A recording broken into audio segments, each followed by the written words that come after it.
very sorry. Okay, now it should be a lot better. Okay, yeah, the latency was really bad. Like, really, really, really bad. Good stream? Sometimes a stream is just 13 minutes. You just got here? Don't worry, we're probably gonna be playing for a while. Ow, my sinuses have been killing me though. Good stream? It's going still. It's going again! Now you can now we can communicate quicker. Now we can communicate quicker. I've heard YouTube is about on that latency, though, for live streaming, so if I ever want to live stream there, that's gonna be scary. Maybe I should get used to it. I don't know. Oh, wait, the ad break has to go again. Oh well. It's okay, we'll talk about nothing of particular interest. A second Grimmy stream, no! I'm sorry. I'm sorry you were tricked. Thank you for the blessings, knowledge. Yeah, don't get tics. You'll feel a lot better if you don't do that. 2 Grimmy streams? I'm sorry, okay? Quicker communication, just learn telepathy. That'd be cool. There was just a lot of latency missing lemons, so I restarted the stream so we didn't have to deal with it.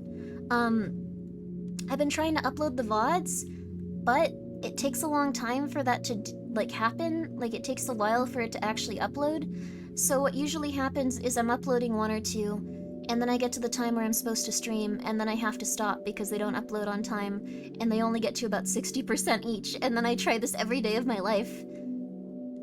Also, that's true, Yama. Shh. The first stream is to let people know there will be a second stream! In a few minutes there's going to be a secondary stream I expect you all to attend, yes.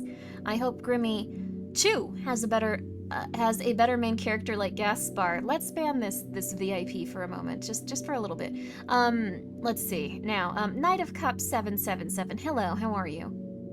Hello. Ow. The eucalyptus oil seems to be getting rid of stuff out of my lungs, but it's painful. Ow. Ow. Ow. This is interesting. Ow. Ow. I would not recommend this. This kind of hurts. But on the other hand, I think it's making me stronger. There we go. What kind of owl? Like, it's... My sinuses hurt, but I think it's helping them. So, I guess we need to talk about this a second time. I'm very sorry. Pregnant Adam Sandler. That was just what I was going to address. Skelter, why don't you sit on the gamer cup or something for a while? There you go.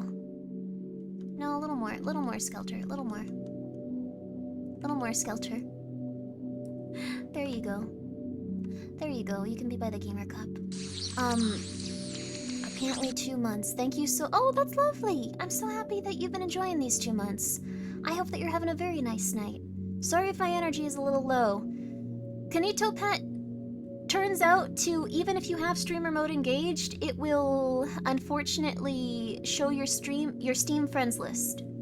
It'll show your Steam friends list, and it will also still turn on your camera at random times. So it's just not a good idea to play it if you are not the type of person that wants your zip code, face, and everything else projected on the internet at complete random. It's really bad for VTubers. A friend that was not a VTuber, but like they said like, oh, it's so good, there's a streamer mode, and I was like, yo, but it turns out it will turn on your webcam, so be careful if you know anyone that wanted to play it. I had no idea. But it looks very fun. It's just not a game you can play on stream, so it is what it is, it's okay. But we're gonna be playing a very different game instead. We're going to be playing something fun. It's called... I'm not sure how to pronounce this. Bonsan Nights. Bonsan Nights. I'll show you some pictures of it too. They actually reached out to me with a key, so I'm very excited about it.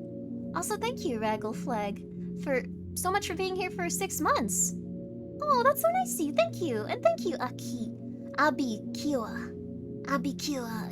It makes me happy that you guys are enjoying your time here. Let me just find something really quick.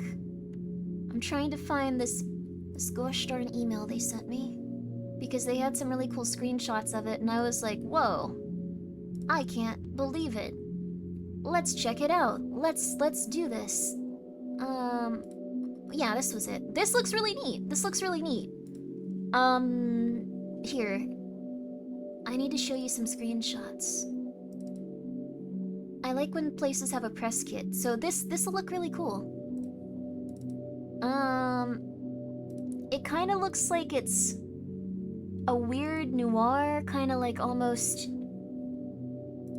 we played one game by them before, like that Mothman game, like 100 years ago. Like, it's a very interesting looking game.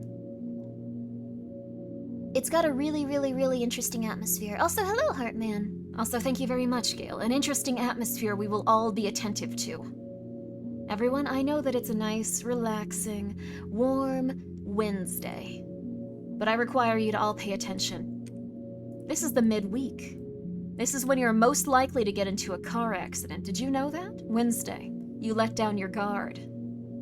That could be a lie. I don't think that's true. You let down your guard. Yes. Each and every one of you should begin making sure that you are comfortable and capable of getting through the rest of this week. Soon you'll have your Saturday, soon you'll have your Sunday even. But not if you waste your Wednesday perishing on the cold, disgusting hard ground outside. I am drunk, so it's fine. This one will be the first to go. Can you say that again? I wasn't paying attention. Then you will die and rot on your own, Riot.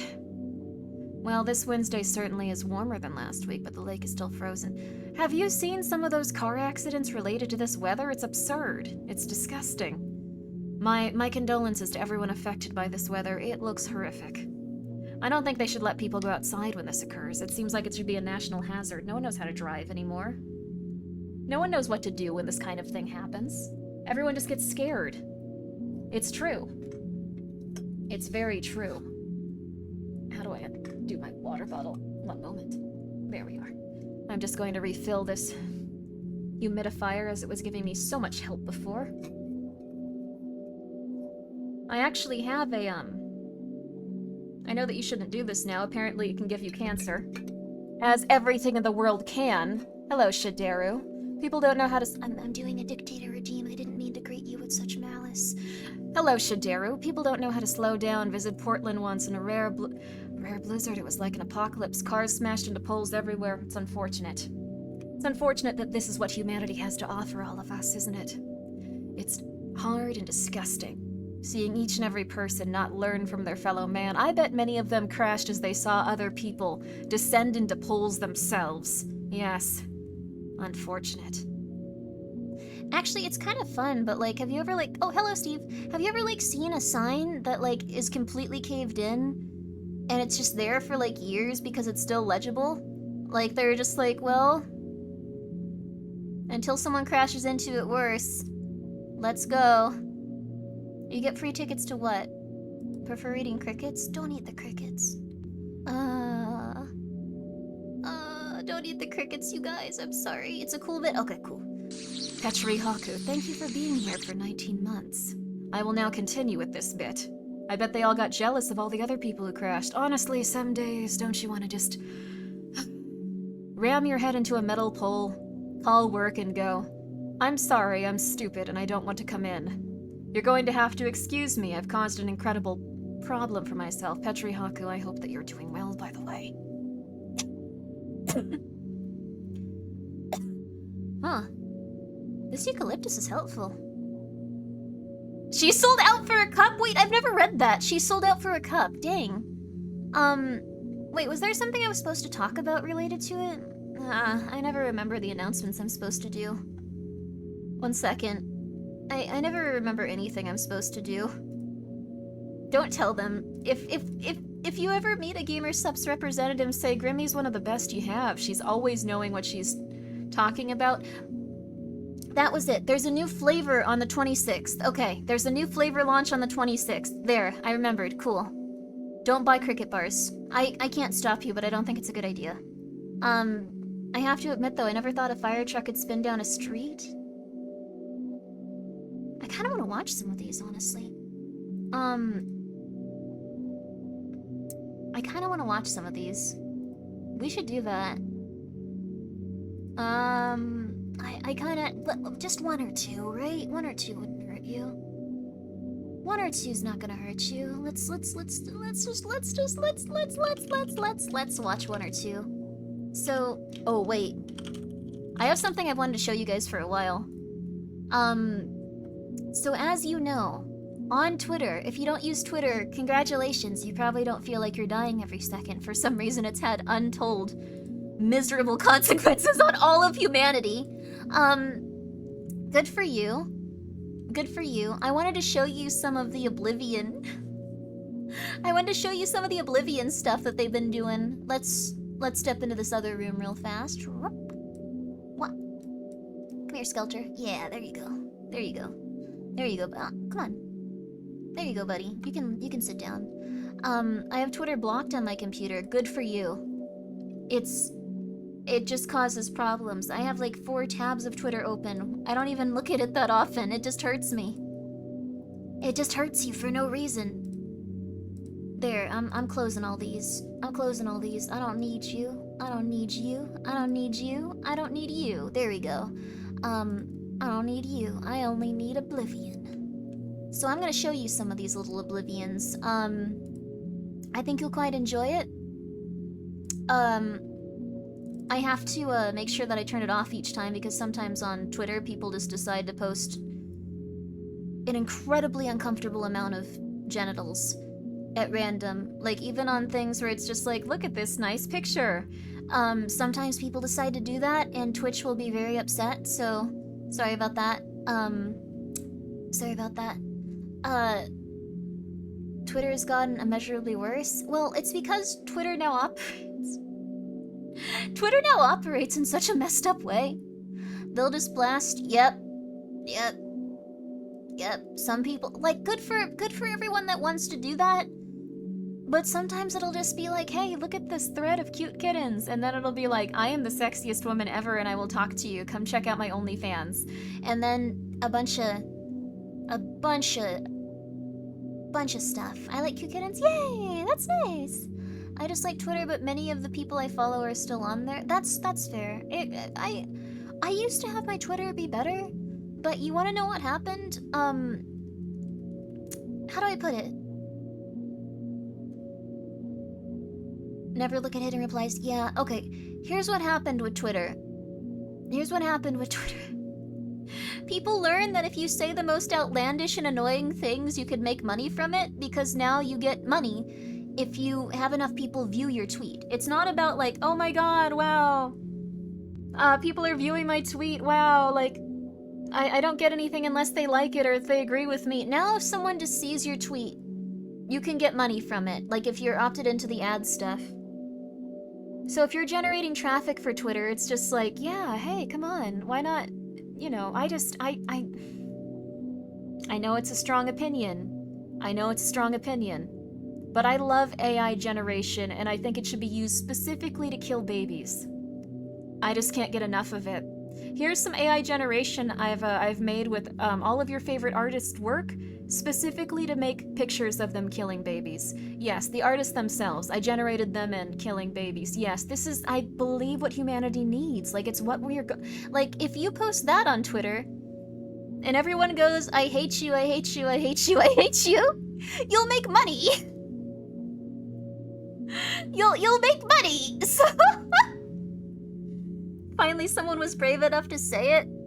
I think everyone knows this. One day I will go to an adult content creator Zama to ask theoretical physics/engineering questions and the like. That's awesome, you should do that. They might have strong, cool opinions on it. Like, there are some like very nice ladies I know, like Ryu.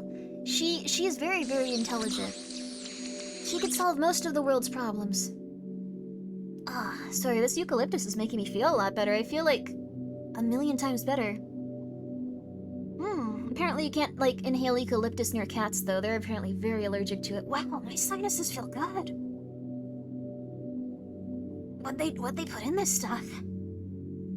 I guess eucalyptus. Okay. Wow. This is better. Also, thank you, Wolfston Crafts Art. Thank you so much for subscribing. And thank you so much for gifting 5 subs. That's very nice of you. I appreciate it. I hope that you enjoy the emotes, and I'm sorry that this is probably gonna be about me complaining about Twitter for quite some time. Twitter was barely making money before, and now all advertisers left. Yes, so the advertisers have also gotten very different. I don't know if you've had this problem where you see an advertisement and you go, I'll block this advertisement. I don't like this. Oh, thank you so much, Unrealistic, for gifting 5 subs. I really do appreciate it. Koala's never got bronchitis, yo.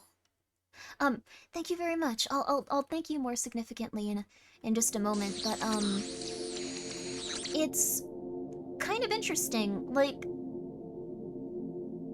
advertisers left, like the big ones where it's not like Allstate can give you your own car insurance for just act now. We love you, Allstate. Like, they don't have that as much anymore. Instead, it's like, you need these. What are some I usually get? Like, it's weird. It's like, you need these bras, and then you like click block. I don't need that. Please leave me alone. And then it's like, you need them, you need them, you need them, and then you end up blocking like 100 of them, all in a row. For some reason, it just keeps going like, no, she'll break down, she'll buy one eventually, she'll do it. I believe in this. No matter how many I block, they always keep coming back. Exactly. Grimmi hates bras. No, just these specific types. Do you need bras? I can't answer that question for you. Like, you have to figure that out yourself. I don't have anything against bras. It's just that these are ones that you can buy for way cheaper. Like, if it's an advertisement on Twitter, it's usually one that they're just, like, making, like, a lot more expensive. Sometimes they're even scams and, like, things where, like, you'll give them your PayPal information and then they'll keep trying to, like, charge you. It's just, they overload you with one type of ad. That's what I've seen. Like, they have, like, hundreds of bot accounts that just keep going, like, you need this, you need this, you need this, you need this bra, you need it, you need it, you need it, you need this bra. So it just keeps spamming you over and over again. Although if you block enough of them, eventually you start getting ads by deranged people that are like us and are just like, I hope that someday I can be a crow. I took a picture of one. And then it's like, oh, cool. Crazy people on the internet. This is kind of fun. What were we talking about? Oblivion. We were talking about Oblivion. Hello. Hello, Zrog. Facebook keeps telling me to trying to sell me dark psychological books and hentai? Not sure what the message is there. Maybe it's like a psyop. Like, apparently, like, online people will try to get you involved in, like, psyops, supposedly. This is something I'm not 100% sure about, but people kept thinking, like, Onikana VT was a psyop because she collects guns and wears military gear. So they were just like, this woman's a psyop. This woman's trying to get me to admit I collect guns illegally in different states. And it's like, no, she just wants to play shooters, I think, and relax. So, I don't think that's the case, you guys, but I do like that that was just something people expected. You don't suppose the hard advertisement is a form of reverse psychology to convince you to never wear a bra again? I don't think so. Like, here's the thing. Like, if I ever see, like, an advertisement on Twitter, this probably isn't what they want you to do, but if I ever see a, like, advertisement on Twitter, I'll reverse, like, search it and try really hard to find the original, like, product, but on Amazon or, like, AliExpress or, like, somewhere where it's gonna be, like, 10 times cheaper, and then I'll buy it from there. So if I did want it, I would just buy it from there. That's pretty much it. Are you a psyop, Grimmi? I wish, that'd be cool. That would be awesome, honestly. I wish I were. I want to make people happy, or I want to, like, be like a terrifying madness-inducing government psyop. That would be awesome.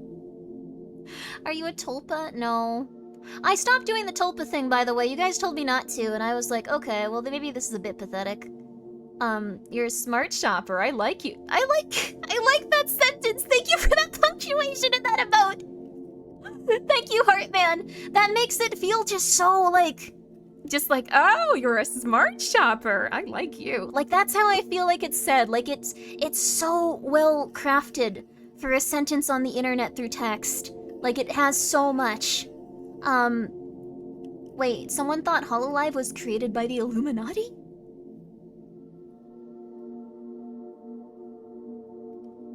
Cool. I don't think that's true. But that's really cool. I think that's a fun concept. Wow. Sorry, I'm using the fidget spinner if anyone can hear it. Well, I always knew Guro was a shape-shifting, reptoid. Yeah, that's what they, like, reptile, like, humanoid, right?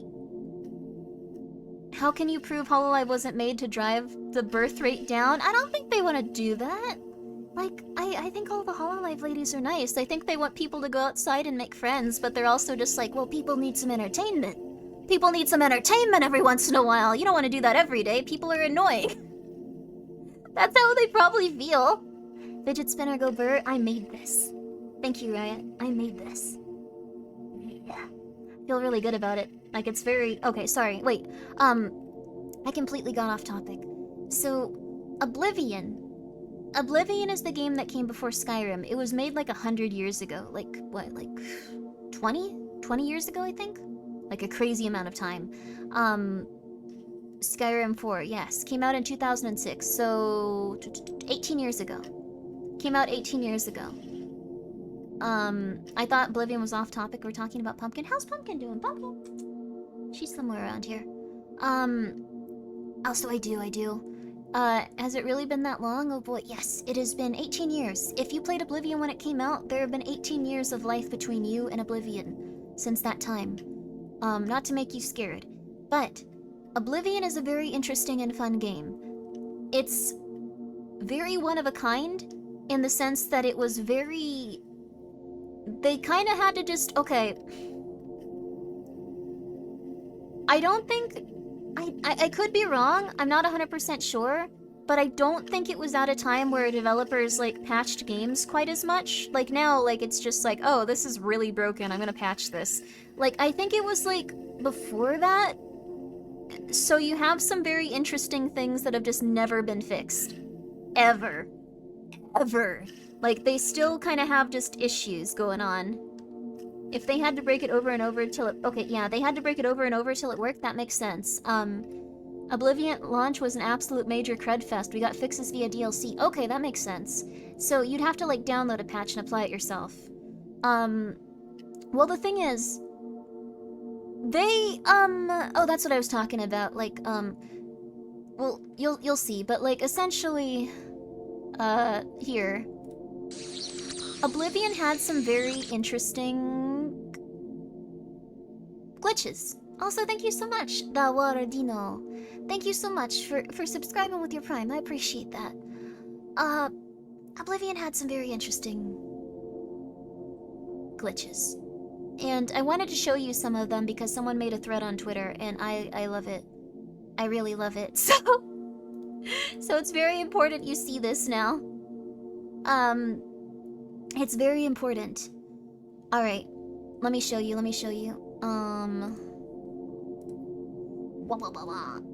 How do I do this? Okay. And again, I'm gonna have to, like, put it down each time.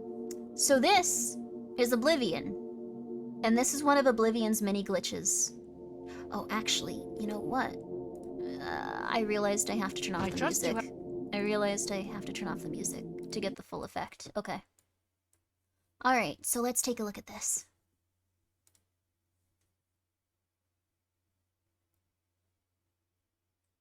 Oh, who's Lila? I'll check it out. Thank you, Pregnant Adam Sandler.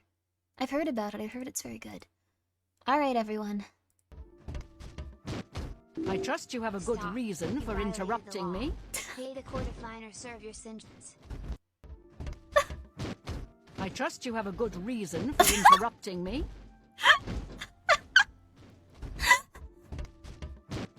I trust you have a good reason for interrupting me. This one is the most relatable, I feel like. I really like this. Don't interrupt her? Yes, like, I really like this.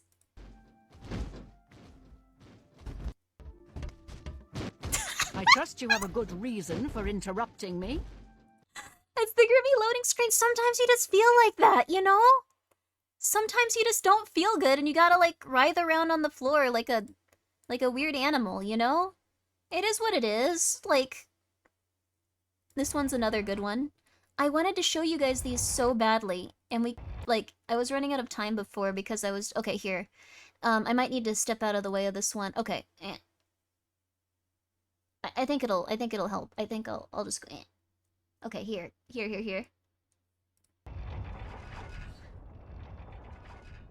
Pay attention, and you can learn a lot.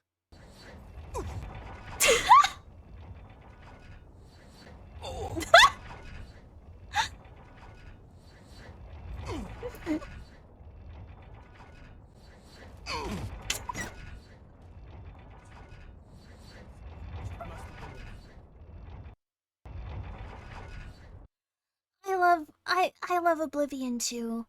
I love this Twitter thread so much. So much.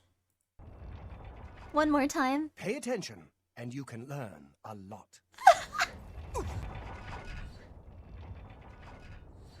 He did manage to get through. It is motivational.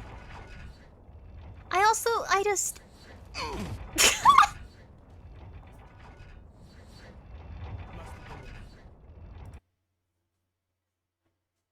God. We're so lucky to be alive in this time, in this age. We're just so lucky. Here is a classic. If you haven't seen this, you are in for a genuine treat. If you haven't seen this, this may be your favorite thing you'll ever see as a human being, and I'm excited for you. Many of you will recognize this one. I hope I can help. Necromancy may be legal in Cyrodiil, but few will openly admit to practicing it now that the Mages Guild has banned it. Farewell.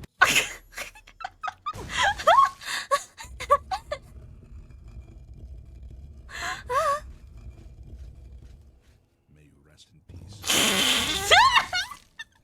I hope I can help. Necromancy may be... This is...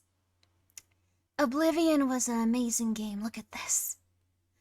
Oh my god. Oh my god. Oh my god. Did you just see this today? I saw this before, but... Oh my god. Oh my goodness.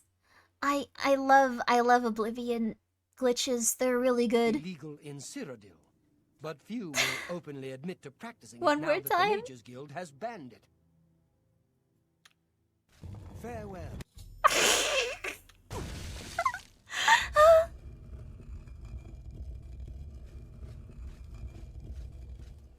May you rest in peace.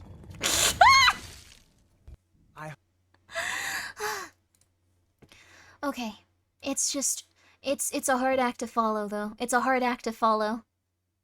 It's a very hard act to follow. That's a really good one. Some of these I haven't even seen. Like, I haven't seen this one. Like, this will be my first time seeing this one. That man just died in front of you and you're laughing. Two of them. Pretty sure that's Oblivion working correctly. It is very... It is an incredibly impressive game in terms of just, like, how it's functioning and stuff. I haven't seen this one. By the strength.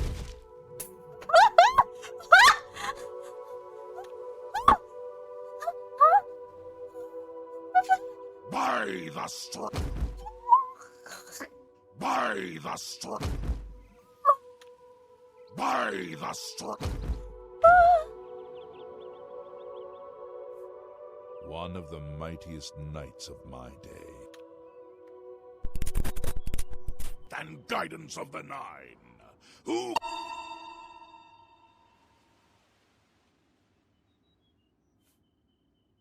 You're such a charmer. My life is drab and wretched by comparison.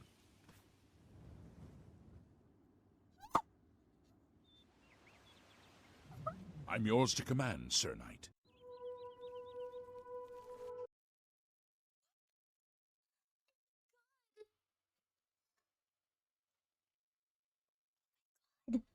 Peak dialogue?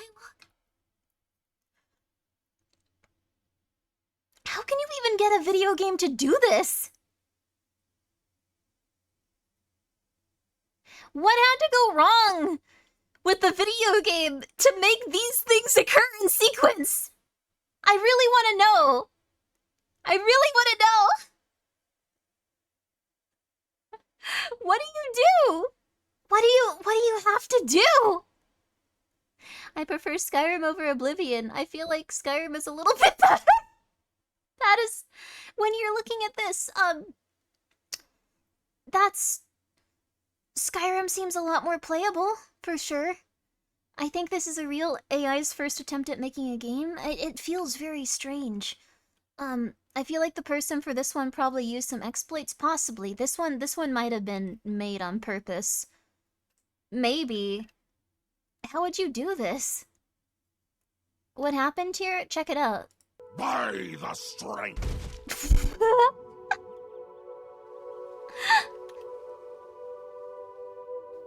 Oh my.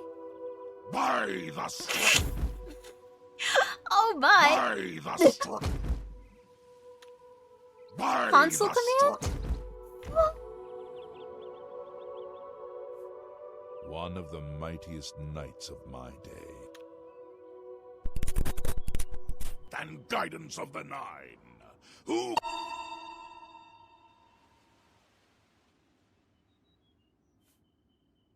You're such a charmer. My life is drab and wretched by comparison.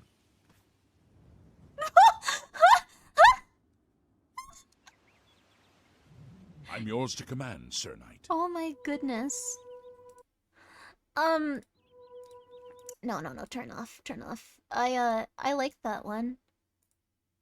I quite enjoyed it. I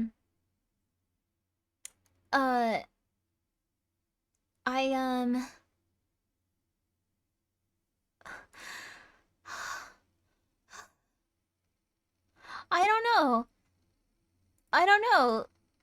I guess they might have, like, edited that one a little bit, maybe? Or somehow? Wait, for all in chat, Oblivion remake in 2025? I don't think they need to remake it. They could probably just go like, hey, we're re-releasing this. We'll send you, like, an Oblivion, like, coin or cookie or something if you pre-order it. Just enjoy. Like, that would probably do great. I would play it. Can we get the Fighters Guild bow guy? This trend has exposed a lot of treasures. I don't know what that is. I don't know what that is. I will admit I played Oblivion because it was one of the things that could run on my computer. And...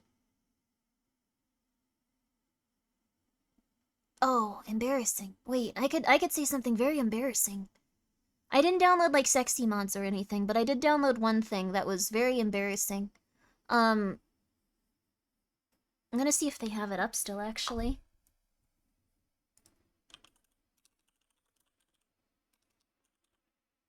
Oh, this was so embarrassing. Oh, yeah.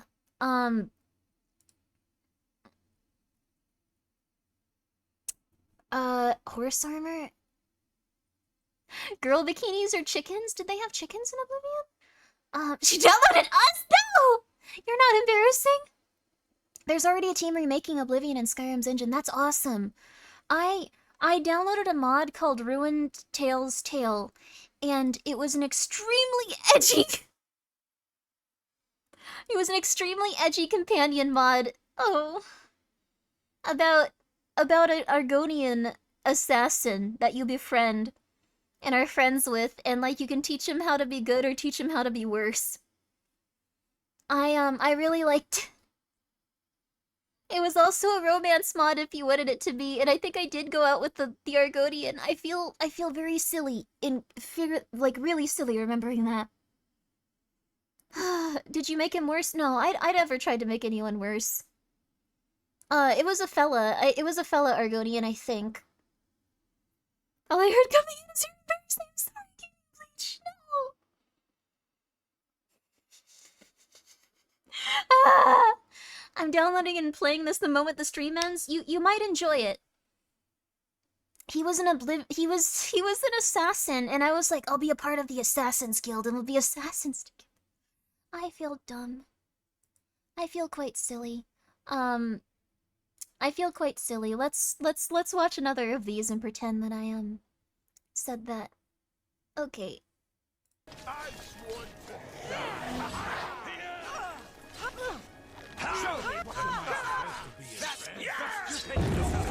I did say I could fix him.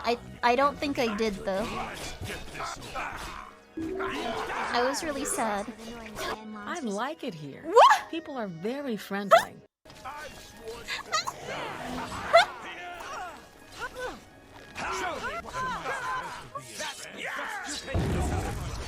Thank you, Unrealistic, for that. What's fan launches? I like it here. People are very friendly.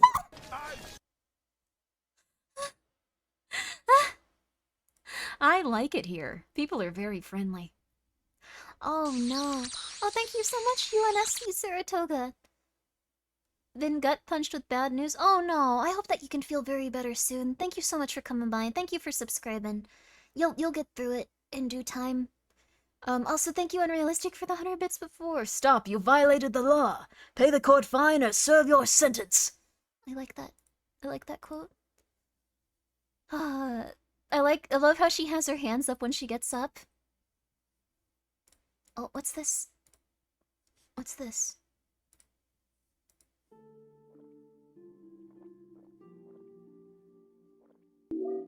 There was a clip where people launched the Annoy fan from the arena in increasing ridiculous I ways. hate books.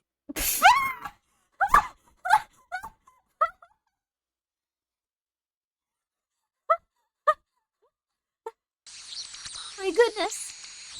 Oh my goodness gracious. Thank you so much, Gilfred, for being here for 3 months. Oh, there was a clip where people launched the annoying fan. Oh my gosh, thank you, Unrealistic. That's cool though. Who's that behind you? Skelter? Or in front of me? My cat. Wow. Wow. Wow, he was so happy.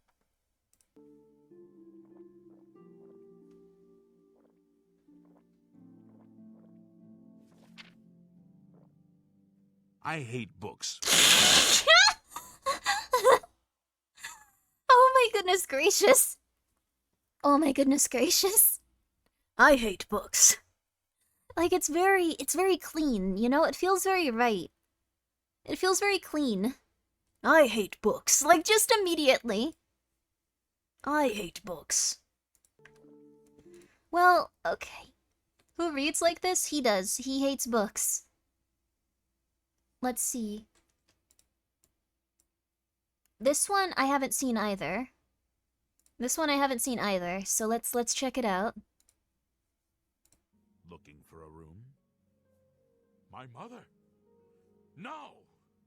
What have you done to her? I'll kill you! Ah!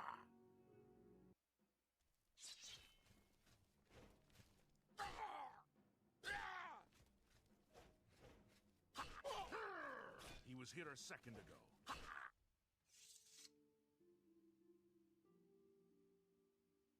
You. I've seen your kind before. You've got blood on your hands. Keep your blade sheathed, you murdering bastard, or I'll put you down myself. Stay safe, citizen. These are dark times.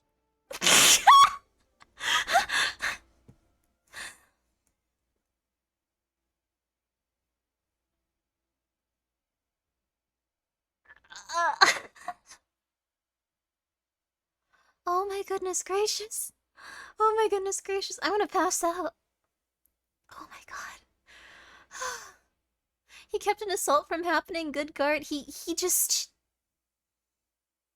I love that. I don't even know what to say. Oh. Have you heard of the High Elves? I do love that. Breathe occasionally, Grimmy. How? What the heck is this? What is this? I love it. Just a little bit of brutality as a treat. I think we killed this man's mother and then... I don't think he could see us or something? I don't know.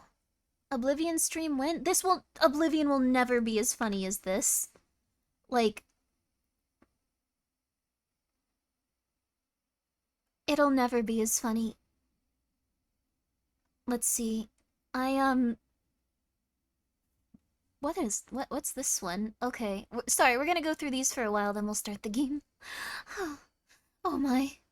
Are the cute kittens doing well, Grimmy? Yes, I took so many ticks off of them that the veterinarian didn't think they even had ticks anymore, which was nice.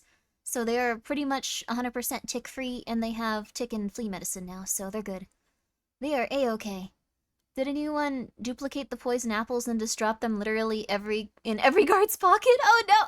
Who would eat an apple where they're just like, oh, an apple? Also, hi Pumpkin, how are you?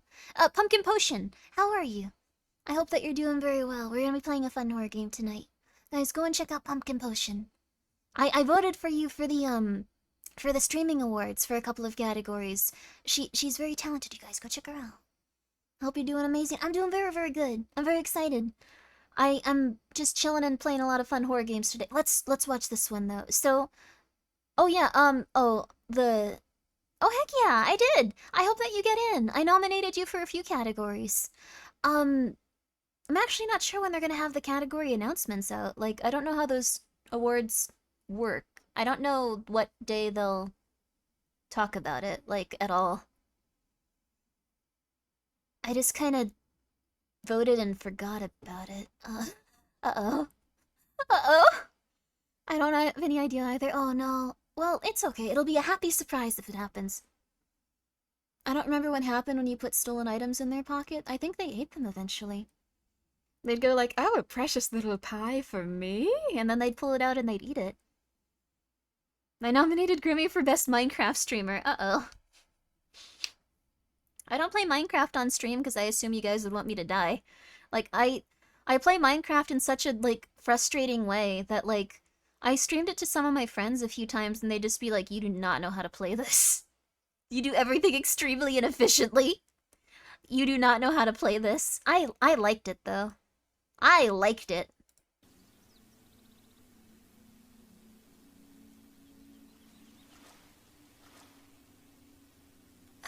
Excuse me, I'm on duty.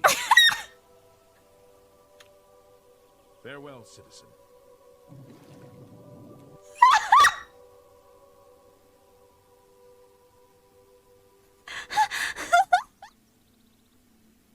I don't think it hurts the horse. I think he just is hanging out.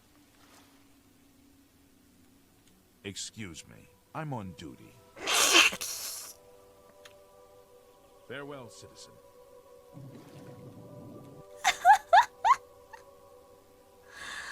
Oh, what a time to be alive.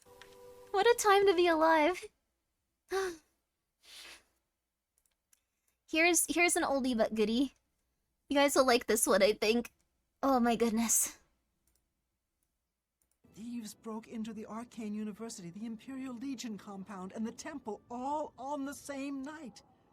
Wait a minute, let me do that one again. I heard that thieves broke into the Arcane University, the Imperial Legion compound, and the temple all on the same night. Thieves broke into the I liked her Arcane first University, take. the Imperial Legion compound, and the temple all on the same night. Wait a minute, let me do that one again. I heard that thieves broke into the Arcane University, the Imperial Legion compound, and the temple all on the same night. Honestly, I do think this just works. I love this. Thieves broke Don't into the you? Like, aren't you at least a little bit like, yeah, this is kind of cool. Oh, this one's very good. This one's very good. I like this one a lot. I like this one a lot. Okay. Here. You have a moment. Oblivion was There's such a something Thank you, beautiful Unrealistic. discuss. Thank you so much for the 100 Of bits. course.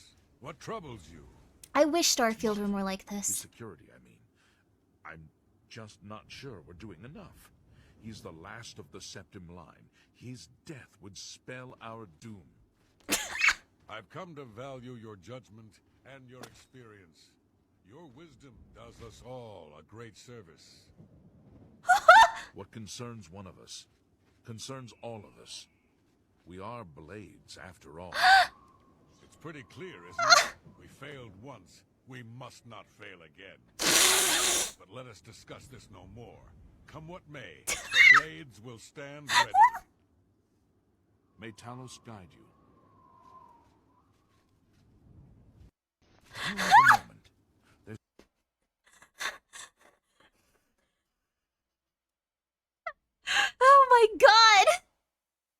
my god. That one's really good. You missed it. Don't worry. So they're discussing adding more security to their compound because Martin Septum is such an important character and such an important person, because without him, if anything bad happens to him, he will be killed. Or I mean, the entire world will die if he's killed. Like, everyone will die. So here, one more time. Hi, old man diabetes. Please feel better. It's okay. It's okay. It's okay. Something we need to discuss. Of course. What troubles you? It's Martin. His security, I mean. I'm just not sure we're doing enough. He's the last of the Septim line. His death would spell our doom. I've come to value your judgment and your experience. Your wisdom does us all a great service. What concerns one of us concerns all of us. We are blades, after all. Oh no! Pretty clear, isn't it? That's Failed him. once, we must not fail again. But let us discuss this no more. What may, the blades will stand ready. May Talos guide you. Life is hard in Cyrodiil. Indeed it is. Like, this should have been Starfield. This should have been Starfield. This should have been Starfield. Would anyone be upset if this is how Starfield was? Not a single person. Not a single gosh darn person would be upset. Everyone would love this. They should have made it goofier. I don't even know how they would. It's beautiful though. I would be happy. I would be so happy. The only thing I love about Starfield is the chunk meals. They're really good. Like, they look amazing. It's too sanitized. It needs a lot more jank. It does. It's a Bethesda game. These are features. No, I agree with that. This is fun. How are you? Been better. How about you? Not bad. Good to hear. Goodbye. Goodbye. How are you? Been better. How about you? Not bad. Good to hear. Goodbye. Goodbye. Oh my goodness. Oh my goodness gracious. Oh my goodness gracious. Oh my goodness gracious. Oh jeez. I haven't seen this one either. I haven't seen this one. Have you seen the IRL Oblivion interactions? I've seen the guy that pretends to be an Oblivion, like, guard. I love that guy. Oh my god, these are really good. These are really good. How goes it? I've been better. I hope things get better. Bye. Goodbye. Oh, hello. How are you today? I've been better. How about you? I've been better. What's the news from the other parts of Tamriel? Nothing I'd like to talk about. So long. Be seeing you. That one was very nice and understated. Thank you so much, Alarvis, for being here at tier 3 for 15 months. Thank you. I'm really happy you're enjoying your time here. You spent your childhood in Oblivion. That's so awesome. It seems like a really fun game. Oh, this one's maybe my favorite. This one's maybe my favorite. But thank you so much, Alarmis. I hope you're doing well. This one is maybe my favorite. Okay. Can you tell me where Armand Kristoff is hiding? I'm in hiding from the Imperial Watch. Can you tell me? Oh my goodness!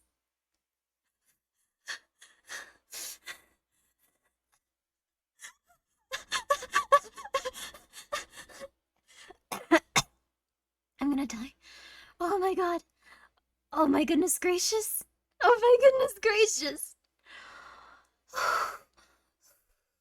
Okay, calm down. Okay.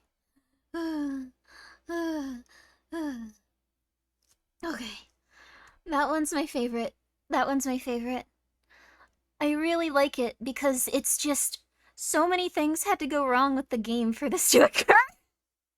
Consistently to get to the point where a dead body will stand up and do this at this exact time. Oh my goodness. Oh my goodness. Where Armand Kristoff is hiding. I'm in hiding from the Imperial Watch. Can you tell me where Armand Kristoff is hiding? I'm in hiding from the Imperial Watch. Can you... They weren't finding him.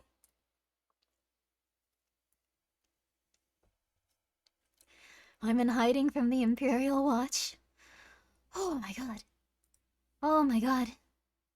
Tell me where Armand... Oh my goodness gracious.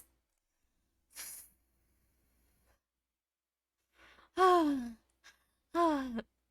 my grace. Oh my goodness gracious. Oh my goodness gracious. Oh my goodness gracious.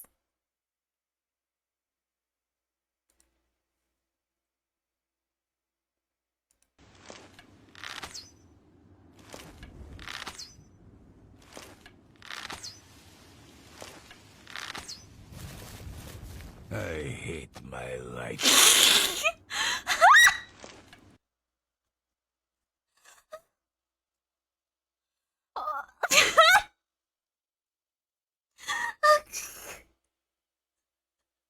Oh my god. Oh my god.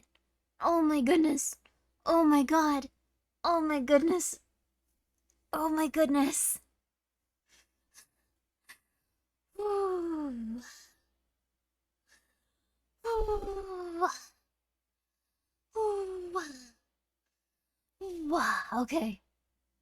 Okay. Well.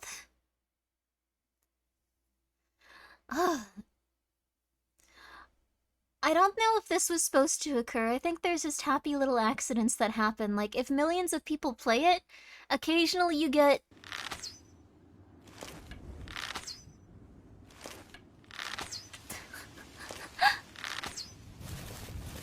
I hate my life.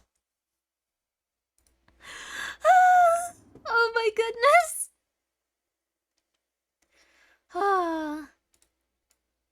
Oh my goodness. Okay. You know what I bet happened? The player moved the orc a little over to the right? Probably. They could probably scoot him, or an NPC could scoot him, and then it would... Yep. Oh, you can see. You can see Twitter. As long as there's no... You can also see the stuff I look at. I have face products on there I'm looking at. And... There you go. There you go. Okay. Well, here's the next one. Here's the next one. As long as there's no nudie stuff. Oh, okay. Oh, God. Okay. I need, like, a break after each and every one of these. Okay. I haven't seen this one.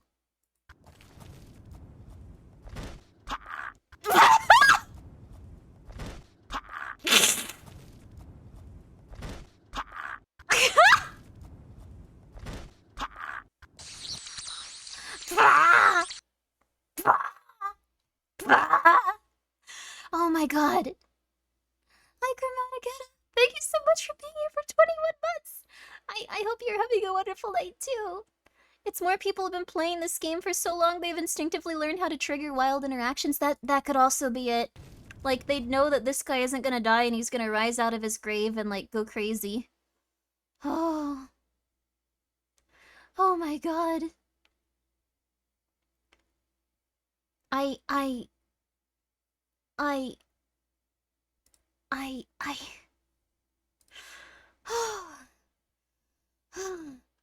It's like, ah, I got you, but my legs are stuck in the avalanche. It's really it's a real, like... It's beautiful. I don't know how else to put it. I never encountered guards with, like, these, like, armors, I think. Body still warm.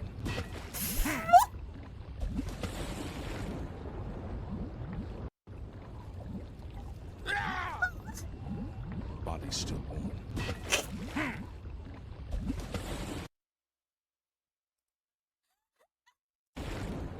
Oh my god. Oh my goodness. Okay, last one, because I think these go on forever. I think there's just hundreds of them, so we'll do this last one and then we'll start thinking about playing that game instead of just sitting here. Oh my god. It's really good though. It's a really good game. Last one for time. For real. I don't think I've seen this one. Snow. We need more snow. Can't have enough snow.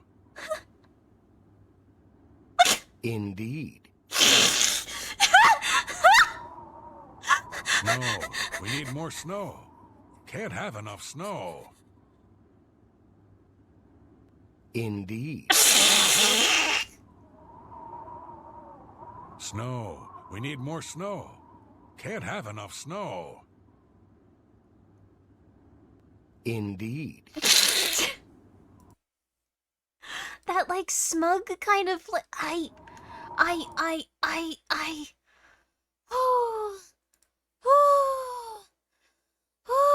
okay.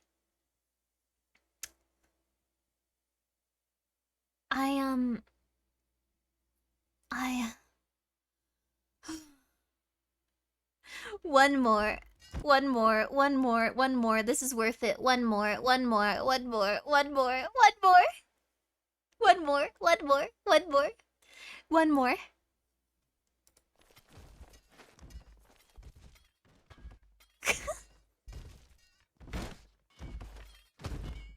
I like what I see.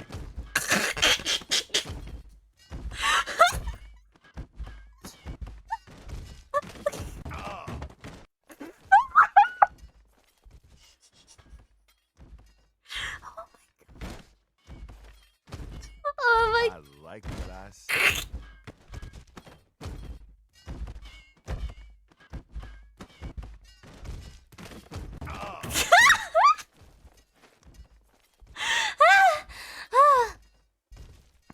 Isn't this just chatting? I don't know what your category this would go under. This was supposed to be like 3.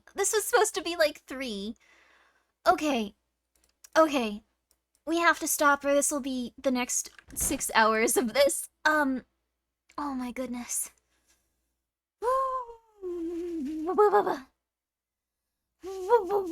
Okay. Okay. Oh my god. Those are really good. They just keep going and going and going and going and going. There's just more and more and more. They should make a thread on this like on Twitter like for Cyberpunk. They had a lot of glitches in that game too. The jank is so masterfully crafted, I find it hard to believe it wasn't intentional. I think it was more just they had to like constantly and consistently go crazy trying to just like make it all work. Like to the point where like it was like impossible to like get everything to functioning to the point it would. Kind of like how when Skyrim came out, they were having a really hard time when they were first developing it because they were just having invisible like people commit like or not commit, but like whenever you committed a crime, you'd be turned into the guards even if there was no one around. Like there were just constantly like glitches where people kept getting reported to the guards even though no one was around. And it turned out that for some reason the chickens were able to communicate with the guards and let them know. They weren't psychic, it was the chickens that were reporting you.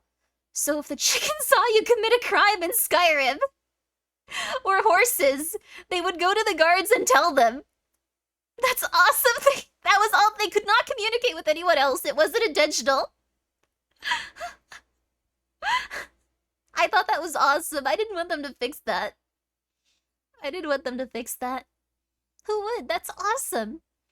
Chickens would just see and go like, yeah, I know what you're about. It's cool. I want to play Oblivion. I don't think anything fun like that would happen. Plus, it's a very old game. Oh man, though, you can like sink like 30 hours into it in just like a single week. Probably more. Chicken has caught you committing a crime. They really do. Speaking of crimes and chickens, I heard Palworld's very good. I'm probably never gonna play it, but maybe. It's just I don't want to be mean to the animals, but People have been really going hard on Pal World. There was an invisible troll in Oblivion. Oh. I'm personally convinced they just couldn't fix it, so they made a journal entry nearby to justify it. That's very possible. Thank you very much, Unrealistic. That's very, very possible. Playing it right now, it's fun. That's awesome. I loved Oblivion. It was a game that, like, my computer could play when I first started, like, getting really super, super into, like, computers and stuff. And it was, well, not computers, I guess video games, but, like, when I was just, like, it's like a complete world. Like, you can go to different shops and sell things and buy things, or you can steal from them, or you can kill everyone and you shouldn't do that, but you can kill everyone and take stuff from them. It's cool. If you don't catch anything you'd want to, if you don't play, you don't catch anything you'd want to release. Oh, if you play it, don't catch anything you'd want to release, just a heads up? Oh, why? Do you have to execute them? Do you have to kill them if you release them?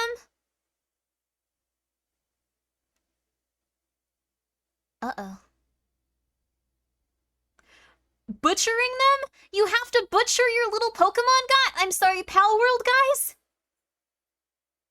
No! Can you mod it?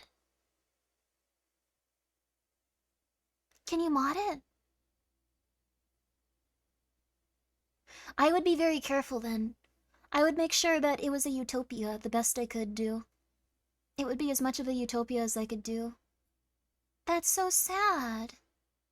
The description was too edgy for me. I was just like, no, if it were like, you have to murder these people, I'd be like, okay, well, that's fine, but they're little guys. I made a hotel for all my pals. That's nice. Ah.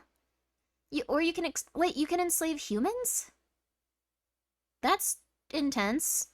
I don't know if that's a good idea. Sounds like crazy. Do you guys want to play a video game, I guess? Let's play a video game. Let's play a video game. Every floor has a hot tub. That's so nice. You made a utopia for them. A little slavery never hurt anyone, I think. I don't think you should say those words in sequence. I think a lot of people would have a little bit of a punch for you with that one. The hot tub lets them toll in the mines longer? Well, make sure they only toll in the mines a little bit. Like, they can have a job, but, like, make sure they only do that, like, 5 days out of the week. And then they have, like, 2 days off to, like, hang out with their buddies and stuff. Or, like, even... I think I'd give them a 3-day work week. I'd want them to have 4 days. That would make them happiest. They need a 3-day work week. They need a 3-day work week. Like, if I could do one thing, it would be that... Like, if I could change society in one way, which might be impossible, I'd make it so we're, like, efficient enough for everyone to work 3 days instead of 7. Wait, not 7, instead of 5. Like, I feel like 3 days no one gets depressed and burns out. Like, 3 days. Like, we fit it all into, like, 8-hour shifts, 3 days out of the week. Everything else can wait until next week. Maybe you can have a day on or day off, like, but you know. 4-day work weeks are fine with me. That's good then, too. The pals yearn for the mines! They'll get a 7-day work week and like it. No! No! No! Oh, no. Change the background music of Pal World to How Bad Can I Be from the Lorax? Please don't. I don't like the One Slur. You don't understand. I've seen too much of the One Slur.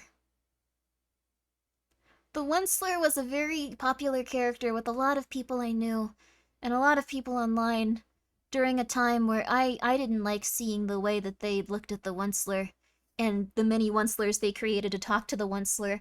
Did you know? Many of you will not. But the One Slur from the Lorax movie was a sexual icon to many women on Tumblr.com. And you know what else? There were no other guys that they were attracted to from that movie.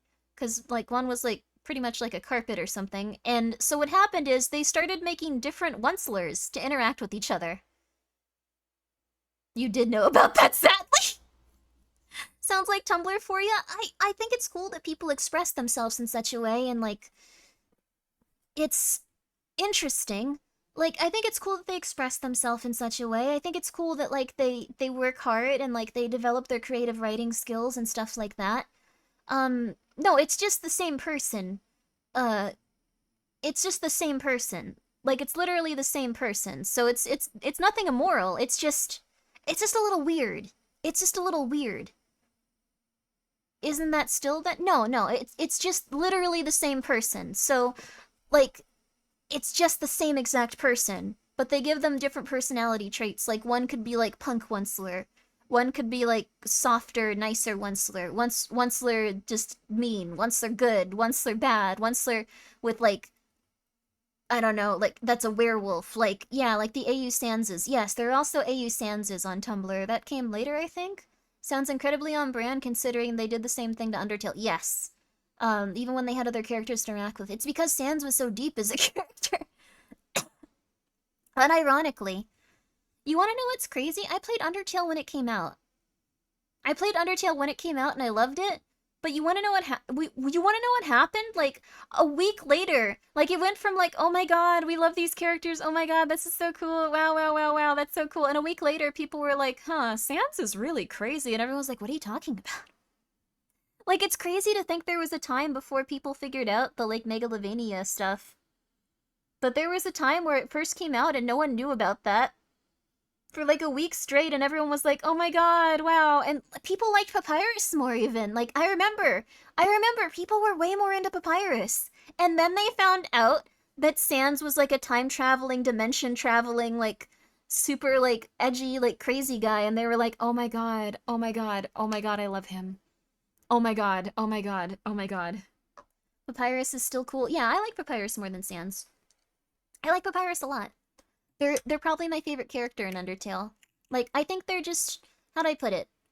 They're very nice. They're a very nice person. They only want to help people. That's a rare, nice quality for a character in a video game. I think we should have more people that are good... What's it called? Influences on our society. A cool dude indeed. A cool dude indeed. Sans is officially top Tumblr sexy man?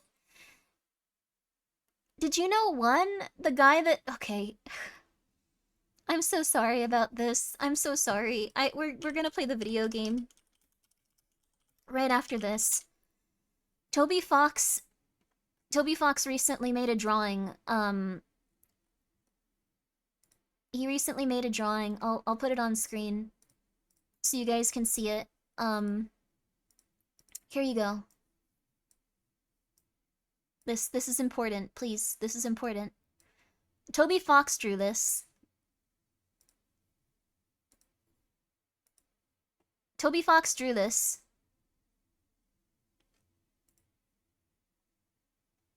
It was based off the Tumblr Sexy Man competition. That's Reagan.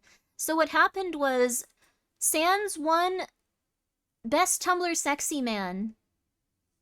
Sans won Best Tumblr Sexy Man of all time by like almost by 1%, by one vote pretty much.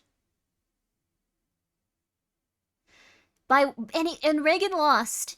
So Toby Fox created a fan fiction. Toby Fox, I swear to you, I'm not lying. He created a Mob Psycho fanfiction crossover. This is something on his account. I'll link the tweet. I'll link the tweet right here. You can see, I'm not lying about this. I'm not lying about this. Here. I'm not lying. This really did happen. I'm not lying. Not lying. He wrote a fanfiction. This is his interpretation of how the Tumblr Sexy Men contest went. Having cheated his way to the last round of the competition, Reagan finds himself face to face with Sans, who got there by doing literally nothing. Although Reagan has had an early lead, he decides he really wants to clinch this. He's going to have to collude with his competition. He's surprised when San, who's entered in the contest unwittingly by his brother, he didn't know what the competition was for. Oh no. If one of the characters is his, does it really make it fanfiction? Well, we're about to find out. Thank you, Unrealistic. They both run a series of debates where Reagan dismantles Sans by proving how utterly unattractive he is. As the debates continue, Reagan puts on a boy band style makeup and works out to become extra attractive. However, mysteriously, Sans' votes only seem to be increasing despite this. Sans mentions that Reagan forgot that being unattractive is one of the key tenets to becoming a popular guy on Tumblr. Emotionally crushed that he possibly ever wasn't actually attractive at all, Reagan considers falling out of the competition. However, he's cheered up by Mob, who says that Reagan should remember what he's taught him. He should have confidence regardless of what anyone thinks of him. This was written by Toby Fox. This was written by Toby Fox. This was written by Toby Fox. No, this is real gaming, Bleach. How dare you? On the final day of the campaign, Reagan shows up with rings under his eyes, a 5 o'clock shadow, and a dad bod. Without saying anything, he takes out a sandwich on stage and stuffs it into his mouth. He follows up with his special attack, putting his fingers in his mouth like that one picture of Peter from Spider-Verse. The audience cheers, and Reagan's polling makes a massive comeback. In the end, the results are revealed. Sans won by a single vote. Reagan can't believe it. 1 vote? How could he lose by 1 vote? Even that stupid skeleton voted for him. Mob shows up and says offhand that since Tumblr sexy men are unattractive, he wanted Reagan to have self-confidence, not rely on what other people think of him. Therefore, he voted for Sans. Reagan doesn't know how to feel about this. This was written by Toby Fox. That fanfiction was liked by 1. And that picture was also liked by 1. I didn't write it, no. This is canon for both Mob Psycho and Toby Fox, I'd like to believe. I believe that this is canon for both Toby Fox and 1. It's important that you understand, once you make things, you can just be completely insane. I love the internet. I love this. I love this I love this planet that we're on. I love the planet Earth. They've talked, no, from all I know, they've communicated in a series of liked tweets. But it makes me excited. It makes me excited. They also liked the picture of Reagan and Sans that he drew. Thank you, 1, for being so cool, despite this being so weird. Okay, let us play a video game. I'm going to take a short break. Let us. Hi, Clonk, how are you? Let us.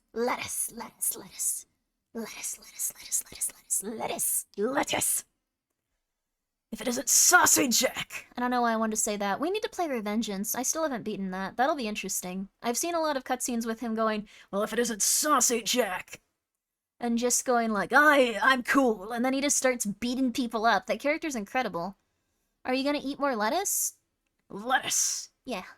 I'm gonna take a short break, because I didn't notice it had been 1 hour and 12 minutes. And I'm trying really hard to get to the point where we just start games.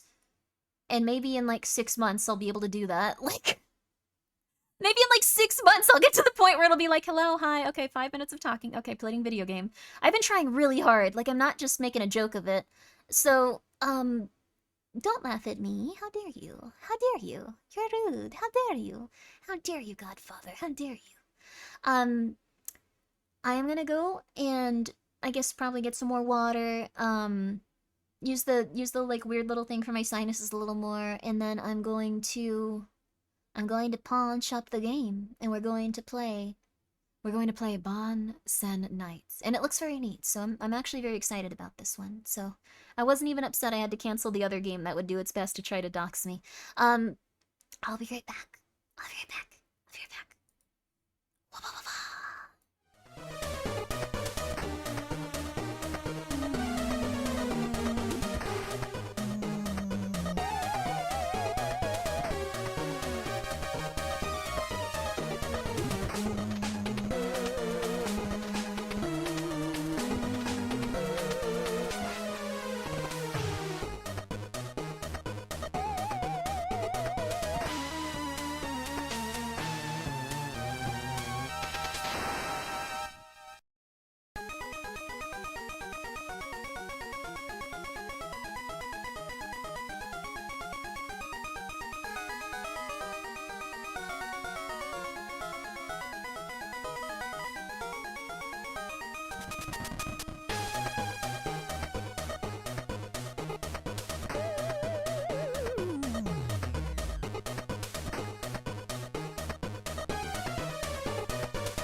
Sorry, I was looking over the kittens.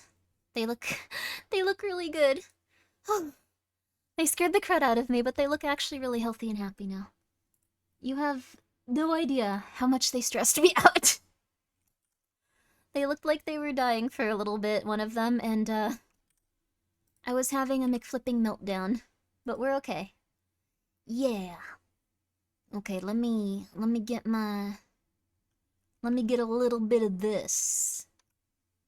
Let me make sure I got everything up and going, though. Ooh. You wanna hear a funky beat? Here, take a listen. Yo! That's a funky beat. Let's get a little groovy. I kinda like that. Oh my. Kids, are you hearing this? This is kind of funky. Don't tell your parents you listen to this. You can. I don't know why you wouldn't. I They won't be upset if you listen to rock and roll music. I think that era has passed. I don't think they're gonna be upset about it. Ooh, it's very nice. Ooh. Ooh.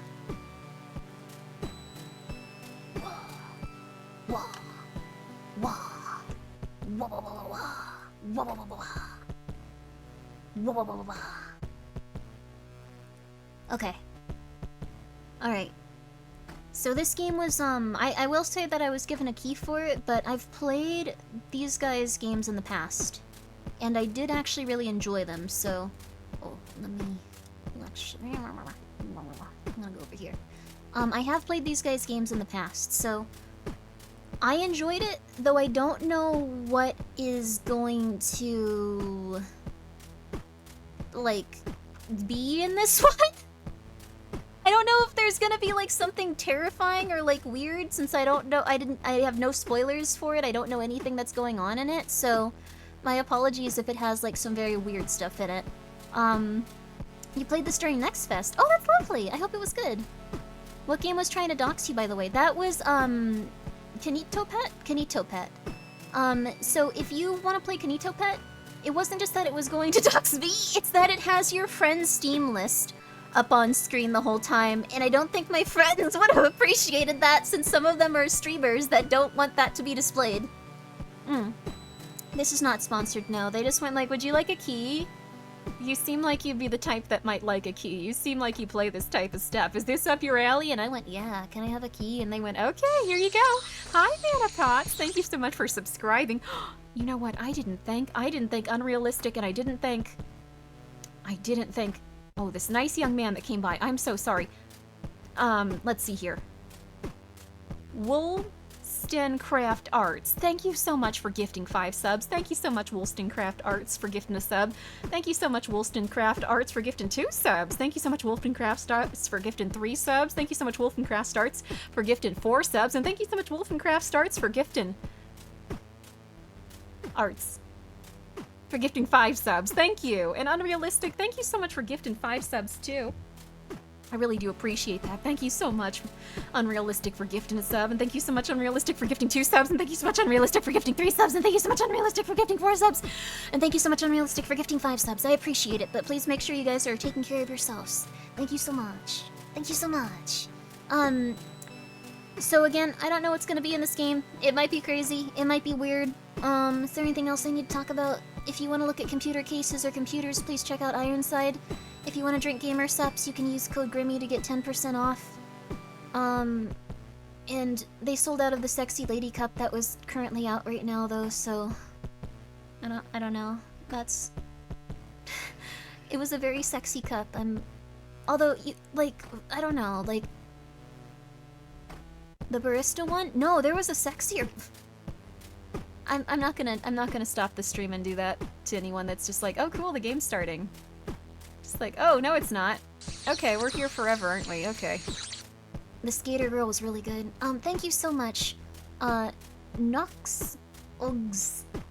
Thank you so much for being here for 6 months. I appreciate that, thank you. Want me to link it, boss? It's sold out, so... Big 80s PC feeling for this title screen, I like it. Yes! Thank you, Pumpkin! Thank you for one-batting me back on track! Usually people don't do that. Usually they do the opposite. So, thank you. So, this game it comes from a studio called Pixel Pulps.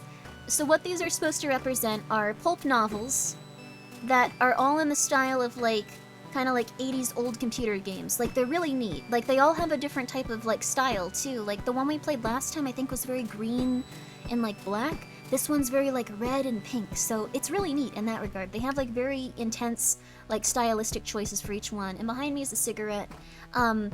Seriously, thank you. I would have not played this for another 20 minutes. I'll also be using a very... Even though my throat's still full of gunk, but I'll be using a very intense voice for this, of course. Remember to save the game from time to time. Press enter to continue. Episode 1. Press enter to continue. There's something heavy in the air. Some kind of tension. It's not just silence that follows as pauses. Oh, it's expectation. That son of a bitch knows how to talk. Dozens of people listen to Tony's sermon with tears in their eyes. After each pause, they wait. suspense making their pulses race, and Tony knows it. You notice the way he waits before starting certain lines, how he builds the crowd's energy and makes the most of every silence. Although you heard his speeches before, you can't help but notice that there's a certain magnetism to his words. You remember that before the storms, Tony had been a used car salesman. Did you know that the idea that hell is below us was etched into Western subconscious by a 14th century poem? Tony claims that more than 500 years ago, the devil sat behind Dante, Alighieri, and dictated the verses of the Divine Comedy to him. You look around. You can feel the contained energy, and you know it won't be much longer. Where do you think the tornadoes that plague our county come from? Don't be fooled. You close your eyes and feel the hairs on your arms stand on end. Hell isn't below us. No. Not beneath our feet. You crazy son of a bitch. Hell is above us all. People recognize the end of the sermon, and you feel like something finally breaks. A huge amount of energy gets released, and the clamor is deafening. You wonder if this is the same crowd that could be heard over the passing of an F5 tornado. Trying not to draw too much attention, you walk away from the scene by strolling to the other side of the barn.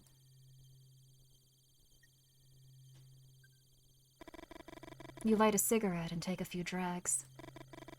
You can still hear them cheering. You grab your head.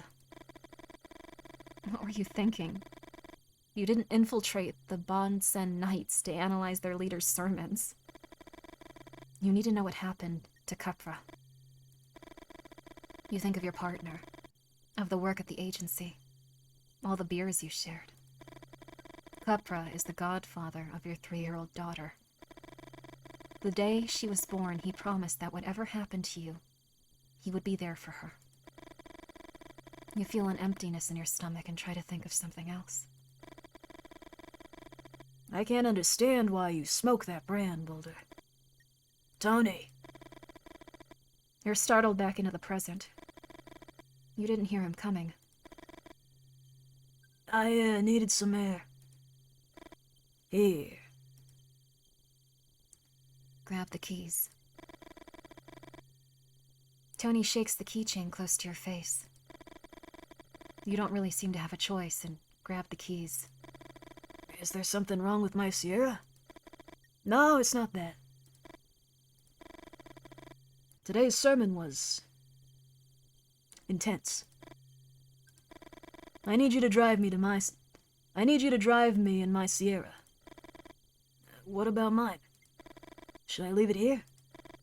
Yeah, don't worry. Tomorrow a new driver joins the group. And we're going to use the barn for the baptism. A new baptism? This soon? You stare at Tony looking for a sign. Nothing. It's not the first time Tony had someone drive him in his car. But it's the first time he asked you. Let's hurry before everyone heads out. You walk to Tony's Ford Sierra and get into the driver's seat. I'll sit in the back. Need to stretch my legs a bit. You turn the keys and hear the engine roar. Step on it, Boulder. Don't be shy. Why did he ask you to drive him? Why not ask one of the others? Could it be because he found you near where the cars were parked and just wanted to hurry? And what was that about a new baptism? Based on what you heard, neither candidate's ready yet. Even though you try to focus on the route, you can't help but think that something is wrong. A doubt forms like a cloud in your mind. What does Tony know? Oh, we have a choice now. Oh, also, I will be turning alerts off, just letting you know. It's not gonna have the sound or the voice right now. Because this is a very atmospheric game, I've realized. But, I'm gonna let you guys choose. No, I'm not gonna let you guys choose. You're gonna get me killed, actually. Sorry.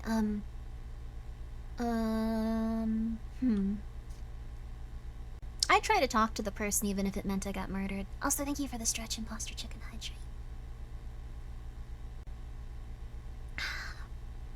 Always be polite. Even if it's gonna mean that you're going to... Thank you for the 100 bits. I wasn't kidding, it's not gonna... I wasn't kidding, though, it's not gonna... It's not gonna be, said. Thank you, though. Oh, shoot. I have packages waiting outside. After this chapter. Talk to him. Tony. We don't have to chat, Boulder.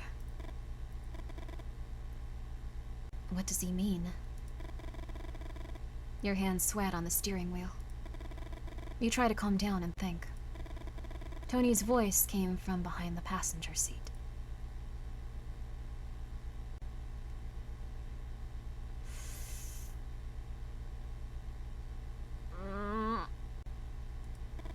Tony must be lying down because you can't see him in the rearview mirror.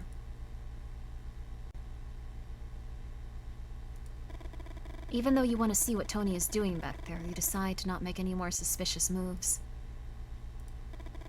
You don't know what Tony is doing back there, and he doesn't want to talk either. Music might help you think more clearly. You turn on the radio. Static. These are such really niche choices. This is neat. Oh, hi, Heavenly. I think we might be driving to our certain death, but it's a very beautiful game. We have a really, like, we're this, like, cool big buff fella. And we're driving a very charismatic fella. I would turn it to the right. Someone talking about politics, not what you're looking for. You don't want to hear the sports result either, and you keep looking. You can't turn the dial to the right anymore. Politics. More static. You feel some movement at the back. Leave it here. Listen. You recognize the song and a chill runs down your spine. It's an old blues song about betrayal. Oh no. Oh. Hello. Oh, I'm gonna be writing something real intense about you. I don't know if I'm allowed to spoil it or not. But, Euro won a contest over at VTuber, or not Euro, but one of Euro's viewers won a contest over on Vtuber Talk for their charity marathon. She knows? Oh, there you are. Yep. I'm gonna be writing a Dean Winchester, male Euro fanfiction. Thank you so much for rating me, and I'm so sorry in advance. Please don't strike me.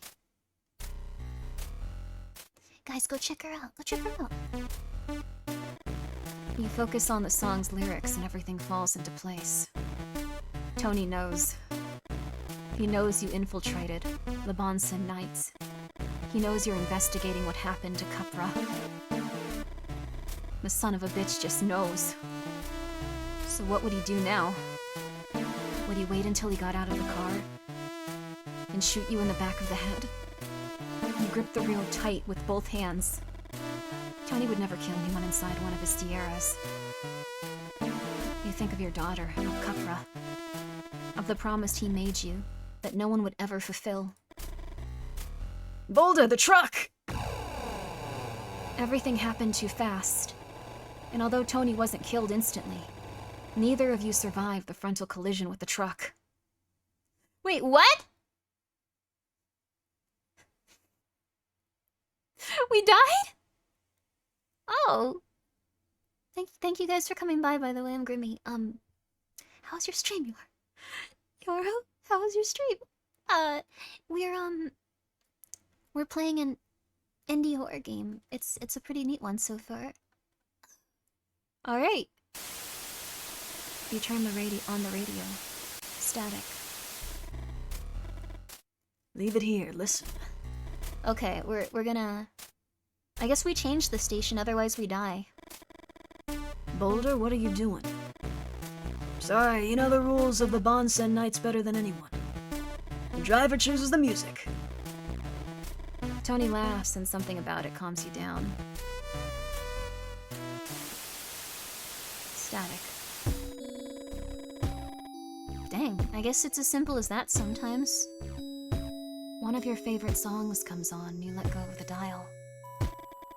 You don't know if it's because of how Tony laughed when you mentioned one of the Bonsen Night rules, or because you're listening to the first song you danced to with Eva.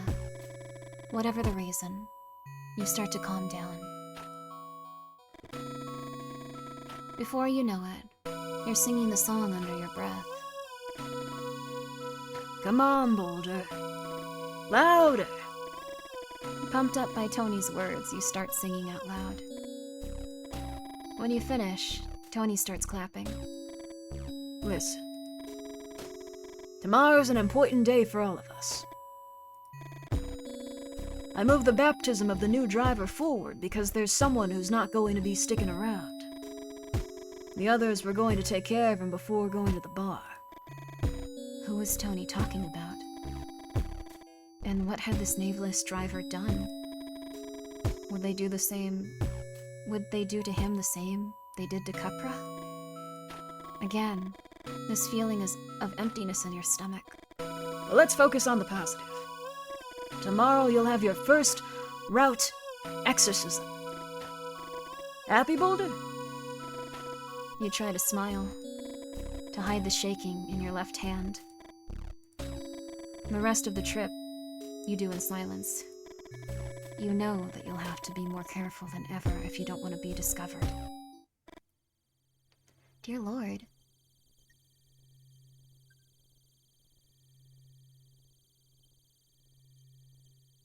We might be on a death route before we even started playing, yeah. This is intense. You park near the entrance of the bar, get out and open Tony's door. Tony slaps you on the shoulder and smiles. You enter the bar. Tony nods towards the counter and winks at you. He then vanishes through the door in the back. In Danny's, the beer is free for the Bonsen Kings. Knights, not kings. I don't know why I suddenly got that wrong. Old Danny has been one of the group's first drivers. After his tragic death, his... King sounds cooler. I don't know, it feels like a noble cult. His son Kevin had taken over the bar. Kevin despised Tony and his followers. But even with their differences, he upheld the agreements with the Bonsen Knights. Does Tony know that Kevin spit in every glass of beer before putting it on the counter? You hear someone swearing to the left and see a group of men walking away from the Glenavet dartboard. What is that? The dartboard was Kevin's idea. Each customer is allowed to throw one dart a night, but not the Bonsen Knights. Tony had taken care of that. The Bonsen Knights can throw as many darts as they want, and try to make a Glen's eye. Huh. Well, if he's gonna spit in our beer... Shouldn't we use the dartboard? And now I'm afraid this extremely inconsequential action will get me murdered. Oh. A Glen's eye is the highest score. The center of the dartboard. Whoever gets a Glen's eye wins a shot of a single malt whiskey. A Glenlivet? And it's customary for the winner to pour the shot of Glenlivet into their eye. What? Are they making up things about bars? Because I don't think this is how it works. Take aim. Wait, what? Oh,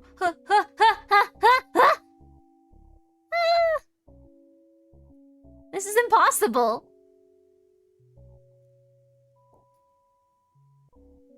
Oh my.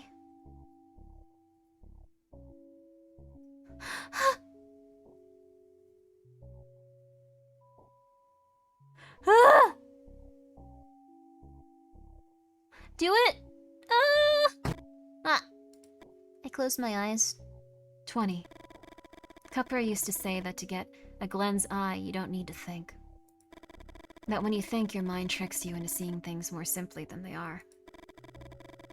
You don't have to worry about aiming and visualizing an imaginary crosshair. All of those are just mind games. Crutches of the imagination. What you need is to wait for it and listen to your body. The body knows, Boulder. Okay.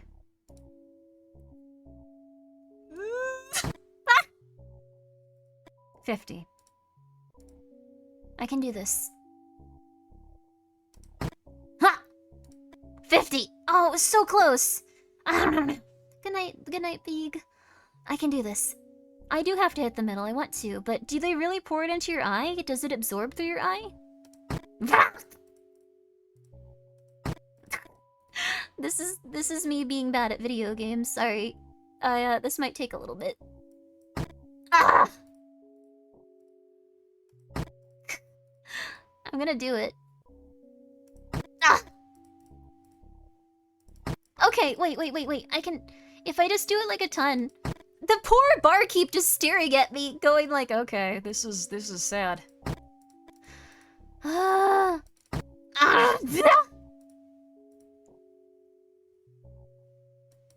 can throw darts better than this person. Oh my god. I'm sorry. This is not good. Okay, come on.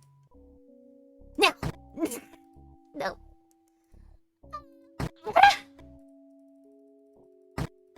I'll just immediately. Oh!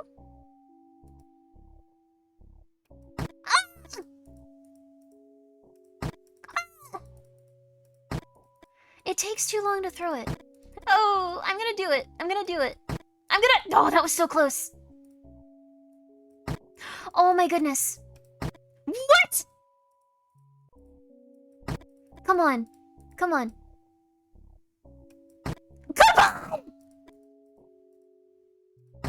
Oh my goodness, come on. Thank you, Sonata. Even if you're being sarcastic, I think I'm doing well. Oh my goodness. You mother flipper, please. Oh my god.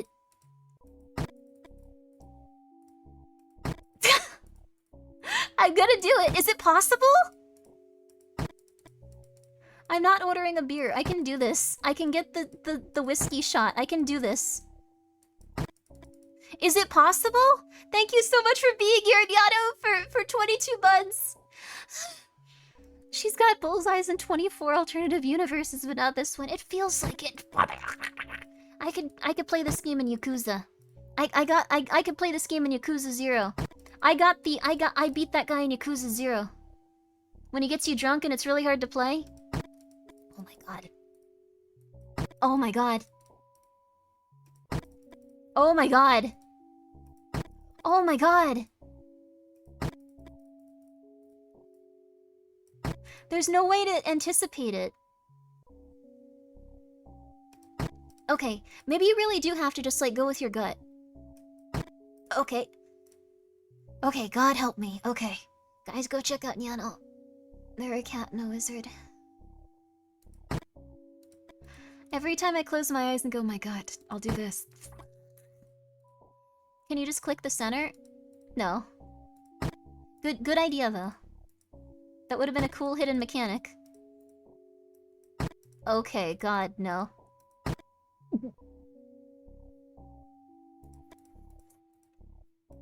I don't know if it's possible. It might be impossible. There might also be something wrong with me. It might be impossible. Maybe like it's a hidden like you can't do this kind of thing? Like maybe? Cause... Nah, it's a skill issue? Maybe. Like we're getting very close to it.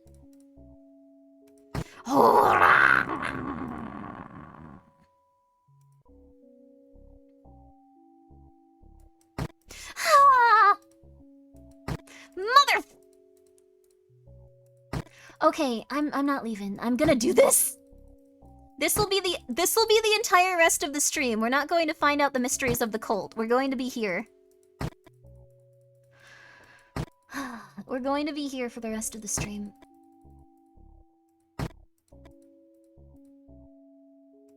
The bartender is probably just looking at us like, That's real bad.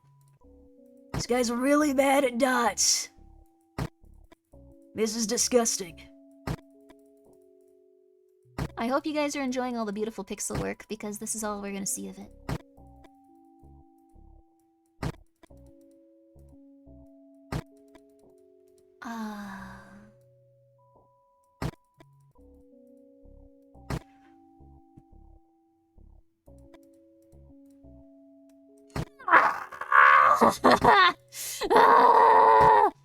There's no way. There's no way. There's no way. There's no way.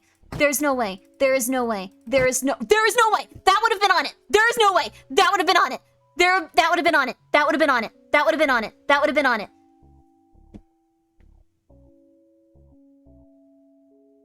That would have been on it.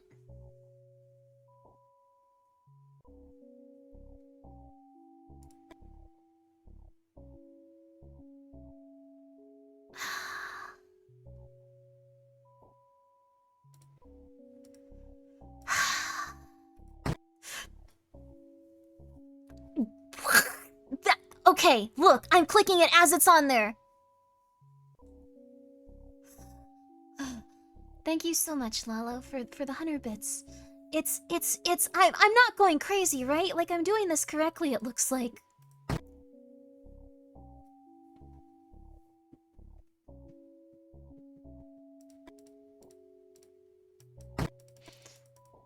Come on.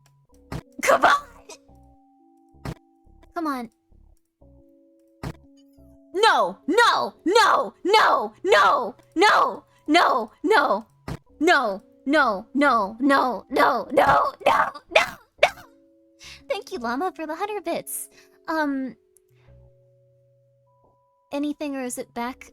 I don't know. Thank you for the 100 bits. Hello, Jeffy. Thank you for being here for 14 months. I appreciate that. I really do. Llama, I think it lets me back out. No. No. I don't think it's letting me do this. I think I think it just is automatically like pushing me off of it, like if I am gonna get it, like I'm not supposed to or something. Like that's, I think, what's happening. Every time, like it's right next to it. I think it's mechanically impossible. It might be. It might be. Order a beer.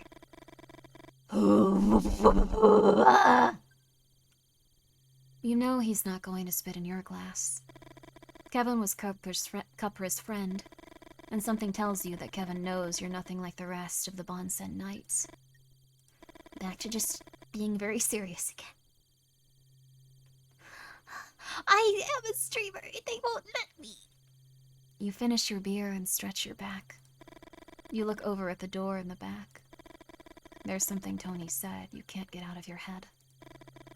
Starting tomorrow, they'll let you join the Holy Cross. You and your Ford Sierra will participate in the route exorcisms at last.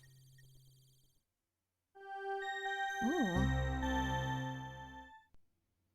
I think that's like the first, like, little thing here. Episode 2. 2! Press enter to continue. I'm going to take a quick break and go scream for a moment. I'll be back in about 5 minutes. I'm just gonna be screaming. Okay. Okay, cool. Here you go. Here you go. Alright, I'll be right back.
I know they're not good for you,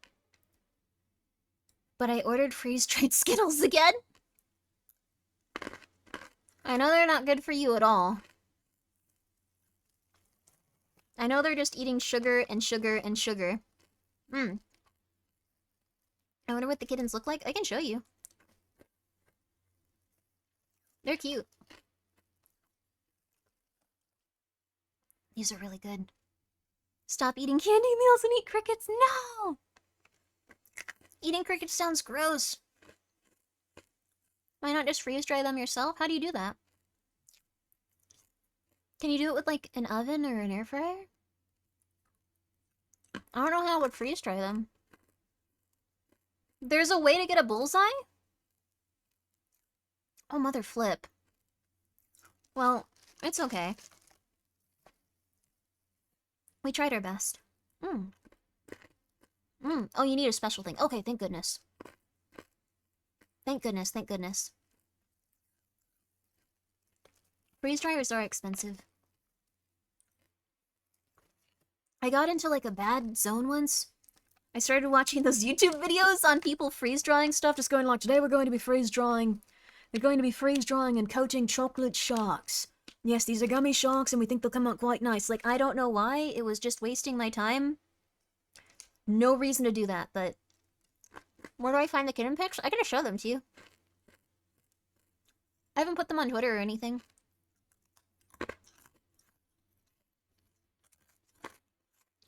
I can show them to you.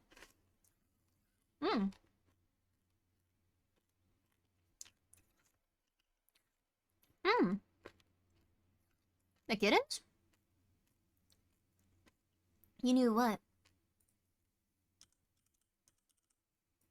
Here. Here's a picture from when they first got here. Oh, good kitty. Oh, good kitty. Their name isn't, they're the runt of the litter, so they're just very small. They're supposedly 8 weeks old, but they're exactly 1 pound. They're not very big. They're not growing very quickly. And they had an upper respiratory infection that's now... They have antibiotics now. They're feeling a lot better, but... They weren't feeling very good. They're starting to feel better now. This dude also had 20 ticks on his head. Like, or I guess 10. The other guy had some too.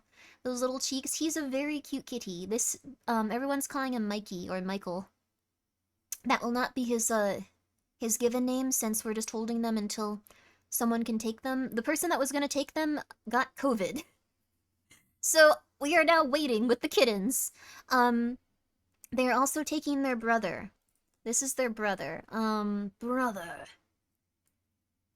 This is their brother. Let me adjust this picture since it has my friend in it.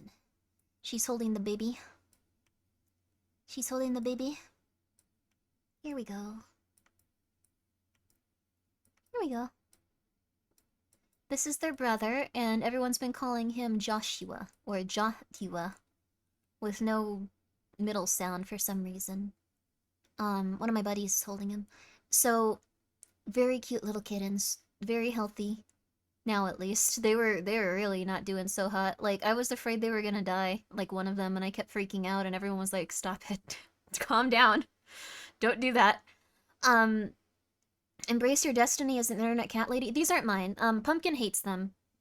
My big fluffy pumpkin cat, like, my big fluffy pumpkin, she hopes they die. She looks at them and just goes like, nope. Get them away from me. Get them out of here or you don't love me. Make them leave now. Like, that's what she's been feeling like. Pumpkin is jealous, I don't blame her. She, I think she thinks that they're replacing her. Which they never could. I love Pumpkin so much. But yes, this one's a very soft little... Oh, you can actually see the tick. I think, just a tiny bit. You can kind of see it, actually. Oh, no, maybe that is just, like... But they had a ton of ticks, like, right there. Like, right in, like, their ears where that little spot is. Like, they had a ton of ticks. So, they're okay now, though. They had, like, a bunch of them right on the ear and, like, next to the ear. They were very teeny tiny, though, so they weren't being that affected, but they were pretty tired. You think now two people randomly moved into your house? To be honest, if someone were just like, Grimmy, these 2 5-year-olds are gonna be living with you now, I'd probably be like, no, they aren't. Put them back. I don't want to deal with this right now. I'd like to think that's how most people would be. Just like, no. I'm an adult. This isn't my problem. That's probably how Pumpkin felt. I put them outside when everyone else slept. Don't do that to children, dear lord. I understand though, but they're a very fuzzy, fluffy little guy. The orange one is too. They're very cute. I think the orange one's gonna be tiny though. Like the orange one is very what's the word? They're the runt of the litter and they're not getting very big. And their ears are also very small, so they're probably gonna be like half the size of the white one. I invited these completely random strangers to stay. I guess what I did to Pumpkin was, like, because I brought them up to, like, show her. I brought them up in, like, a little, like, tub. And, like, not, like, with high walls. Like, it was kind of like a basket. I brought them up to see her, and she probably just... I guess from her perspective, they were stinky, tick-infested, and, like, flea-infested children. They were just looking at her like, hey, what's up? And she was probably like, oh, heck no. She's very clean and, like, dainty. And, like, lives a very clean life, so she probably just smelled them and went like, none of that here. Get them out of here. Pumpkin doesn't pay rent. She's cute, though. She's my kitty. I don't want to make her unhappy. I don't want to make Pumpkin unhappy.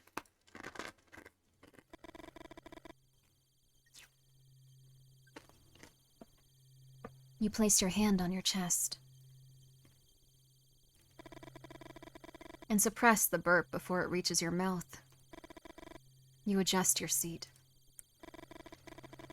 And muster the strength to embark on another day. It's been over a month since your first exorcism. You don't know how much more you can take.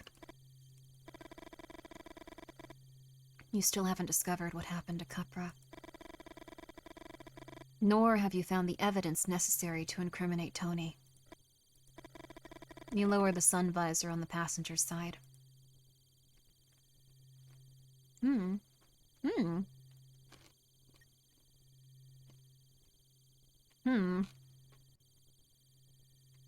don't know what this would be. This would probably be like some cult doctorate, and this would probably be... It could even just be a personal drawing. Yep. Anguish constricts your chest. Neither heartburn, nor the burning sensation on your esophagus troubles you anymore. You experience a shapeless pain. A pain that doesn't cling to your body. Oh, I forgot to run ads while I was taking a break, sorry. But rather the absence of anything. Ollie. You focus on the drawing. On those marks that still feel close to you. Yet are part of a different life. You recall Eva's laughter upon seeing how Olivia depicted you. Eva pointed to your belly and you feigned offense. You would scold her for mocking your child's artistic abilities.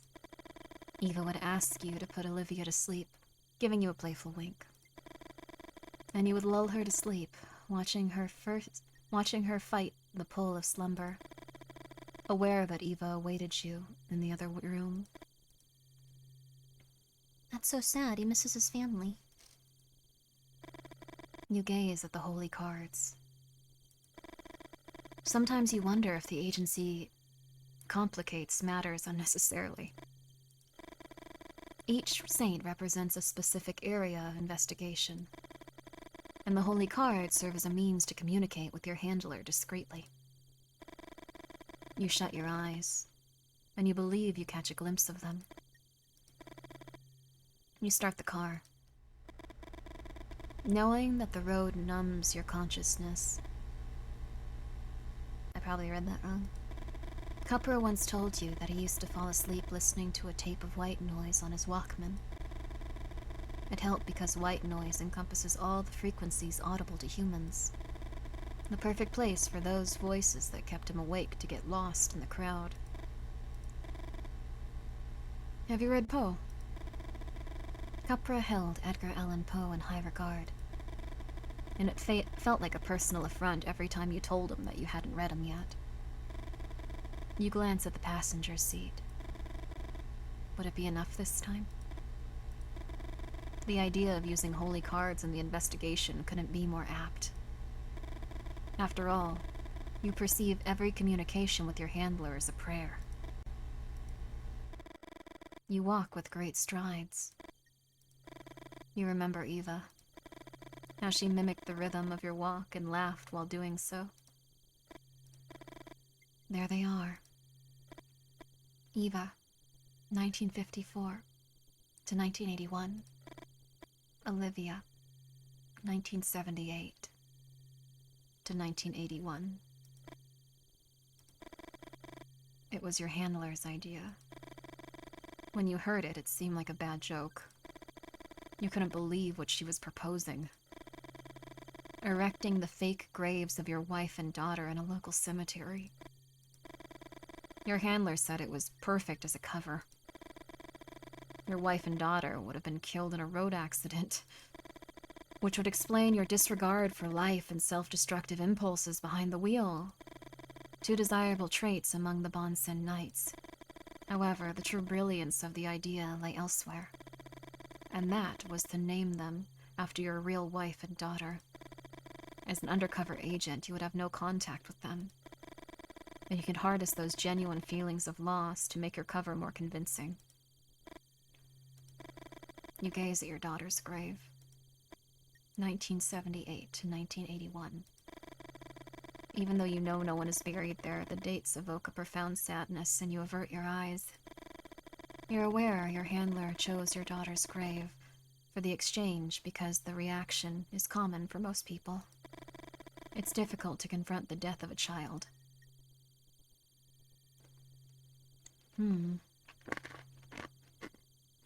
Interesting. The writer of the game really likes cars. The writer of the game... I played their other game too. They're very romantic and they do like cars a lot. That's what I've noticed so far. Remember what each holy card represents. Father Mario. Father Mario was a healing priest from La Matanza, Argentina. There's a famous phrase of his. I am the guitar. God is the guitar player. The agency uses Father Mario's holy card to catalog the actions of Tony's acquaintances, and thus build a case against the entire hierarchy of the Bonsen Knights. Huh. Interesting. That's a forward steering wheel for the sure the dash shot. I don't know anything about cars, so this is quite interesting. Saint Cajetan. I don't know if that's how you say it. Of Thien, patron saint of administrative officers. The agency uses his card to catalog accounting documentation. Mary, undoer of knots, is an allegorical representation of human difficulties. The knots symbolize those problems that virgin helps to unravel. That virgins helps to unravel? Huh. The agency uses her holy card to catalog documentation that seems to have been forged, or obtained illegally. Examine available evidence.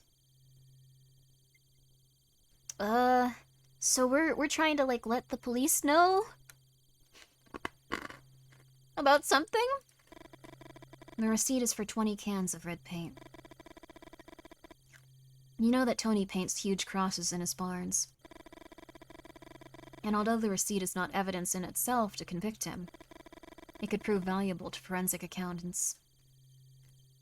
Permission to drive after curfew.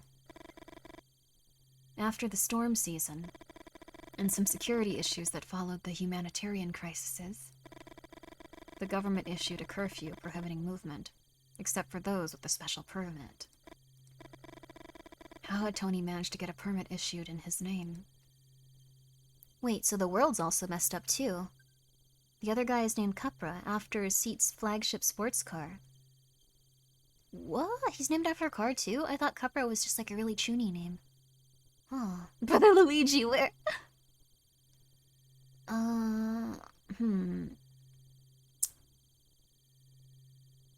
Okay. Father Mario is Tony's acquaintances.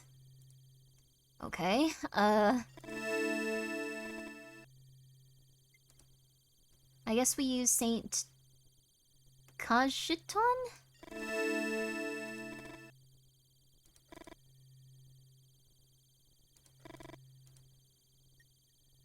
Okay, so we probably are using Saint Cajetan with the receipt, or Mary with the select holy card.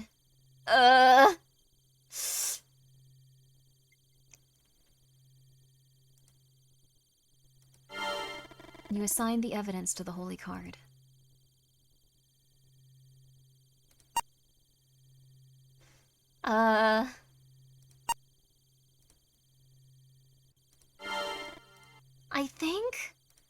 I think that's right!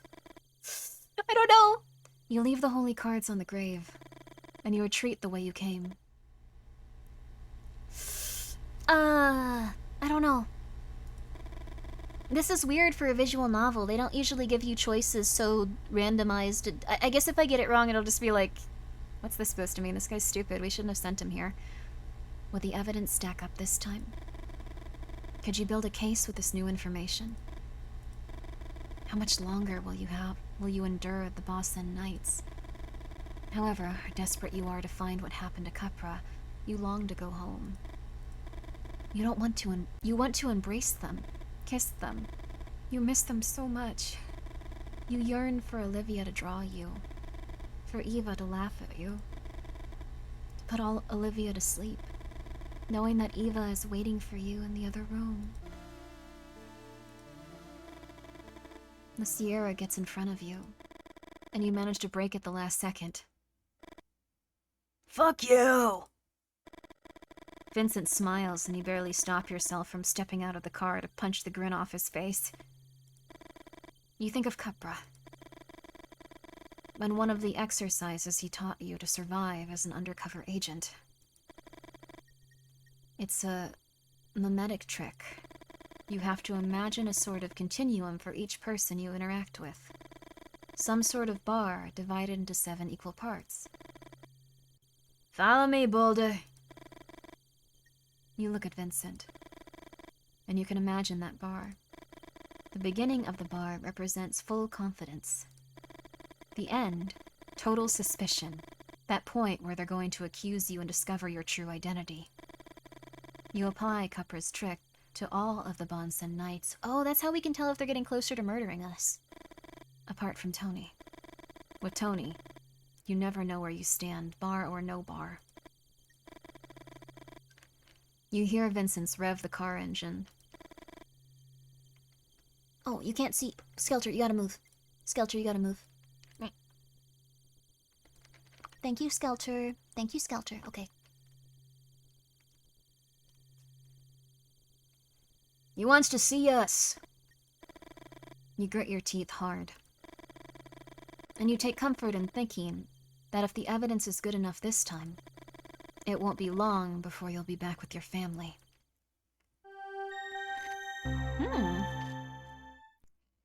Mechanics being explained in game. Neat. Yeah, these games are very well written in that regard.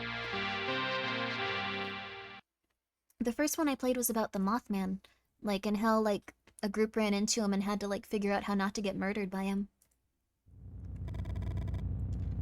That was a gross simplification of, what happened, but it was a good game.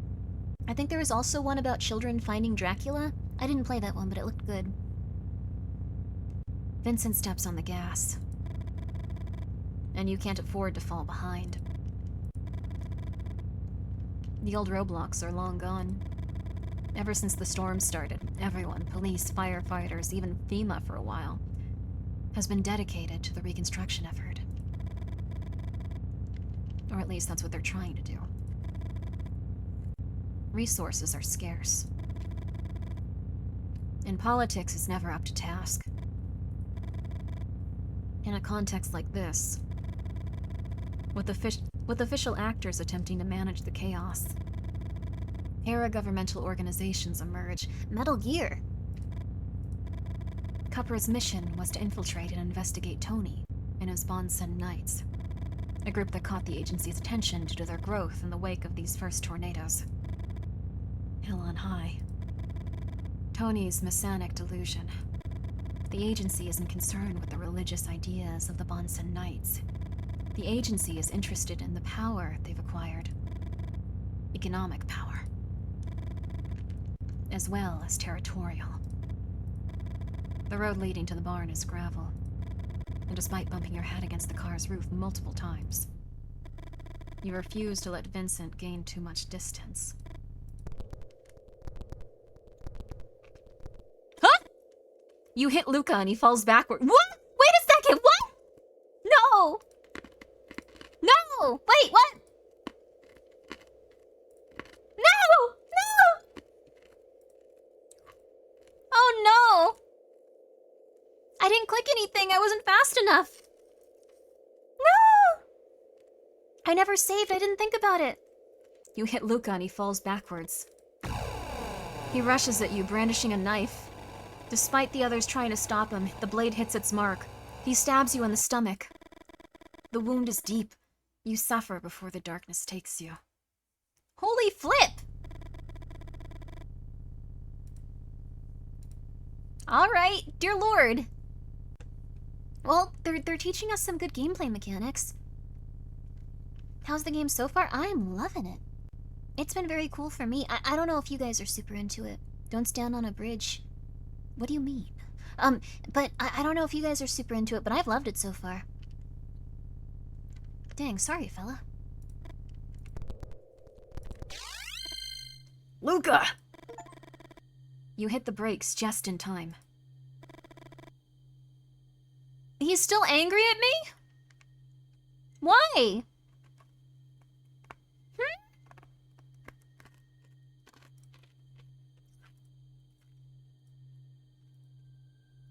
I want to see if I can swerve or something. Luca! You swerve and Luca jumps to the side. You scratch Keith's car. My Sierra! This is so interesting! Okay, sorry, I'm gonna go with the first thing we did. You hit the brakes just in time. I don't like this guy. The other guy had a better portrait. Luca got hit by the car, then got... Some people are like that, I guess. Like, maybe we tapped him with it, but either way. You crazy motherfucker! Your heart is pounding. You know there's no room for even a moment's distraction when dealing with the Bonson Knights. This is a little different. You hit him with the car. Like, it's not like, oh my god, I accidentally used the wrong hand movement. They're gonna know I'm from, like, a different country. Like, it's not that kind of spy work. You almost hit him with the car! You step out of the car and let them park it for you. You know they're gonna tease you about this. But you also know you have a role to play. You're Boulder, a big, calm guy. But with self-destructive urge gnawing at your core. You're an iceberg from which two chunks have been torn away. And the current carried them off, never to return. They do really like Ford Sierras. I'm not gonna argue that. Cult leaders often do get completely obsessed with a specific type of car, though. I think there was a cult leader that got obsessed with, like, Rolls Royces or something, where he had, like, 100 of them, even though everyone in the cult could barely eat. Your handler had recommended you use the cover story to your advantage, arguing that pity is one of the most powerful resources when it comes to diverting attention. You look at the Bonson Knights around you, and you can't help but wonder. Compassion? Pity? Empathy? Will these three characters be able to feel something like that? Keith was the eldest amongst all of them. And if half the stories about him were true, he would have a guaranteed place at Satan's side. Luca.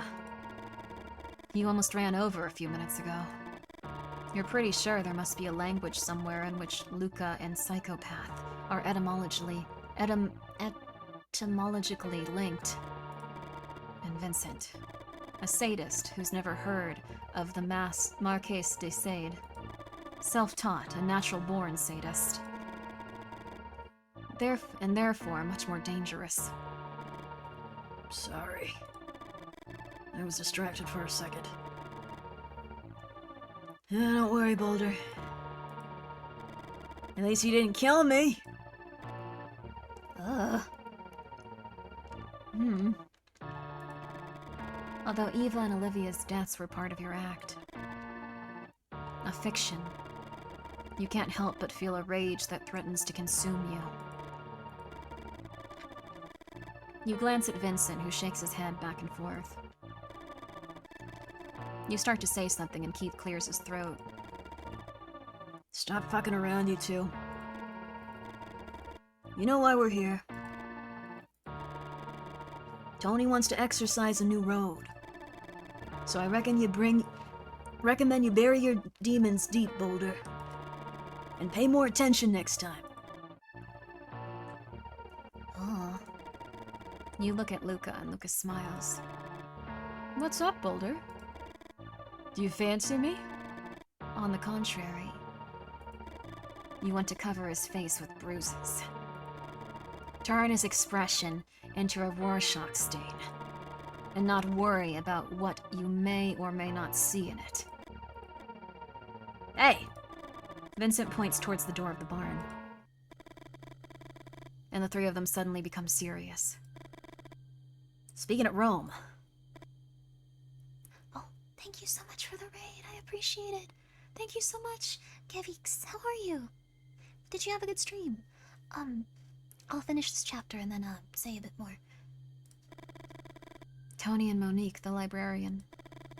Monique is Tony's trusted lieutenant. A woman of few words. And who you doubt knows how to smile. Listen to me. By now I reckon that we know all the signs. Why are his knuckles covered in blood? A new tornado is approaching our roads. And we're not gonna let it pass.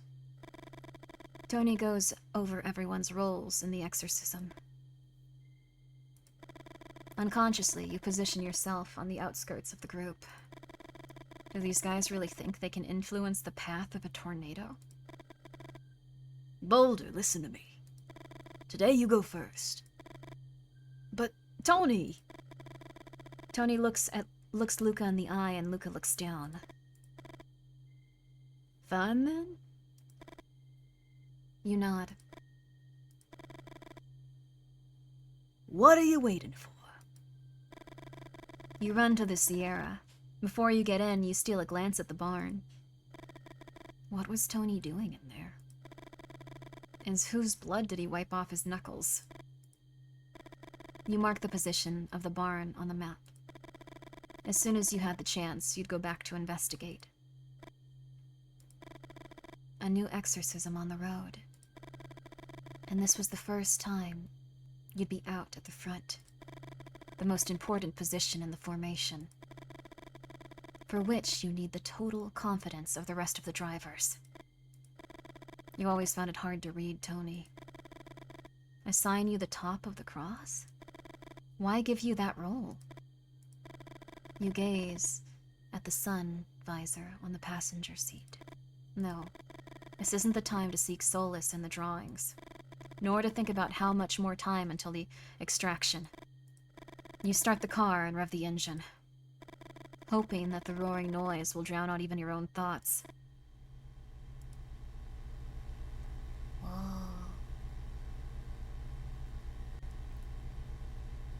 Exercise Road. What? Huh? Huh? Huh? Okay. I wasn't expecting a minigame.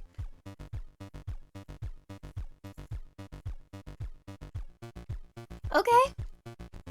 Thank you so much for the raid, though. How was your stream? Oh, you're stealing my kidneys. Go for it. Try. I'll kill you. How was it, though? Thank you guys so much for coming by. I'm Grimmy. I play a lot of video games. Mostly horror ones. And thank you, Moose, for being here for 15 months. Yo! This is a game about being in a cult where you drive a car to exorcise tornadoes, I guess? I might actually get smaller or do something because there's something behind me that looks important. I'll be like this for now, I guess. Now you can see what's going on here.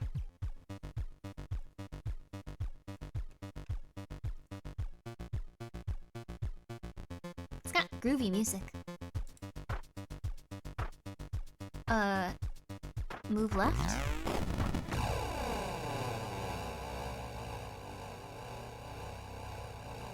After the initial impact, a chain reaction crash unfolds. Your car somersaults in the air and your hands instinctively cover your face. In your final, reluctant moment, you hold on to thoughts of Eva. Despite your resistance, darkness finally envelops you. Okay, well,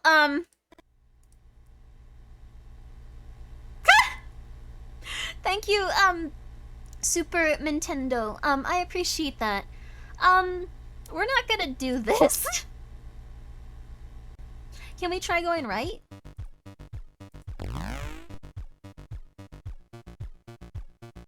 Oh, that's what it is.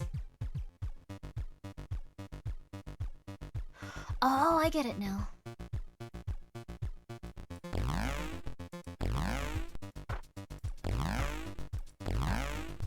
Okay, these little skull things.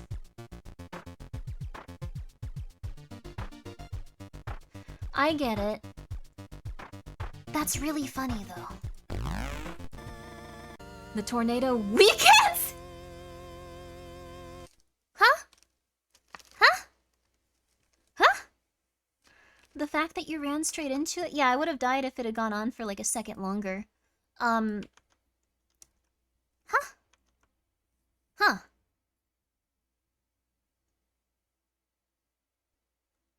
Who would have thought the skull symbolized danger? Hey, buddy. Hey.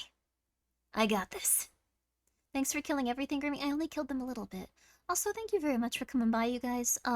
Please take a moment to go and check out this nice person that just raided us, and I'm gonna continue, playing this game where we exercise tornadoes using Ford Sierras. Very important that you like Ford Sierras. Your heart races, flooded with an excitement you can't explain. You roll down the window, and only the horns of the Bonson Knights can be heard on the road.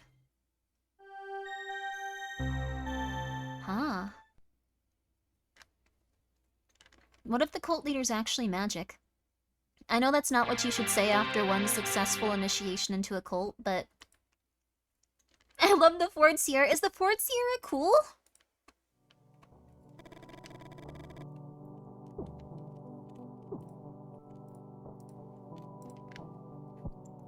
It's not the first time it's happened to you. As soon as you walk into Danny's bar, you feel like you're floating. Like you can see yourself from the outside, and you're someone else. Look who's here! The illusion still soon shatters. You try to smile and return the greeting. You're Volder, an undercover agent investigating a religious cult led by Tony. Looking for answers about the disappearance of Capra, your dear friend and godfather to your daughter. You miss little Olivia so much. Your eyes itch, and it's not because of the smoke in the bar. You take a breath. What are you going to do now? Well, I really do like that 95% of these really unironically, I'm not being sarcastic, I love that 90% of these really innocuous choices are just like, you get stabbed, you die. You look at the man's keychain, you get stabbed in the eye, you die. It's kind of fun, honestly. Sierra's had a turbo that was almost the same size as the engine. And produced ungodly power so they could drive really fast? That's cool. Huh. Go to the bar, go to the right of the bar. I'm gonna go to the left. Go to the emergency exit. Oh. We could go to Tony's office. I should probably try to improve my standing with like the fellas that are in the cult though.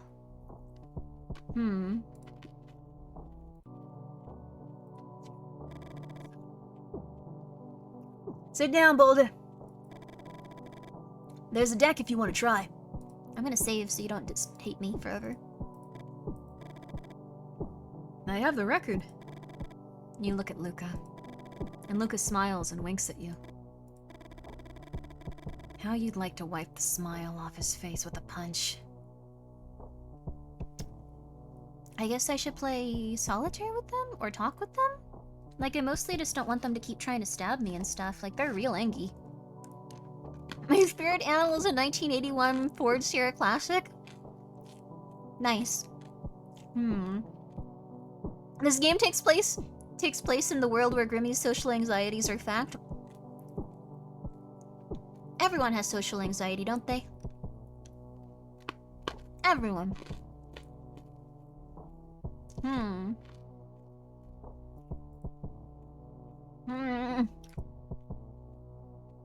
Can I talk to all of them? I need to improve Luca.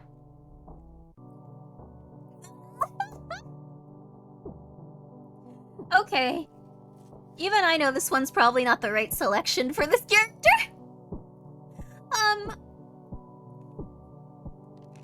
Maybe I could apologize to him for it?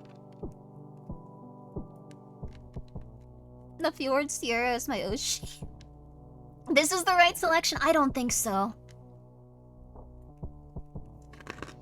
Let's do it anyways, we're gonna get stabbed.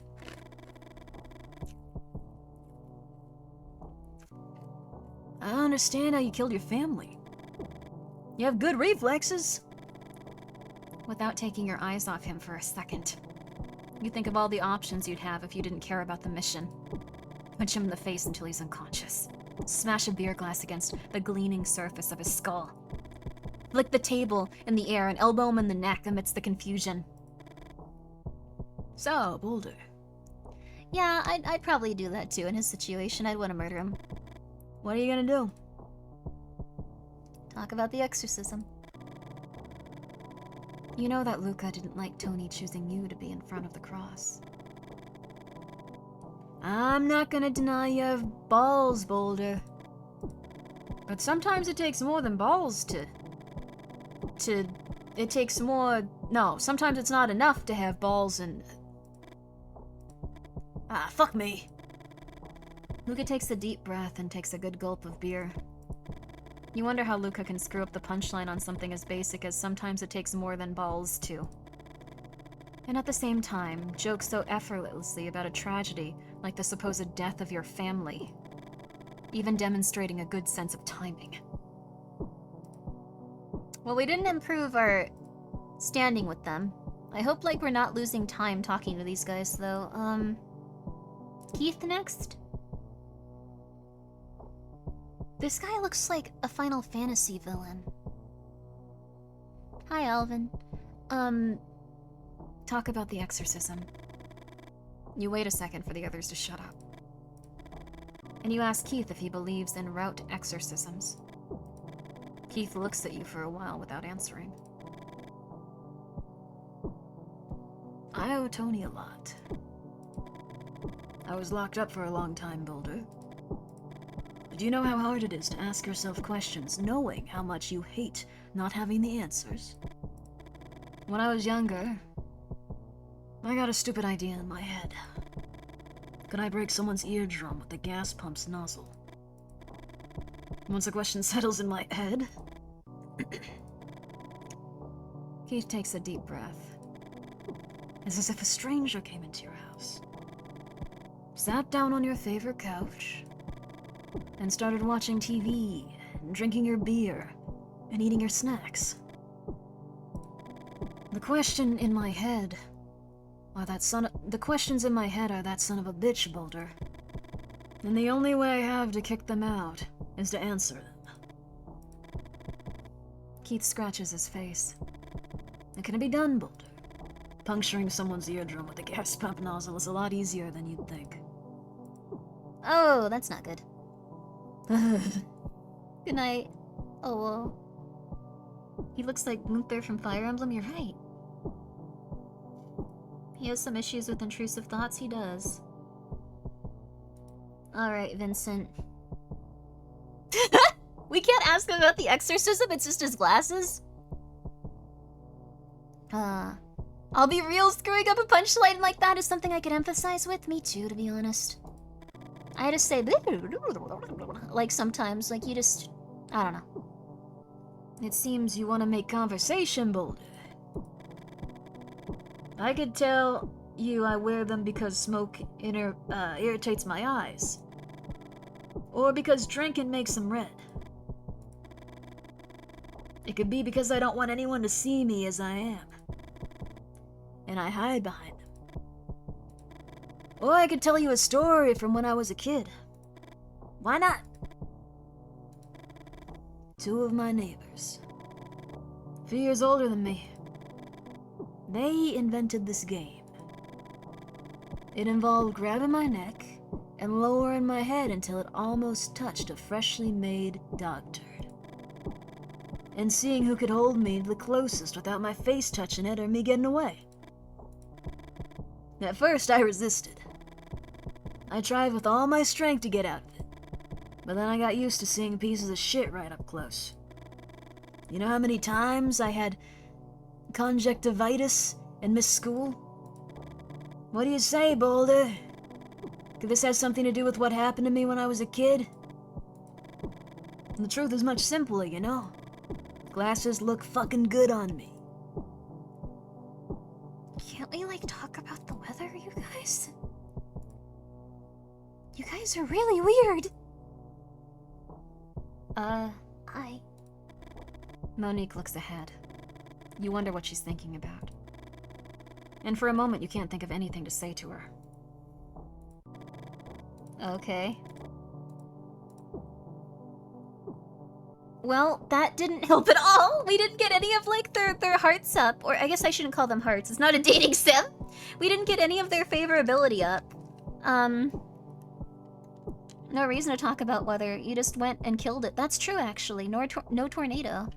My go-to screw up a sentence a couple of times, pause, and I swear I can speak English. I sometimes just go like it usually gets me back on track. Play Via Cruise 6 Solitaire. I'm never gonna get the stupid dartboard.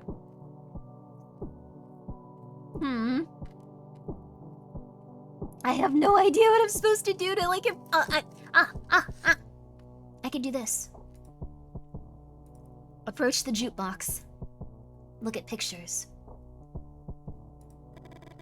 Danny posing with a younger man you don't recognize. You read the message on the picture. To a true fan. Scaloni.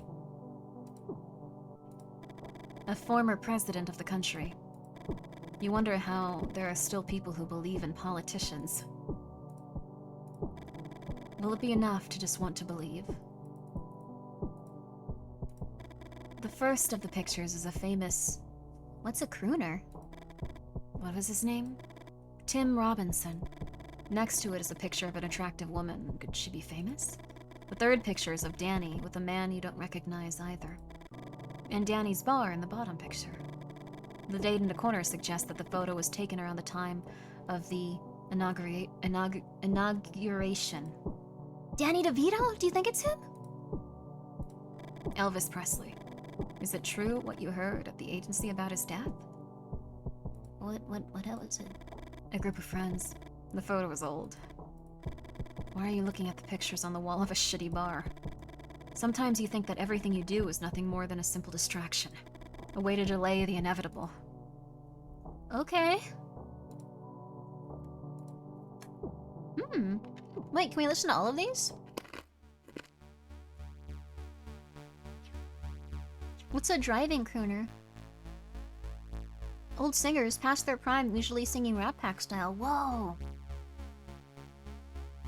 That's nice, though. That's cool. Frank Sinatra. Is it supposed to be a negative? People love Frank Sinatra.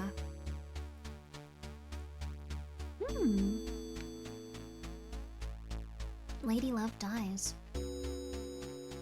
This is quite nice.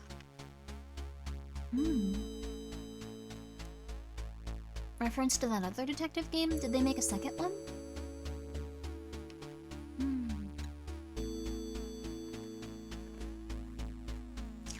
There was a bathroom where there was a Danny DeVito shrine behind the wall.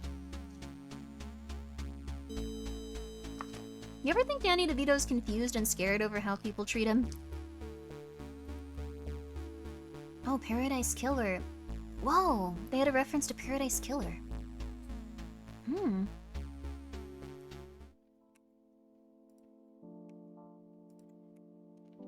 This has a good soundtrack for, like, their chiptunes.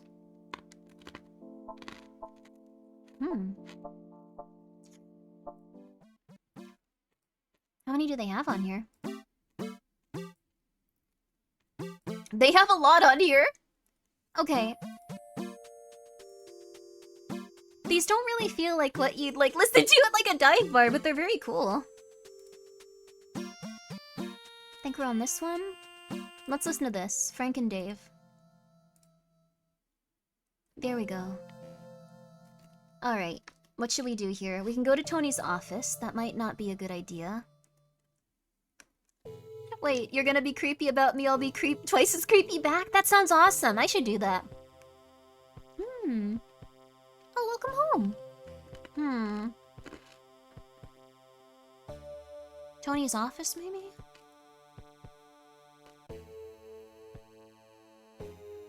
I could also just go up to the bar itself. Or I could go to the emergency exit. There's, I wouldn't make a good informant. Like, I'd look at every situation like, I have 12 things I can do, I should just die. You walk to the bar. Huh? Unicorn, can you hear the crunchiness of the freeze-dried Skittles? I'm sorry. Just pretend the character is always eating freeze-dried Skittles. Kevin continues to do his thing without looking up. They're really loud? Oh, I had no idea. I'm sorry, you guys. I thought it was being sneaky. Wait, let me check the microphone. Oh my god, they're really loud. I'm so sorry.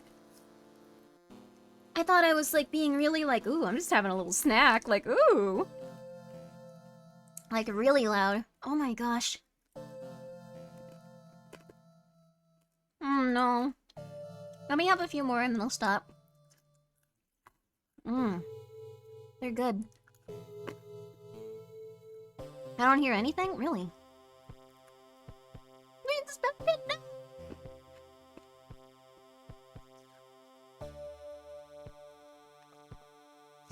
They're really good, though. They're like horrible little crunchy balloons. It do be a little crunchy. Oh, hi, Hazmat.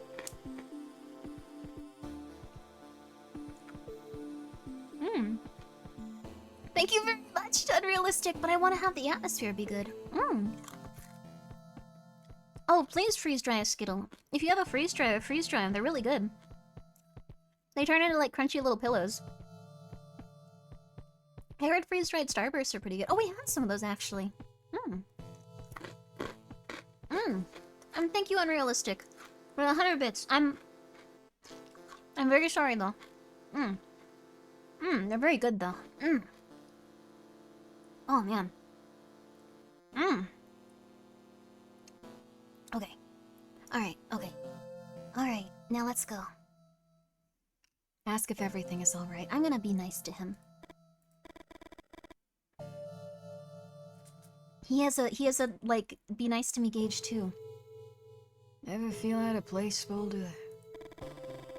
The question takes you by surprise. You read all of Cupra's reports. And you know that Kevin has become something like a friend to him. What exactly had it said? Kevin, current owner of Danny's Bar, is one of the most interesting characters I've met connected to the Bonson Knights. You'd like to tell him that you're friends with Cupra. And ask him if he knows what happened to him. But things aren't that simple. Sometimes there's just no choice. I was always good with numbers, you know. That's why Dad never let me go. The old man even asked me to do his taxes. Did you ever read Martin Gardner's columns in Scientific America? You look at Kevin carefully, although you don't know exactly what he's talking about. You now understand Capra's interest. The first one I ever read was recommended to me by a customer. I was 15, waiting tables. This one guy couldn't make up his mind what to order. He'd ask for one thing and instantly regret it, change it to something else. I thought maybe he didn't have enough money. I ran him through the menu again, including combinations of stuff I figured he might like, give him what he was already asking for. And in my head, I calculated the right price for all these made-up dishes. The guy just stared at me and told me to bring him whatever I wanted. He left me a hell of a tip and a copy of Scientific America. On the cover, he wrote, "Read the mathematical games column. You'll enjoy it." You know how many times I thought about getting the hell out of this place? I couldn't leave Dad on his own. Dad got me a subscription to Scientific American, and later signed me up for a correspondence writing course. Getting the mail every month is what kept me sane, Boulder.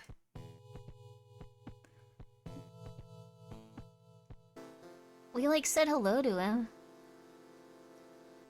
Are bartenders usually like this? He seems like a nice enough fella, but I've been hearing the crunch, but it's not unpleasant to me. That's good, thank you guys.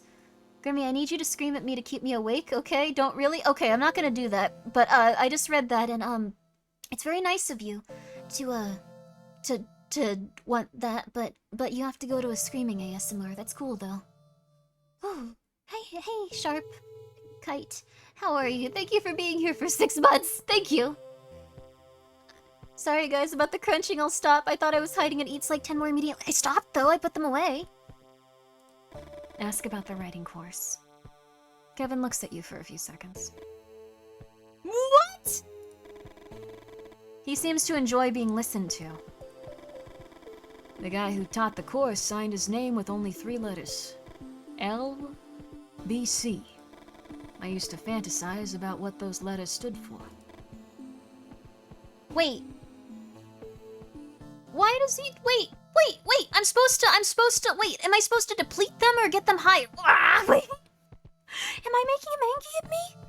Wait. Like, if it's all red, that's bad, right? Like, 7 means, like, they're gonna kill you, so, like, it went down, so he likes me more, right? Right? I hope?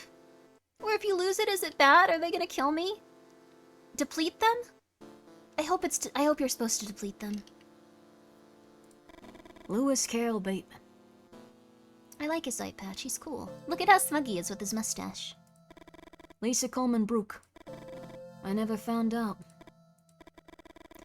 They'd send me these booklets with theories and exercises. Circle of Characters, LBC called his creations.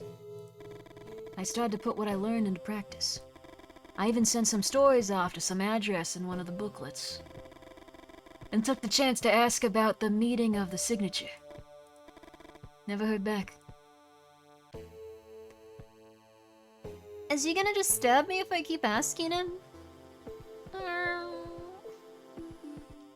If it goes the... Cause, like, I thought I, like, almost ran a guy over and it, like, depleted his bar a little bit, right? Like, that means he didn't like me. Right? Wait. I don't know. I'm gonna get killed. Ask about the character circles. Kevin pauses before answering. Is he happy or angry? Do you know how many non-collider points are needed to define a circle?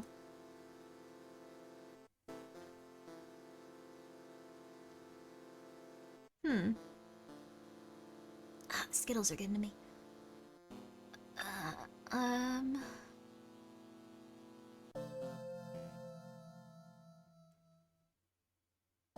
Oh, it's a suspicion meter. Oh, so me almost running some guy over but not was good. Alright, I'll shake my head. It takes 3 non-collider points to define a circle. Kevin smiles. Imagine 3 points on a piece of paper. When you connect the dots, you make a triangle. And you draw a circle that fits around this triangle. And if you draw a circle that fits around this triangle, you'll see there's only one that does it perfectly. Each of the 3 points you drew is a vertex of the triangle, the corners.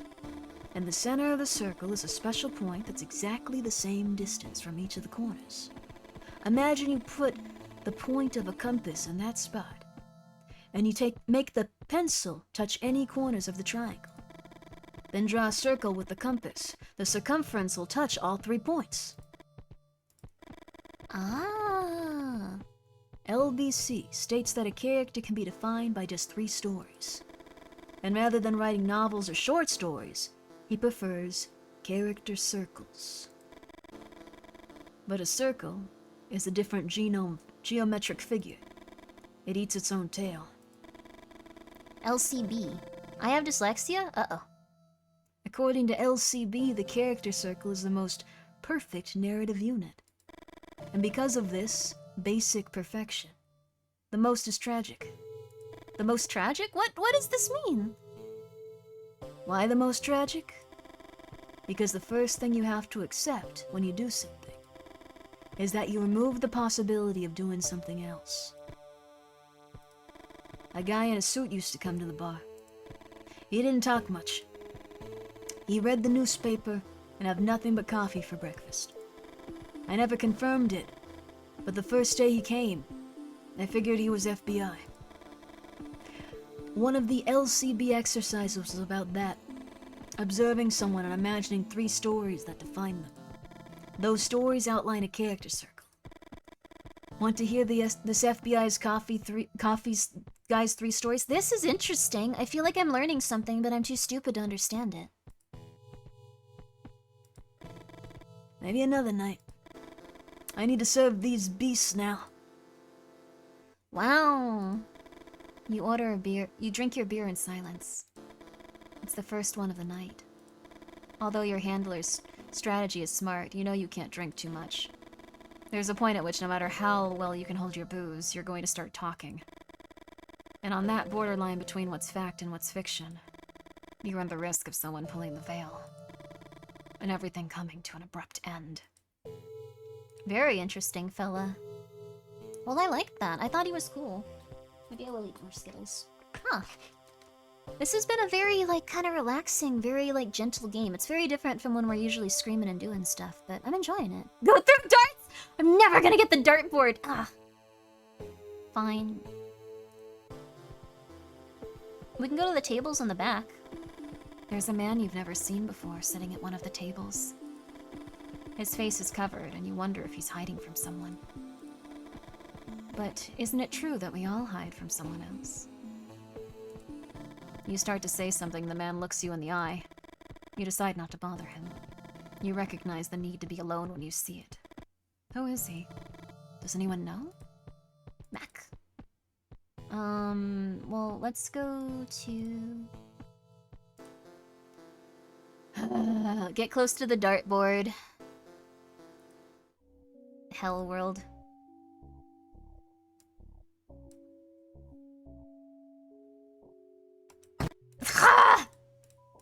It's gonna be...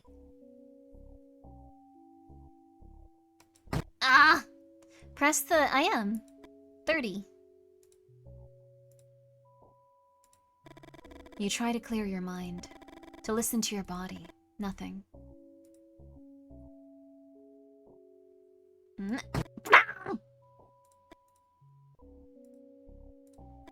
You try to clear your mind, to listen to your body. Nothing.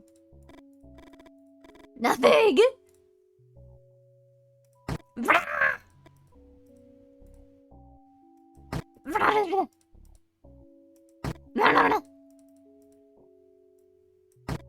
Okay, that one would have hit it. That one would have hit it.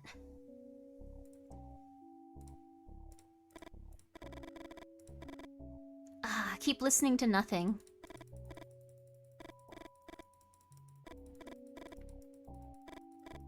I don't think it's gonna happen. I also think they make it so you can't hit it. I'll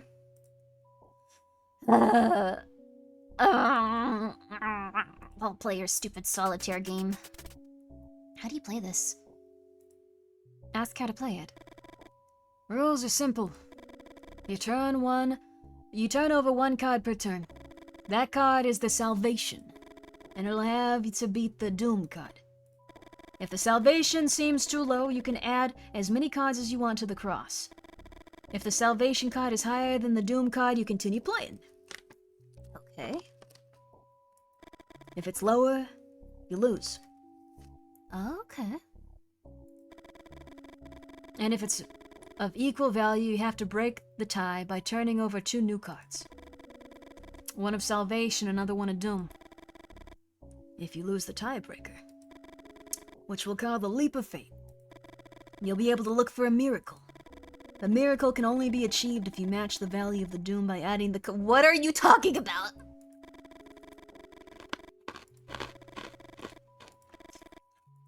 I'm just gonna try it.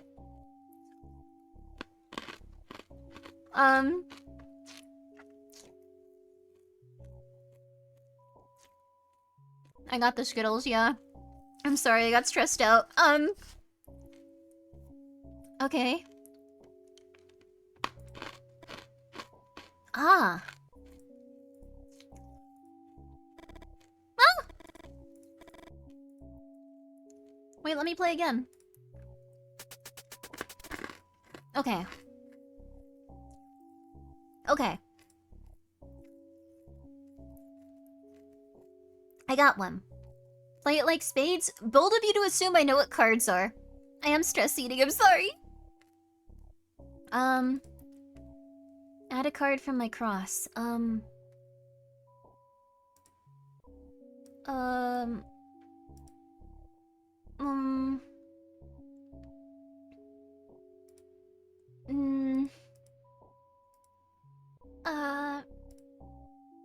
Add a card to salvation. Maybe it'll be low.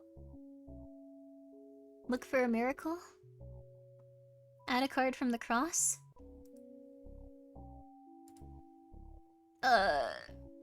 Confirm miracle? You need to tie the doom card to undo all? Wait, so I have to— how do I get a king, though? There's no miracle. Okay. Okay, I think I'm starting to understand it. The bigger card wins. And, okay, a jack. Alright, I won that one. An ace. Wait, would an ace be a 1 or would it be like a 10?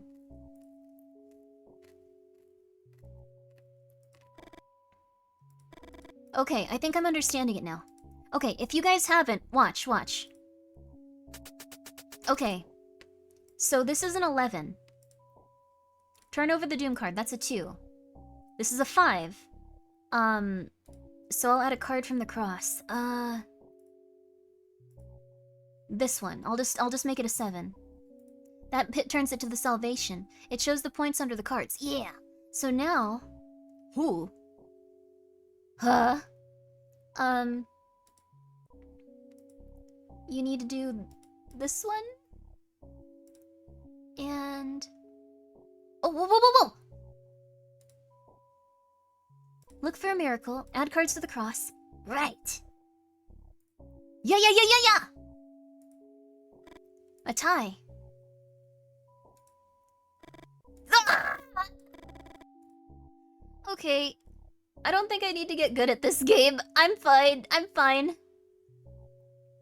We can go outside or we can go to the office. I think we should probably go to Tony's office if we need to understand him more. No, I'm not gonna lose a finger. We're fine. Okay. I do really feel in this, though. It's very cool. There are 2 goons checking that no one enters the office. Okay, fine. I'm going outside. You guys are boring. You take a deep breath. How much longer are you going to resist? It changed the music to something really uncomfortable. Save? I don't know if I can, actually. I don't think I've been able to save this entire time.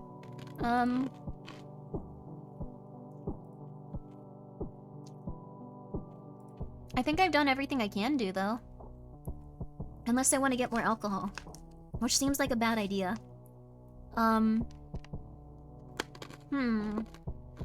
My peers still hate me. Leaving already, Boulder? Why don't you come here and chat? You make a hand gesture and walk to the door. Exorcisms on the road. Messianic delusions. Sadists at the wheel. And the constant threat of being killed. How much more of all this can you take? I talked to you for like 20 minutes, dude. You're being rude to me. You didn't like that? I talked to him! Sorry, I shouldn't be yelling at him like this. Can't they be nicer to me? I'm trying really hard. I'm sorry. I'm sorry. Please, I'm begging you. Please. Okay. I think if it reduces, it's good. Your waist hurts. No mercy out there. Your waist hurts. You feel a burning in your esophagus. And the onset of a cramp in your left leg.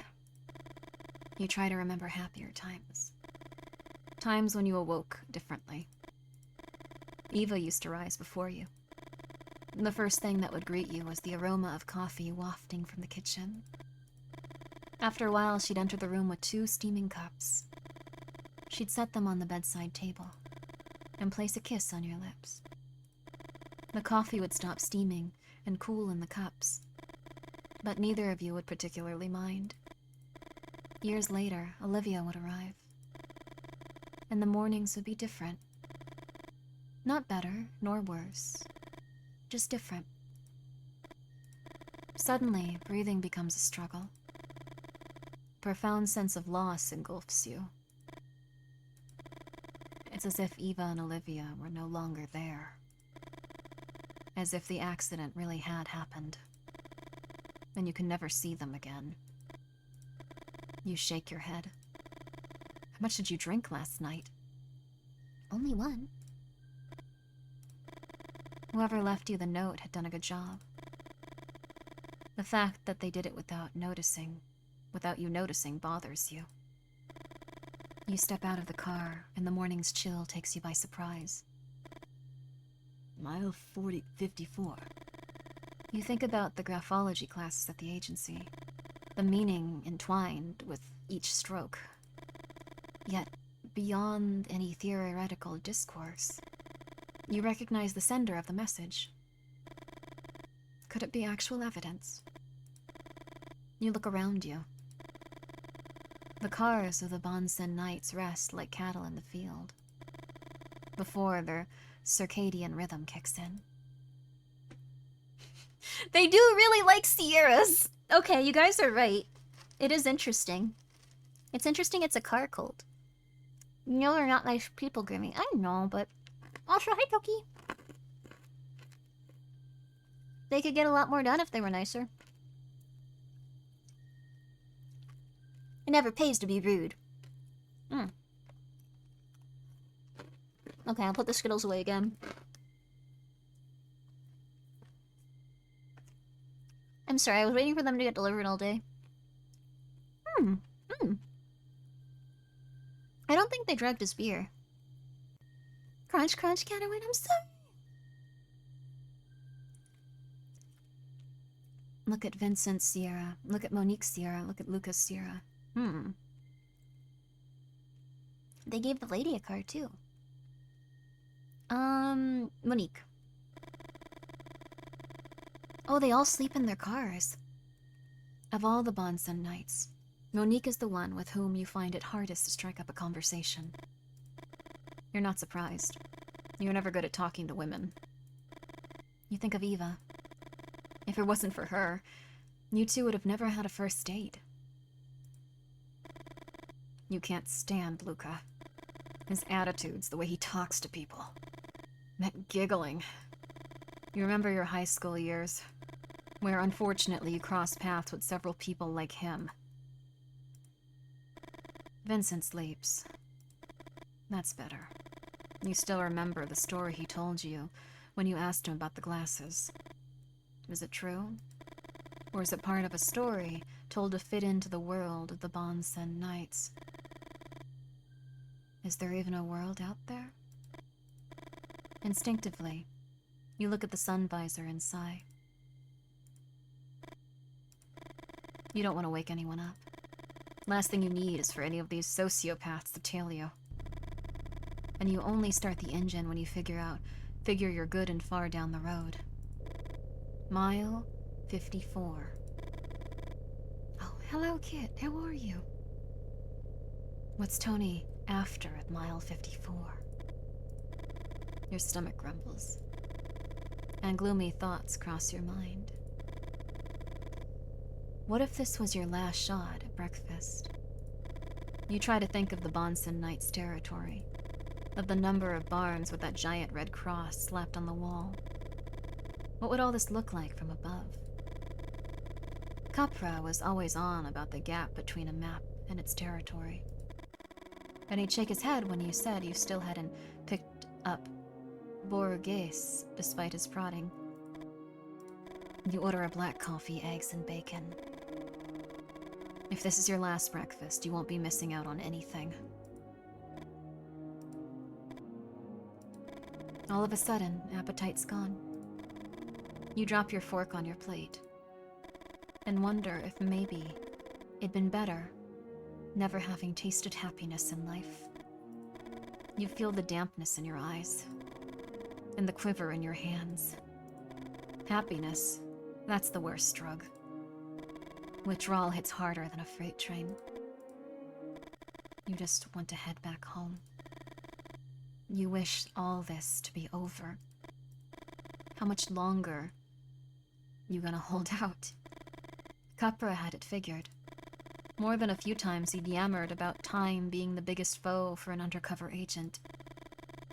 What was that line he just couldn't quit repeating? Reality's just an illusion we've gotten used to. What the? The evidence you left on your daughter's grave is no longer there. But the 3 holy cards are. Father Mario, a holy card used by the agency to catalog the actions of Tony's Circle. Saint Cajetan of Thien, used to catalog accounting documentation of the Bonsen Knights. And Mary, undoer of knots, used to catalog material that could have been forged. Along with these holy cards, you find 2 new ones. Our Lady of Health and Saint Epidius. Epidius? I don't think I said that right. Fucking hell. You bend down to pick them up and you feel a great sense of helplessness. What on earth is your handler looking for? More evidence that Tony's a son of a bitch? Isn't it enough to know Capra's gone? And Capra? Did he find anything? Or had he simply been discovered? Your head's spinning, and you try to concentrate. Almost as if nature was giving you a sign.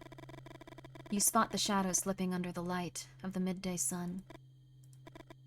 It's time. The road meanders gently, and you think of Eva. How she'd sway to her jam, all graceful and free. It's a stone's throw away now, and you ease off the gas. And there it is, finally. Thought you weren't showing up. You smile. You never considered that option. Here we are. At mile 54. And it ain't just us who've crossed paths at this point, huh? You're familiar with the backstory of the Bonsen Knights? You'd like to tell him yes. To spill that you're an undercover agent, and that there's a fat file about it back at the agency. You'd buy a ticket to see the look on his face. Ask him about your partner, but you just shake your head. Hold on a second. I guarantee it's gonna be worth your while. Back in '83, there was this curious happening. 2 F5 tornadoes nailed the heart of the country at the same time. Remember what they blabbered about their pats on TV? It's tough for you to admit, but it only took him 3 sentences to hook you. You remained silent and let him continue telling his story. I was working as a used car salesman back then. My town took the biggest punch. One tornado slashed it south to north. Later, another one swept in southeast to northeast. This way. Like a cross. Got saved by a fluke. Tony takes a pause. Town was pretty much wiped out. My boss was a son of a bitch. Mark Fisher. Mark Fisher? You scour your memory for that name popping up in agency dossiers. And I ain't just tossing that out. You know what Monique says about adjectives, right? You don't. But you're glad to have a new topic of conversation with the librarian. Anyway, Mark owed me commission for my last sales. He knew I needed the cash, but didn't give a damn. Once the sirens quit wailing, I hoofed it to the office. Sifted through the debris, clinging to hope of scooping up anything. But I found nothing. Cash box was busted open. Never found out who swiped the money. It wasn't Mark. He died in the storms. Something snapped in me. I started tearing everything apart. Like a third tornado ripping through the damn offices. Must have caught the glint of metal. Behind the picture was a key. And a legend. Mile 54. I figured Mark had other stuff going on. So without thinking too much, I left the office. And I started looking for Mile 54. You got any clue how many Mile 54 markers litter this country? You shake your head and Tony grins. Started off with the closest one. And I didn't find anything. Kept at it. And after a while, landed in this spot. The barn was padlocked, but I got the key. I couldn't believe my eyes. Felt like I stepped into Heaven's Gate. Sierra's stretching as far as you could see. My boss had him imported from Europe. And for some reason, he couldn't sell him just yet. Know what a cross is, Boulder? A cross is an intersection, a meeting point, 2 tornadoes, a guy and a batch of imported cars. Tony takes a pause. His stare is intense. It's hard for you to bear it. But also 2 friends. Or a pair of foes. Each of us carries more than 1 cross. The key's knowing which one to flaunt the others. Silence gets heavy. You don't dare break it. Shall we go back, Boulder? You nod, and Tony's words rattle in your head. Oh, I liked that chapter a lot. Hi, Kanat. Thank you so much for reading. Sorry. I didn't want to break the, I almost did. That Sierra twist was weird. But I didn't want to break the, atmosphere. How was that stream? A special event! I hope that you had a very lovely time. Guys, please go check out Kanat. They play a lot of really lovely horror games. They play a lot of really lovely horror games, and, they're very relaxing. I think you would like them quite a bit. I was invested. I liked it too. The writing in this is very neat. The cards are so... I don't know why the cars are such a prominent figure in this, almost more so than the characters themselves, but, you know, I quite like it. Okay. It's a very weird game. Why not? Why not? I'm gonna crunch a tiny bit more. Here I go, crunching again. Hello, Radika. Hope you're doing well today. Just a few more crunches. Oh, this can't be good for you. These are all just sugar. Thank you, Unrealistic, for the 100 bits. Treat yourself to a nice Ford Sierra. Are they, like, good cars? Why did he import European Fords? I thought Fords were, like, an American thing. It could be a reference to Sierra games. I don't think it is, but it's possible. Don't worry about it? Okay. It might spoil the game. But again, please go check out Kanat. I hope you had a really lovely stream. But please, please, please, and thank you so, so much for raiding. Sorry that we were in the middle of whatever that was. You feel the heat under the weight of your body. And it brings to mind those cats lounging on parked car hoods. You used to think they did it to ward off the chill. But Capra had told you that the real reason was different. Cats perch on car hoods to protect themselves. From stray dogs. What are you thinking about?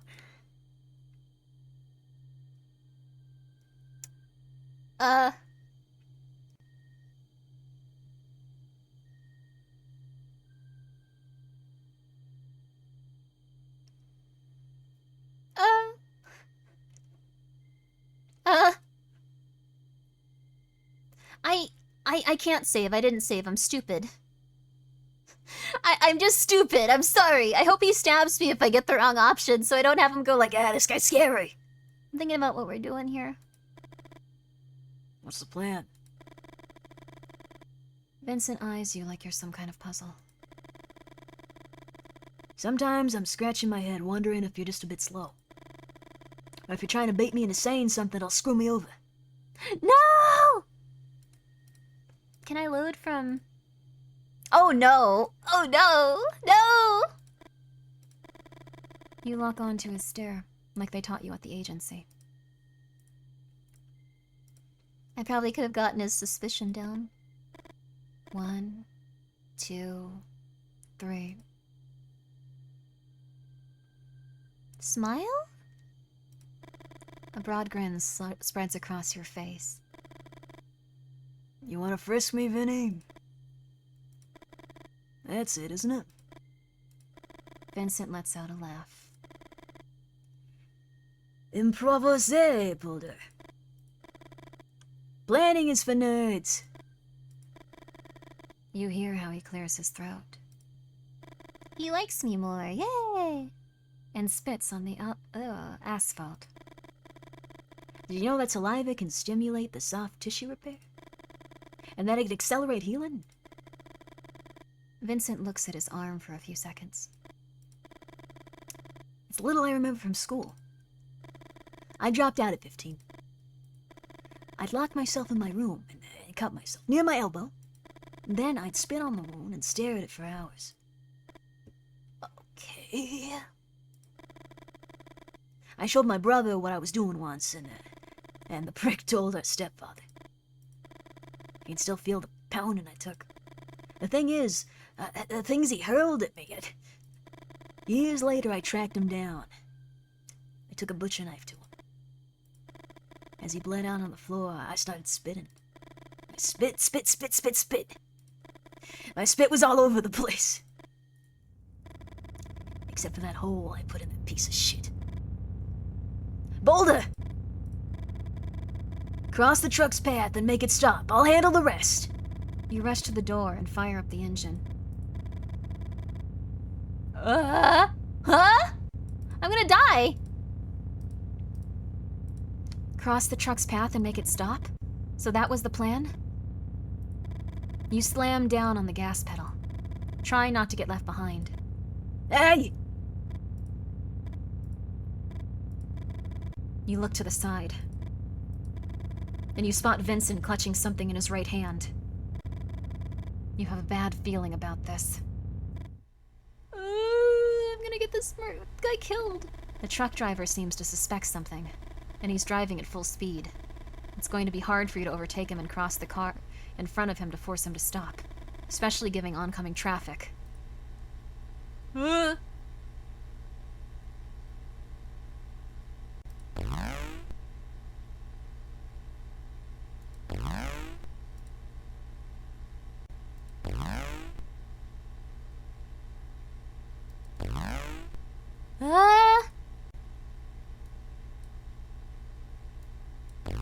I'm gonna die. Okay, okay.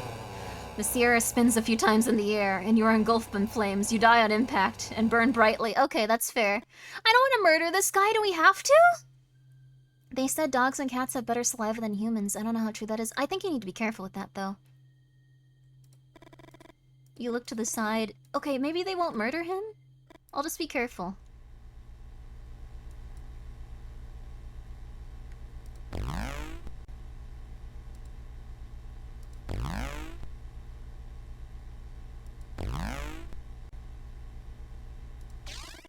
You get in front of the truck and slam on the brakes. The truck brakes too. Why do we have to do this? You owe the agency a lot. Without that transfer, you'd never got crossed paths with Eva. Hold still while we unload, huh? And Olivia wouldn't exist. When you were transferred, the agency had taken care of everything. They'd hired a truck to move you across the country. Your father had passed away not long before, and you'd made the decision to sell the house. Nearly everything there had belonged to him. Don't worry, it won't be long now. Boxes and boxes from a past that would never return. Capra had been there, and he had helped you unload them. You know what? I'm not worried about you talking. The trucker scans left and right. Because you'll be sipping through a straw for at least a year.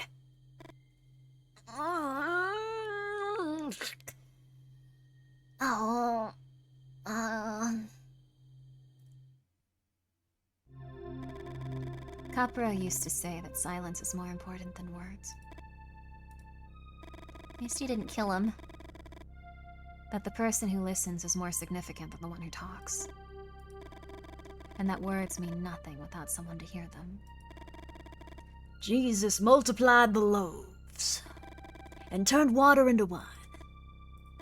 Water into wine. Can you imagine?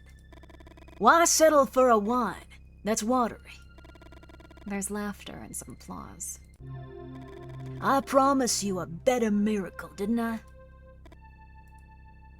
And now I multiplied very good wines. But I'm no Jesus, no. I hold those who stand by me in high regard. Tony motions for you to step onto the stage. Boulder was one of the folks who helped me get the wine for today. You look around. Where's Vincent? Come here, Boulder. And hand out the bottles to the crowd. The atmosphere is booming. And you smile thinking of Eva. Eva had said you didn't go out together enough. So she arranged a wine tasting at a new restaurant nearby. The idea didn't exactly tickle your fancy. But Olivia would be staying at Eva's mom's. And you could drink as much wine as you wanted. Although that night had started with a lot of nonsense. Nose nestled in broad glasses, swirling motions to scrutinize the liquid's body, and elaborate descriptions for simple concoctions like red or robust. The mess at the end had not been much different than tonight with the Bonsen Knights. Listen up. This won't be the only miracle today. You catch some of Tony's talk. You tire of his stories. If thumbing a rod symbolizes a modern-day Lazarus from the Bible, he'd rather be back home. Who embodies Jesus in this scenario? Hugging Eva. Playing with Olivia. The car or its driver. What the fuck is Tony blabbering about? And who's the poor bastard the Falcon twins are hauling on stage? The Falcon twins? How are we just being introduced to the... Sorry, Falcon twins. Sorry. The man can barely stand. Could the twins have done that to him? The Falcon twins, an odd pair of Bonson knights. 2 bodybuilders who lost everything through the tornadoes. And for whom Tony set up a gym in one of the barns. Tony glances to the side and gestures towards the siblings. Allow me to introduce you to some. Could this be our modern-day Lazarus? It starts as a murmur. Lazarus. More people join in. Lazarus. And it ends with a roar. Lazarus. Tony walks up to the man, and even though he lowers his voice, you can still hear it from where you're standing. That's the problems with writers, Lou. Lou? Who's Lou? They just don't listen to people. You really think there's nothing to tell here? You son of a bitch. Lou chuckles, the laughter fading into a dry cough. You step over to Lou and offer your shoulder for him to lean on. What are you doing, Boulder? You raise your eyebrows and Tony appears to hesitate for a moment. But eventually he nods. Monique. I need everything ready for tomorrow's Stations of the Cross. Vincent. Take Lou to the barn. With a glance in your direction, Vincent looks surprised and starts to complain. Right now! You manage to get Lou into the back seat. Would have been easier with Vincent's help. But when you asked him, he just bared his teeth at you and sat behind the wheel of his Sierra. Lou seems to have fallen asleep. Could this guy be the key to finally putting an end to this all? You feel the car slowing down, and you instinctively clench your fist. Don't get your hopes up, Boulder. Neither of you is important enough to be executed in the middle of nowhere. It's the wine. I can't take it anymore.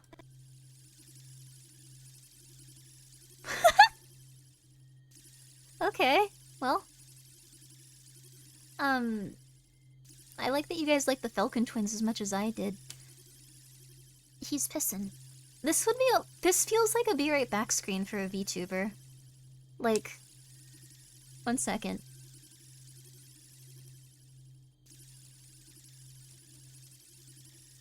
And get me out of here. I'm not the VTuber.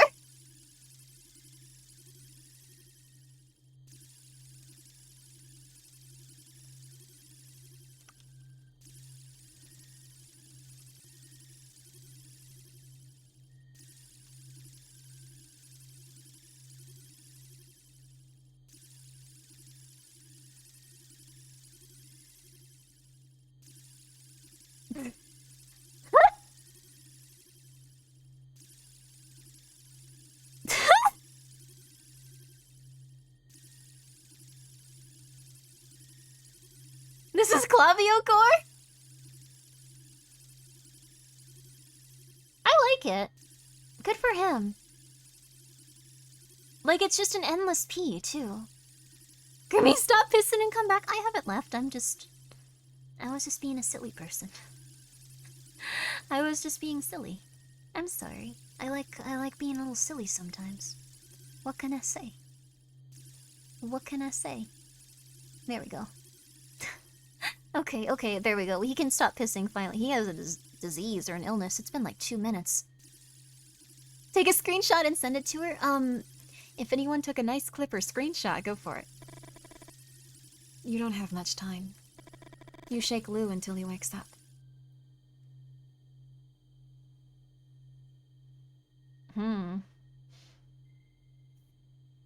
I should have saved more. Every time. I'm gonna have a stress skittle. Every single time I just go like, oh my god, why would I save? Like, we have so many like fun times where we get to like just reset things. So,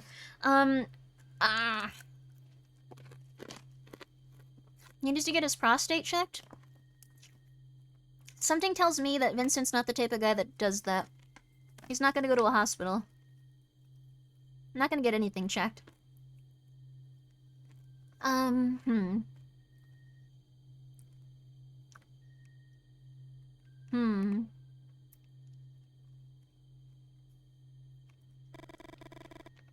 Luke coughs before answering. Tony wants me to.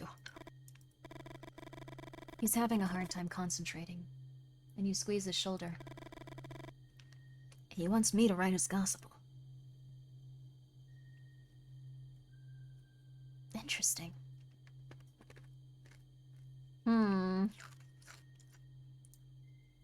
I shouldn't do this.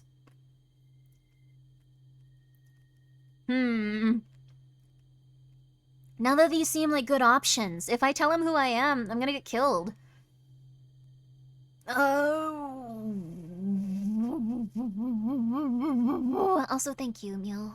I should probably hydrate and stretch, and thank you, Moz. You start talking and Vincent gets in the car. Thank God I didn't choose the other one. What are you doing, you motherfucker? Before you open your mouth, Vincent turns around and points the shotgun at you. Whoa! The shot goes through your abdomen, shattering the back seat of the... Oh my god! Luke covers his face and starts crying, covered in blood that doesn't belong to him. Alright. I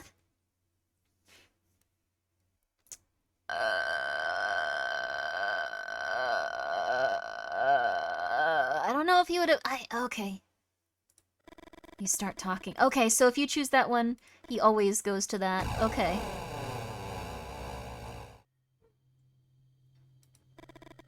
Okay, wait, okay. You can only do the second option and then you have to stop.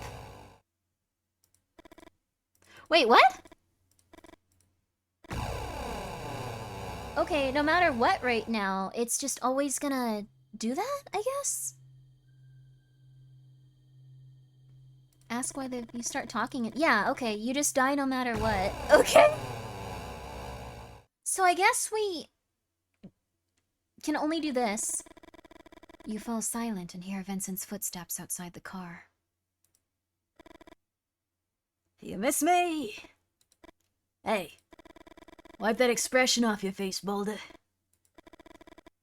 We leave Lou in the barn and meet the others at Danny's. You smirk. You also save because you're scared. But deep down, you know time is running out. And one way or another, all of this has to come to an end.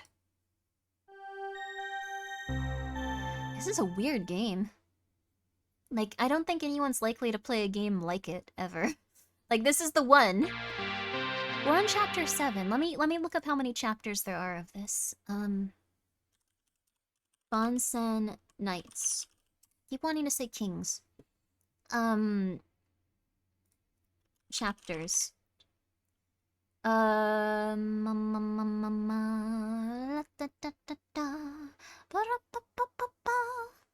many?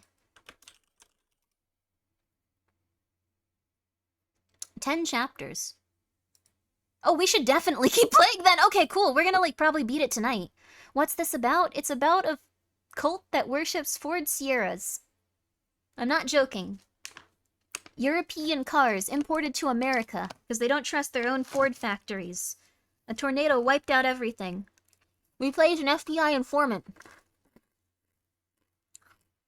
I'm not embellishing things. It looks cool. I like it.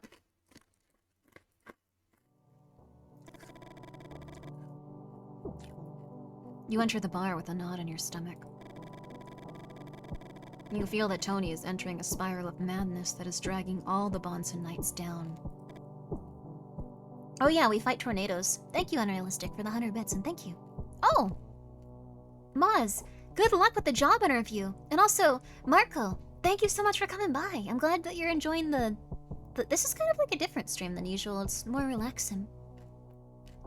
The vibe is relaxing. Thank you. Apart from me eating Skittles. One more. I just want a pretty blue one. Oh, but the green ones are good. Mmm. They're berry flavored. Oh, sippy sills. Oh, a cat raid. Yo! Bananyang. Oh, is that the anime? I love that one. How was your stream? Thank you so much for raiding. We're an FBI informant. And we're in a cult that worships cars. And also, we can stop tornadoes with our cars. It's very grounded in reality, though. It's an interesting game. Guys, go and check out this nice young person that came by today. Thank you so much for raiding. You love cults? Woo! Yeah, let's go! Let's do this. You are not a Bonsen Knight. Ooh, vampire survivors. Ooh. You take a deep breath and cling to images of your other life. Something tells you that you don't have much time left. And maybe this is your last night to look for new evidence in the bar. Thank you, Unrealistic, for gifting a sub to Siffy Sills. Siffy Sills? Siffy Sills. To this young woman. Thank you very much for coming by. Alright, we have 1 day left.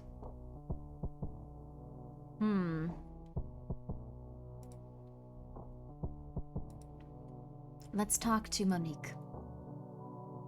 Ask about adjectives.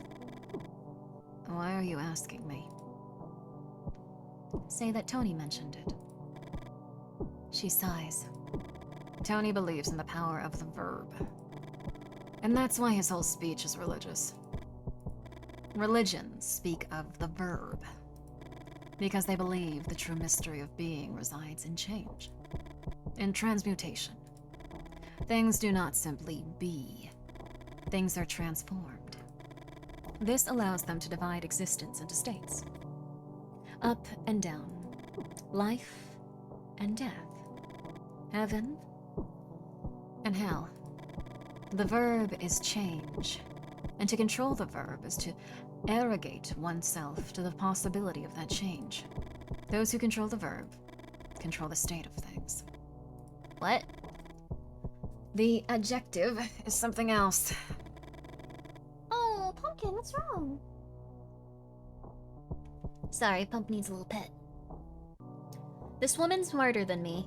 This woman's smarter than all of us, but she's very pretty, so I'm gonna keep listening to her. This table. Is it round or square? Does it really matter? Isn't it a table after all? A place to rest our glass and get together to talk. Many believe that objectives are superfluous. But you know what, Boulder? Humanity is also superfluous. I feel like I'm not saying this correctly, but yeah. She's got the Dora Explorer haircut! Dora the Explorer really, she went through some stuff. If she's suddenly like, God and religion doesn't really matter. Nothing matters. Humanity objectifies existence. Monique takes a sip of beer. And there's a good quote for you, you son of a bitch. The outburst startles you, and something tells you Monique is talking to someone else. Monique looks ahead. You wonder what she's thinking about. And for a moment, you can't think of anything to say to her. She really doesn't like me. You can only tell Swiper to stop swiping so many times. Let's talk to Vincent. He's not gonna talk to us, okay. Luca. Nope. Alright. You take a deep breath. How much longer are you going to resist? Let's get close to the dartboard and play darts. You try to clear your mind, to listen to your body. Nothing.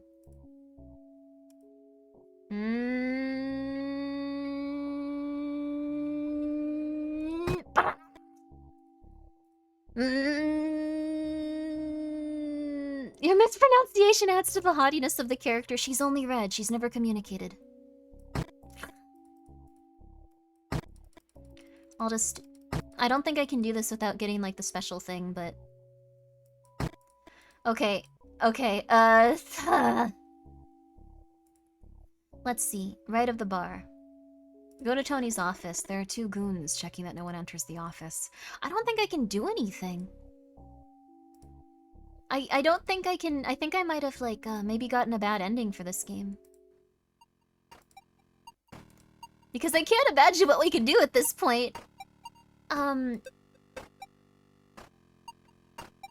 Ask about the goons outside Tony's office.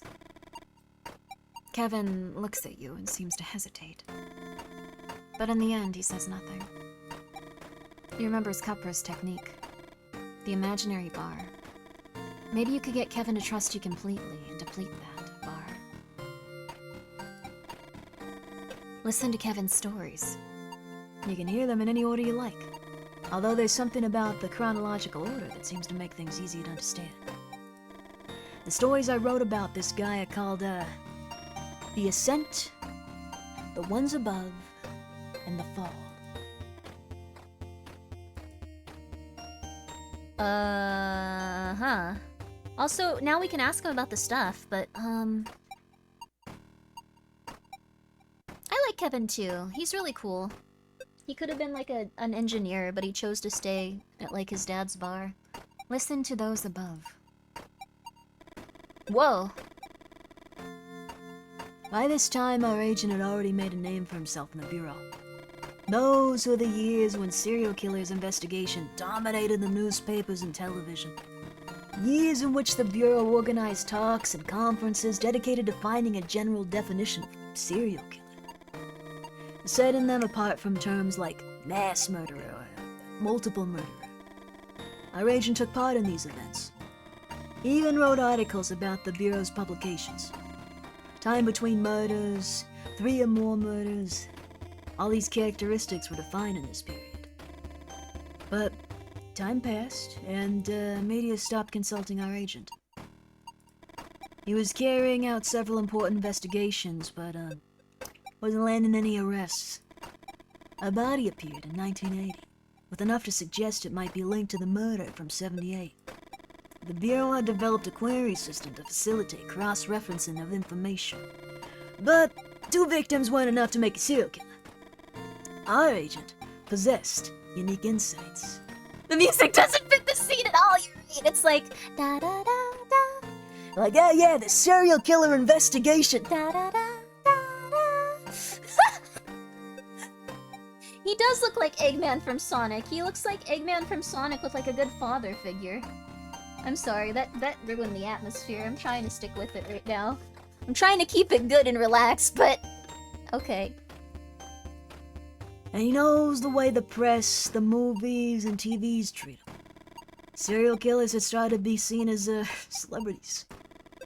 This simple fact, combined with the egomania typical of killers, that changed everything. Our agent had an idea. He spoke to one of his contacts in the press and told them about the 2 victims. Adding a 3rd was unrelated to the other 2, but with whom he called a simple coincidence.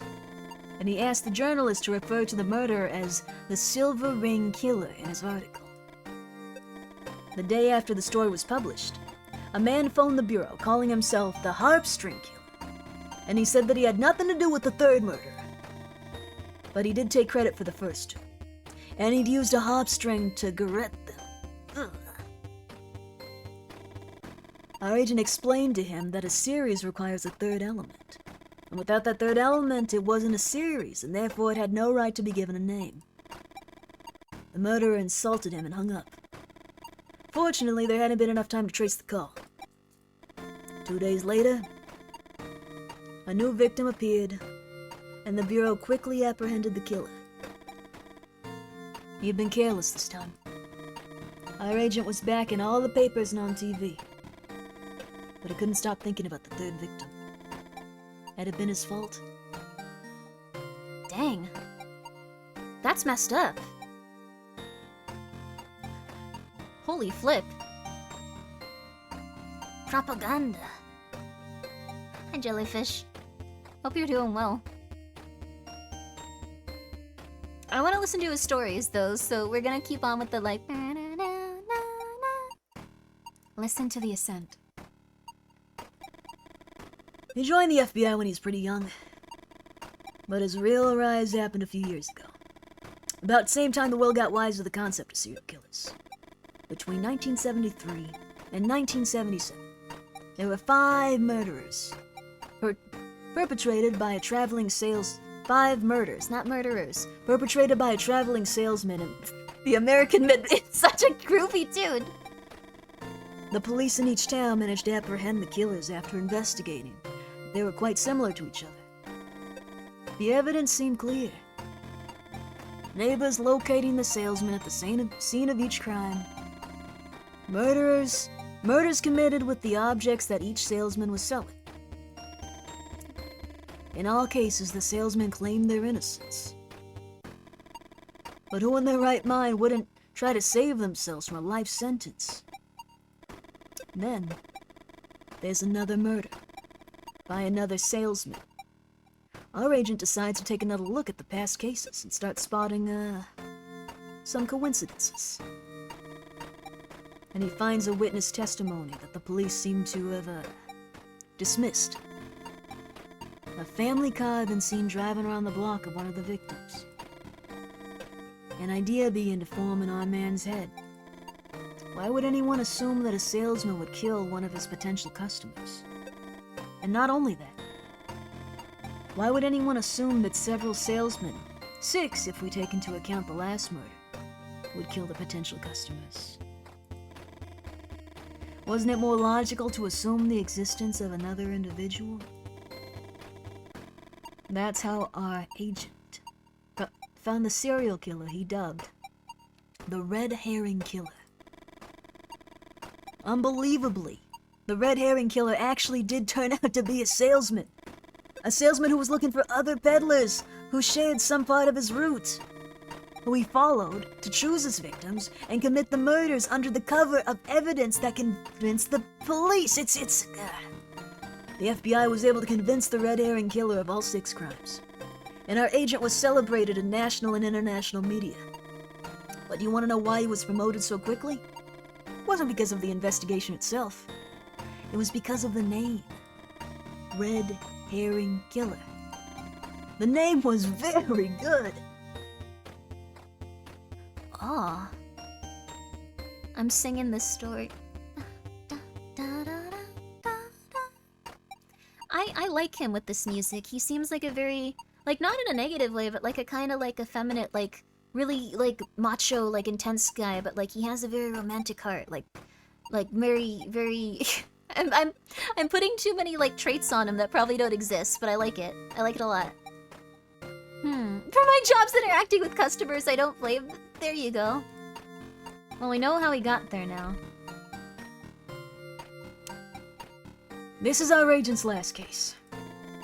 The one that broke him. The one that led to nothing but coffee for breakfast. And a shitty bar like mine. Our agent had known success. He'd been on the papers, on TV. His apron has pink polka dots. Thank you. Thank you, Unrealistic, for noticing.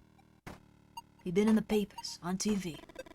His name was recognized in the field and he was respected by his peers. But not all agents were as lucky. Serial killers were grabbing the attention of the American people. And there were some agents who couldn't stand it. The ice block killer had been apprehended by an agent we'll call, Bob. Bob had managed to solve a case that first appeared to be 7 suicides by hanging. By apprehending a suspect he dubbed the Ice Block Killer. According to Bob, the Ice Block Killer knocked out his victims with a sleeping pill, and he'd stage a fake suicide using an ice block. He put the ice block on the floor and hang his victims from a ceiling beam, making sure they stood on the ice. Then he'd leave the scene, making sure he had an alibi that would place him far away from the crime. The victim would be hanged to death when he couldn't stand on the ice anymore, which would melt into a puddle. Our agent had some doubts about Bob's investigation. And at a retirement party, he took advantage of Bob being drunk to ask him about the cases. Laughing, Bob told him that he of all people should know the real answer. Bob had created the serial killer by falsely accusing one man of 7 murders that were nothing more than 7 isolated suicides.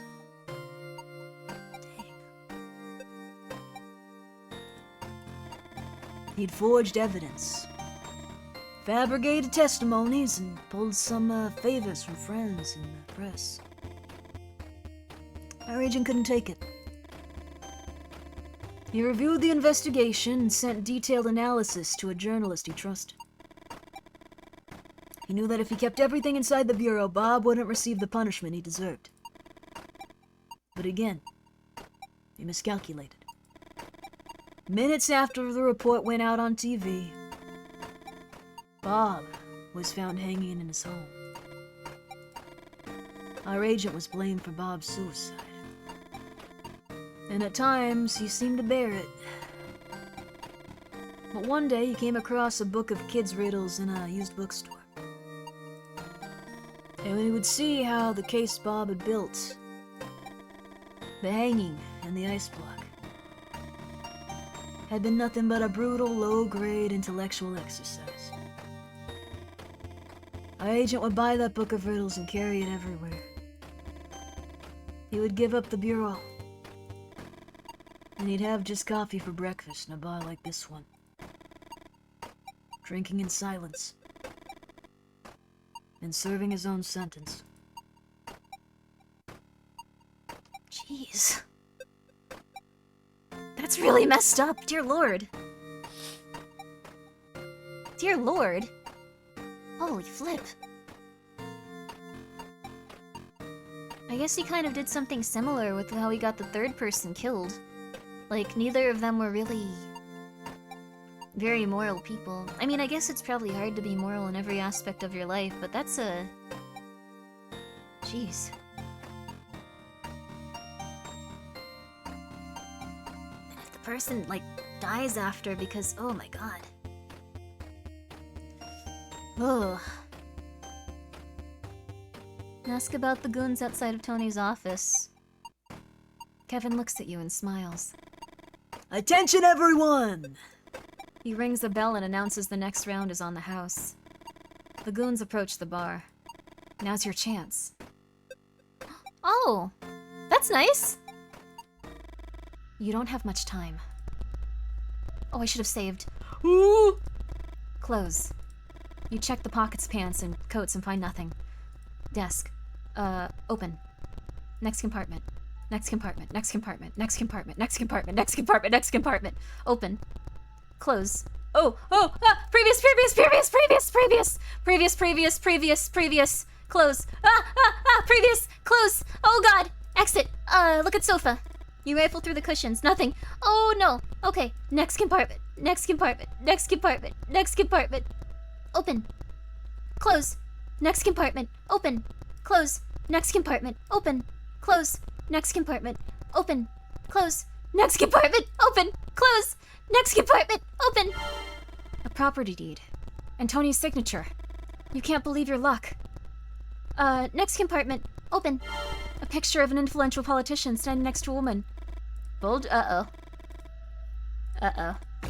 Yep. I died. Yep. Okay, you don't have much time. I know what to do, though. Next compartment. I knew I needed to open. What? Oh, do I already have that? Open. Next compartment. Open. A picture of an influential politician standing next to a woman that isn't his wife. Close. Next compartment. Open. Close. Next compartment. Open. Close. Next compartment. Open. Woo! No! Look at desk. Open. Close. Previous compartment. Open. Close. Previous compartment. Open. Did they all change? Or did I get everything? A property deed and Tony's signature. Open. Close. Previous compartment. Open. Close. Previous compartment. Open. Kevin's tax return for Tanny's bar. Close. You pretend to be drunk. Restroom. You're not sure she buys it. You leave the office and Monique comes out behind you. You see her walk up to the table where the others are and try to calm down. I think I got a bunch of stuff though, right? I think I can... You have 2 minutes to look for things. I'm gonna leave now. You can't stand it anymore. You're sick of becoming someone you're not. You need to get out of there.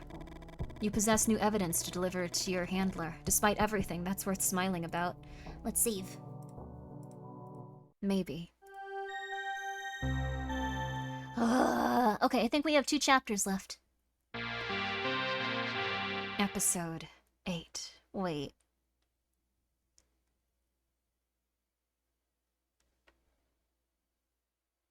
Is that how you do it? I thought it was... I don't know how to do numerals. Although your days started a little later with Eva and Olivia, you've always liked sunrises. When you were a kid, you shared a room with your 2 brothers. They were older than you, and both of them liked to sleep in.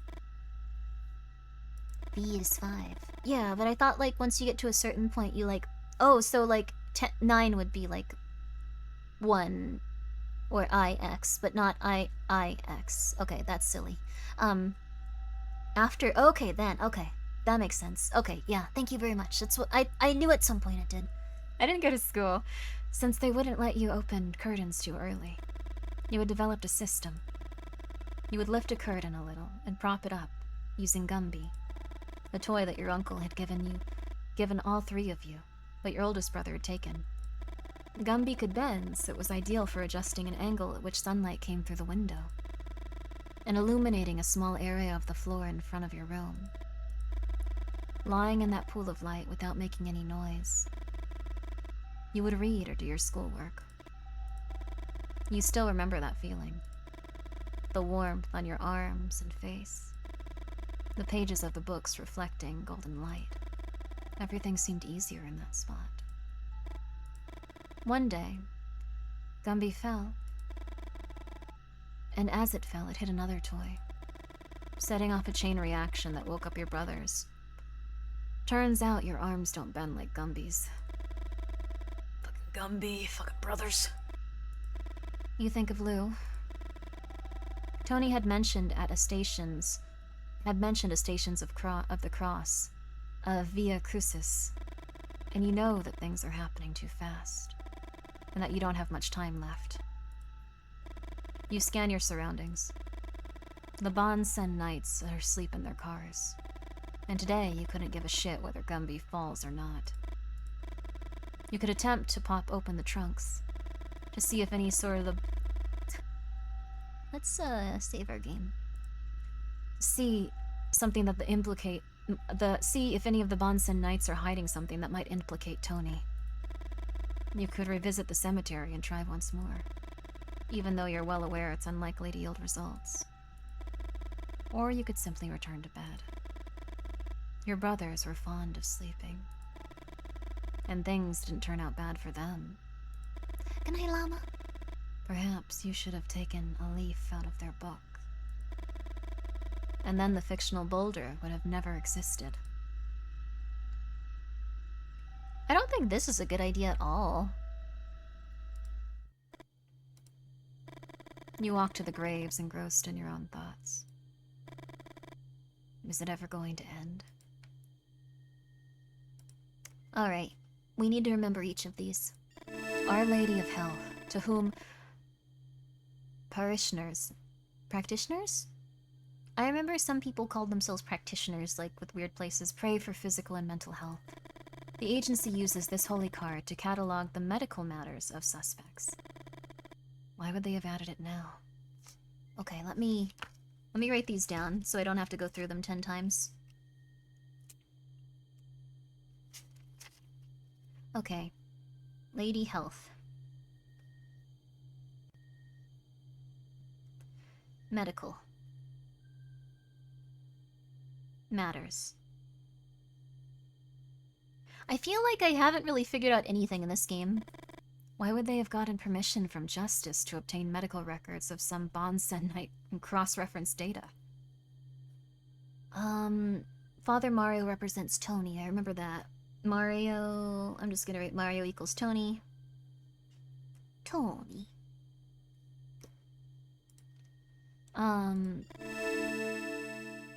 Saint Cajetan of Fiend, administrative officers. Catalog accounting documentation. Alright, St. Cajetan. That is for accounting.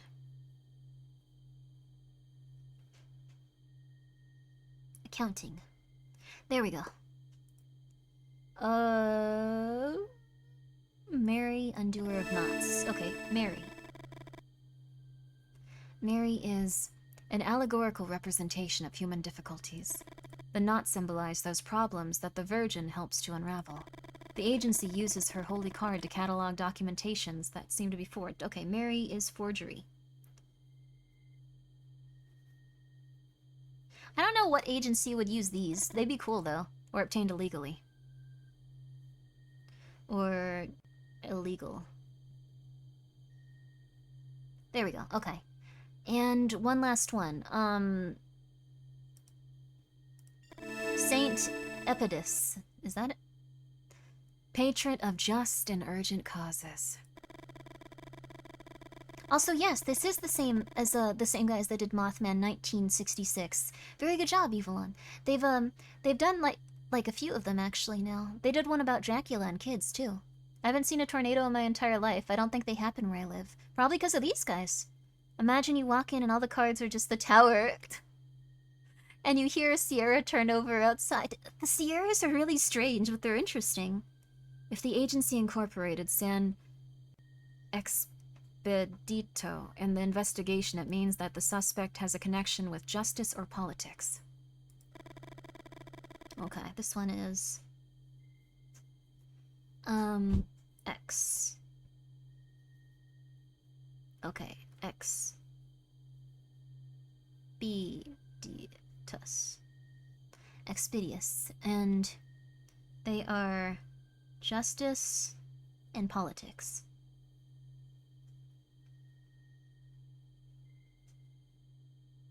I hope this is enough to, like, get everything done. I don't want to be here anymore.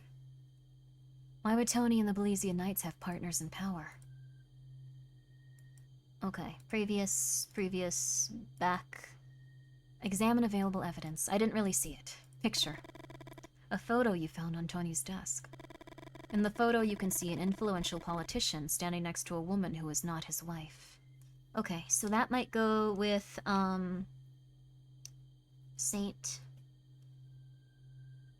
X. Maybe. Pedius.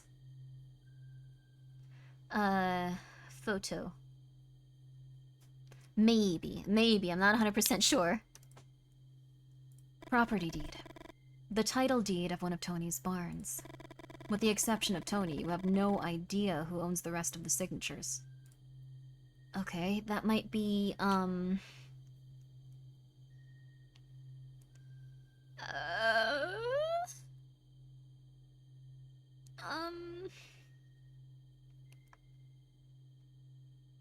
don't know. I have no clue. Tax declaration. Kevin's tax return for Danny's bar. Some of the numbers catch your eye. Is Tony using it as a front for his own business?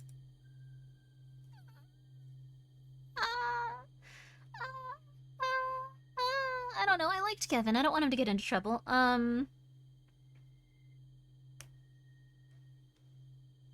So I guess Mary would be the property deed. Alright, I'll just... What if I'm doing this wrong and everyone hates me and they shoot me with 20 guns? And, I guess, Saint Cajetan, you will be taxes. Okay. That's the best I can do. I'm gonna just try these. It's hard to even kind of understand what's going on fully. Okay, We don't need that one.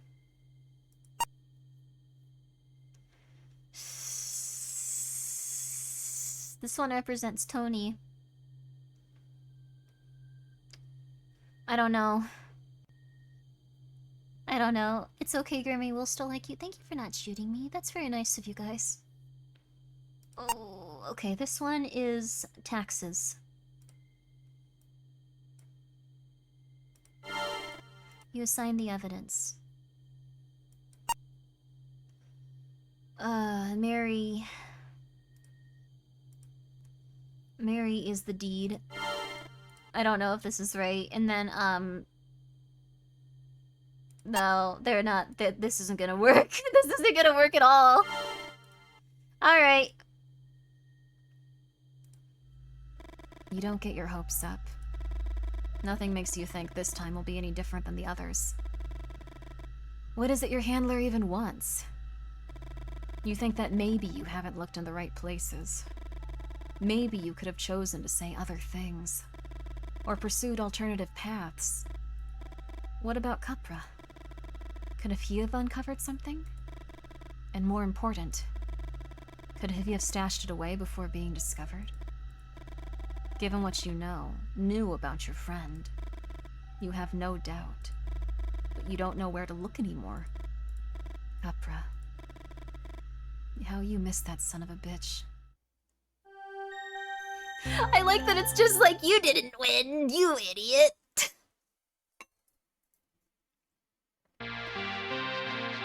Let's go.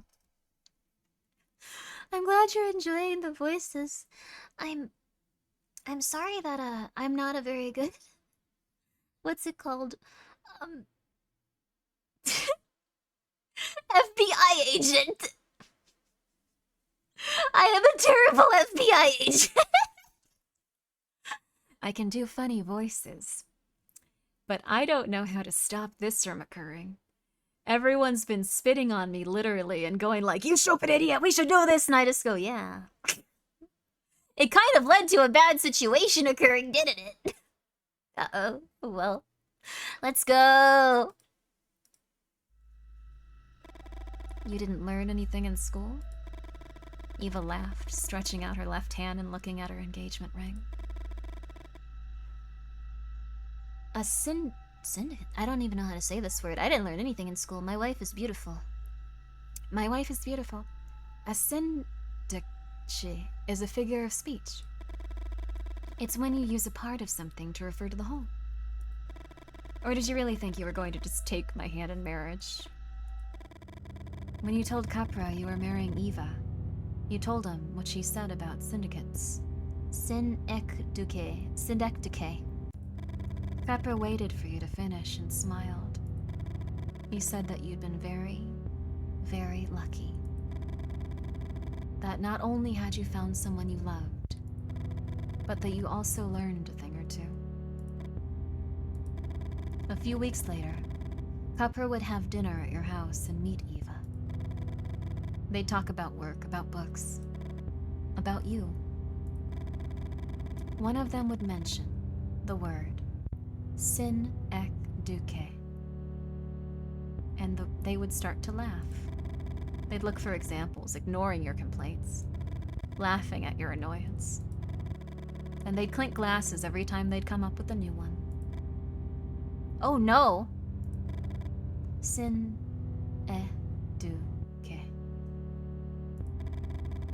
It's been a long time since you've thought of it. In Lou's Stations of the Cross, he doesn't carry any cross. Condemned and crosses are the same thing. And you're not sure if this is an example of syndicate or not. Time is running out. You need to act. You touch your chest and feel the microphone you carry between your fourth and fifth rib. You need some kind of evidence, whatever the hell's going on to explain your actions to the agency. The cars are moving slowly, maintaining a constant speed. You ponder what might happen if one of the cars in front were to speed up. Or if one of the cars in the back suddenly slammed on the brakes. Lou would be dismembered. You know that dismemberment as a form of execution has a long history. That a common way was to tie the condemned man's limbs to 4 horses. But you've never heard of anyone doing it with cars. You look at your hand, clenching it into a fist to stop the trembling. You don't know how much more you can take. What was his name? You struggle to recall the name of the Peruvian leader the Spaniards tried to dismember, but couldn't. What? Who knows this? Who knows this offhand? Tupac? Isn't that someone important? The first one, I would guess? I'll try it. No. Tupac. Tupac's a hip-hop artist, you're right. No. It was Tupac! Tupac and more. Leader of the Great Rebellion. You think about your mother's family. How little you know of their history. I'm gonna save her. This man's probably gonna get crushed to death. Keeping your brain busy in times of distress is the only way to keep from going crazy, Boulder.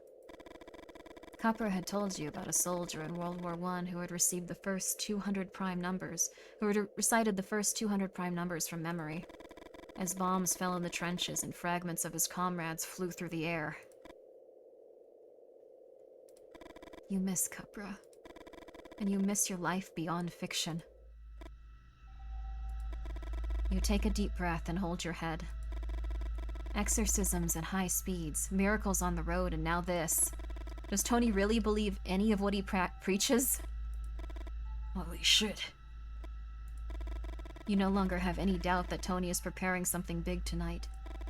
Monique checks every single car that arrives at the barn. You can't blow your cover now. You reach under your clothes and yank out your microphone. You roll down the window and wait for the right moment to get rid of it.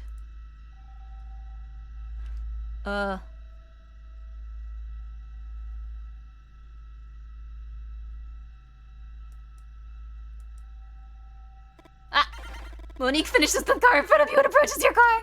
She finds the microphone and calls the others. You are pulled violently from the car and tied hand and foot. Yep. 7 hours later, you touch the bottom of the same lake where almost a year ago you swam with Eva in your underwear. Well, that didn't work. Okay.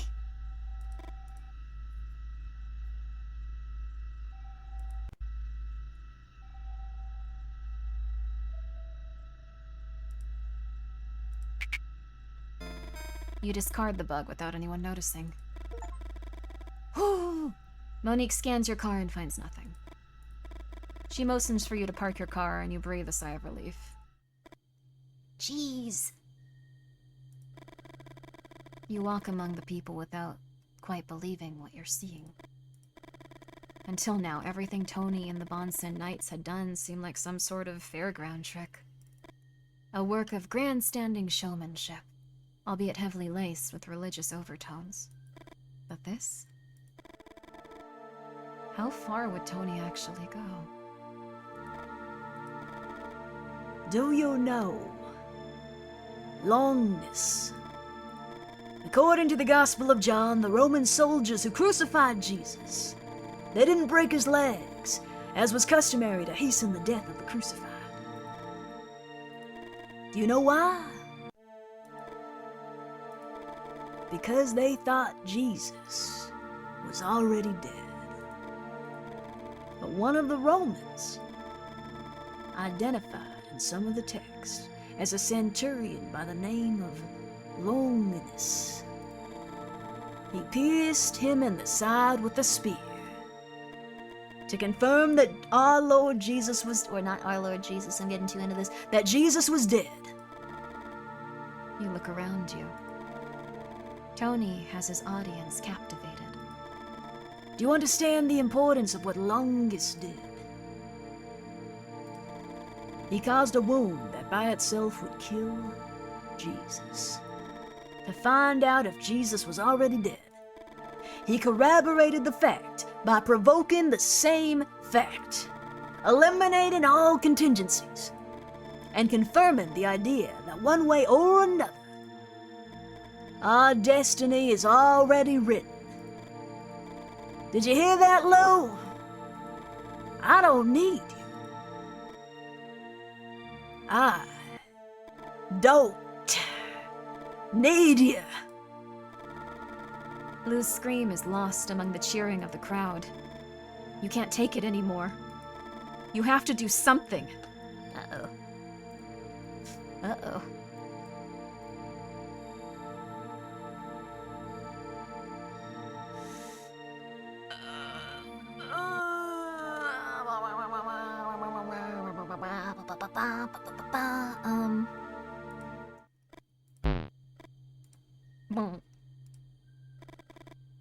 Get the son of a bitch!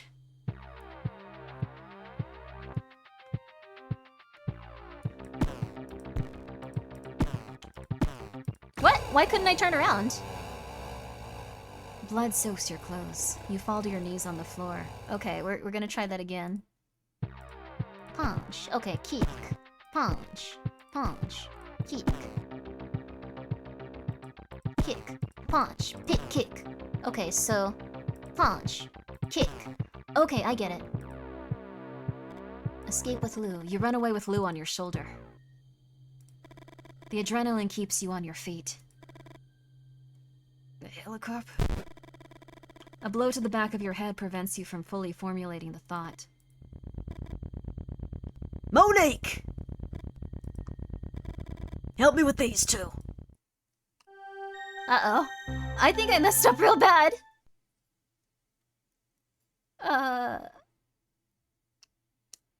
Episode 10! We got to the end! Woo!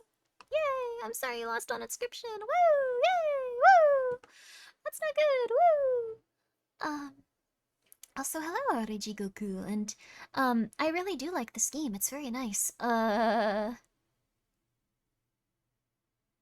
Also, interesting, weird dialogue, but we did it. I hope that we somehow were okay. I don't think we are. The first thing you hear is the rushing of the air. The back of your head hurts, and you try to sit up. Easy, you son of a bitch. Like a slap in the face, Tony's voice jolts you back to the present. You're in a helicopter. How much longer, Monique? Monique doesn't reply. The noise inside the helicopter is deafening. Whoa.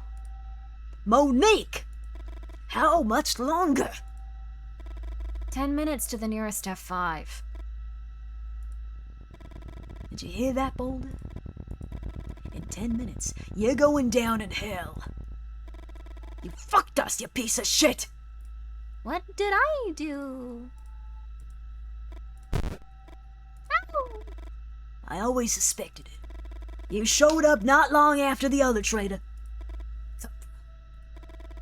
Your attempts to mask your reaction to hearing that name are worthless. Tony knows. Oh, I wonder if I had lowered hers to nothing if she'd help me. We're getting close. Hold on tight. Wanna know a secret, Boulder?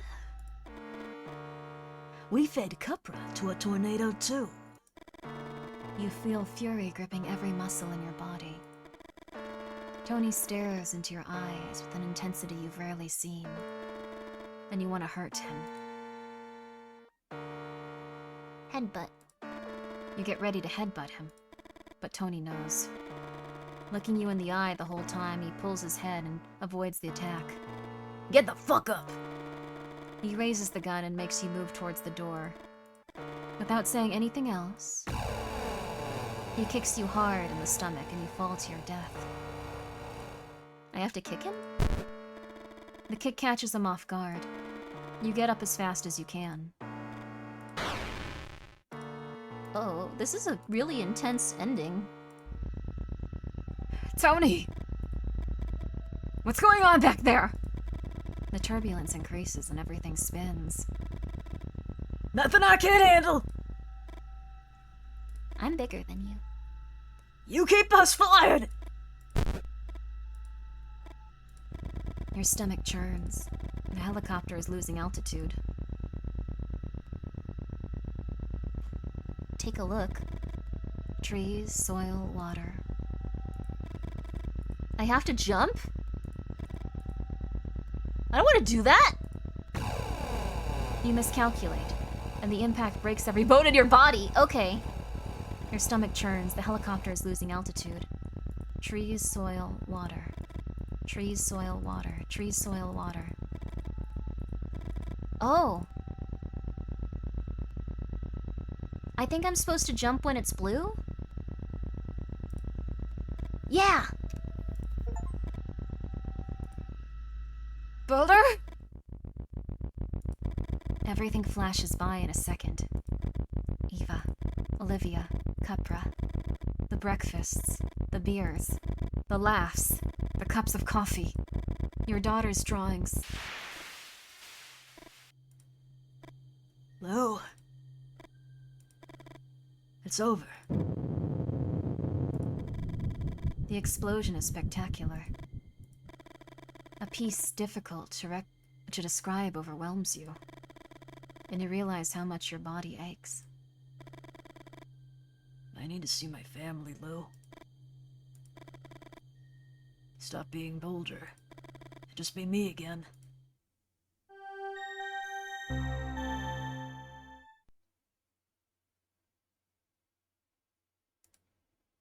Huh?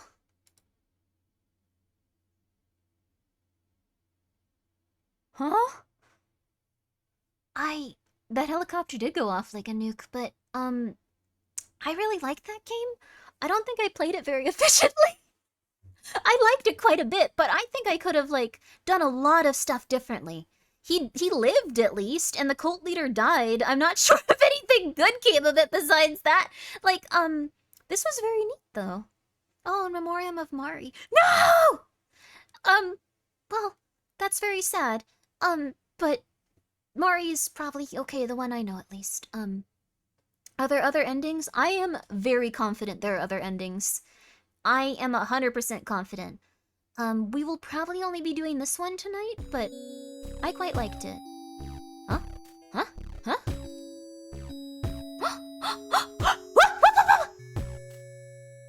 Yay! He's gonna see his baby and his wife! Oh, it's okay. He looks very handsome in full color. Oh! Yay! Yay! He's got a beautiful wife. And a beautiful daughter. And it makes sense it's his face. I thought it was gonna be the pulley toy as like the third. Yay! Ah, this is so nice. But this is like a visual novel. Lots of bad ends and alternative endings. Yes, I bet there's one where we join the cult. I bet there's one where Monique turns against him. Like, it's all very... Uh-oh.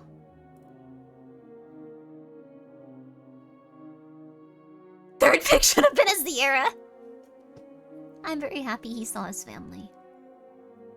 Oh, yay. And he went and he wrote his book about the cult. That's nice. He didn't die. That was Pixel Pulps. Bonsen Nights. I wonder if you could have saved Monique from the cult. I do too. I kinda liked her. She was cool. Are those the other games? They have several other games. Lose Extra.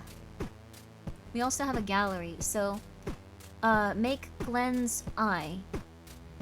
I never got it. Assign all evidence correctly. Not even close. Abandon a road exorcism. Die after making Kevin snap. Oh, I don't want to get that one. Win a Via Crucis Solitaire. Get hammered. Do not follow Vincent's plan. Probably shouldn't have done that. Meet Lou. Probably telling him your backstory. Open all trunks. Skim a book. Find a secret evidence stash. Didn't find that. Die in the emergency exit. I don't even know how to get that. Extraction by the agency. Die trying to be a hero. These are all very interesting. Lose Extra.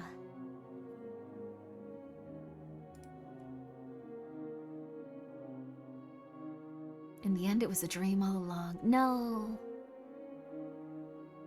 I don't like those endings. No, does anyone? Unless it's like a cool, like, one where it's just like I don't know, like... What is lose extra? Is it just that cutscene?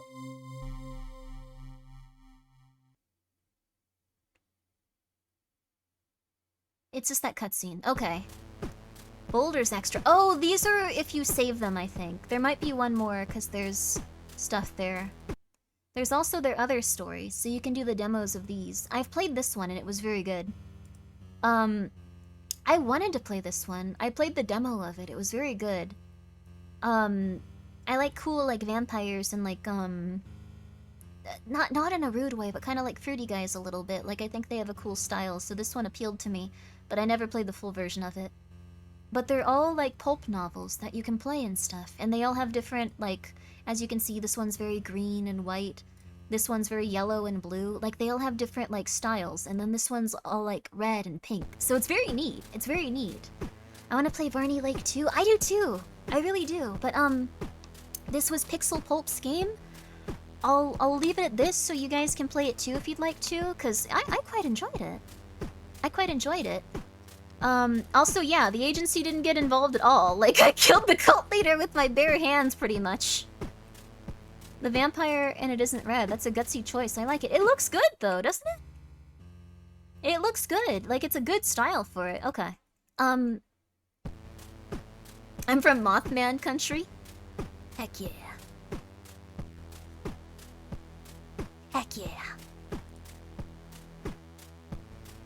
Oh, I could actually do this. This looks cool. Ah, Skelter.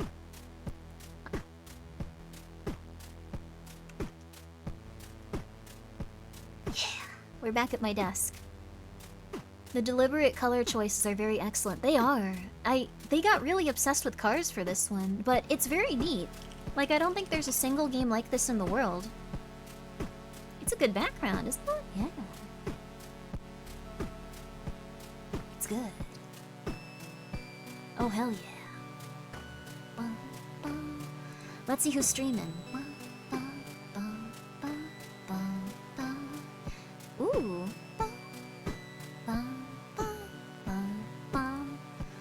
Jets is playing, Portal 2. How do you guys feel about Portal 2 with Jets? How do you feel about that? I noticed you actually walked to your desk, of course. How else am I gonna get there? How you guys feeling about Portal 2? But thank you guys so much for being here. I know it's a very... How do I put this? We usually play a little bit... games that are a little bit more like... and like you can have like more intense times with. So it was nice that we got to play like a more mellow one. A more mellow one where we all just got to relax and chill out. So everyone, thank you so much for coming by. I really appreciate it. It was very fun. Thank you so much for that. We always figure you floated around like a ghost. No! I like the text-heavy ones that give you voice work. That's very nice of you. I know this is very different than like our usual vibes, so thank you guys so much for coming by. Tomorrow I'll be screaming at Alan Wake as it breaks down again, and we will be playing it in silence, most realistically. So, Sierra drive-by raid? I like that. Most realistically, tomorrow we'll be playing Alan Wake with me just screaming and like reading the subtitles because it keeps breaking on my computer, so that'll be fun. And then what was the next one? On Sunday we'll be doing another VTuber baggage with Alfina VT, Cece Hime VT, and Muckle. So that'll be really fun. It'll be those three ladies trying to match secrets to each one, and whoever gets the most votes by you chat as, you know, the worst, most intense secrets are the ones you like most, they'll win a prize. Oh, goodbye everyone! Thank you for coming by! Thank you for coming by! I appreciate it, thank you so much, goodbye! Sorry! Oh no!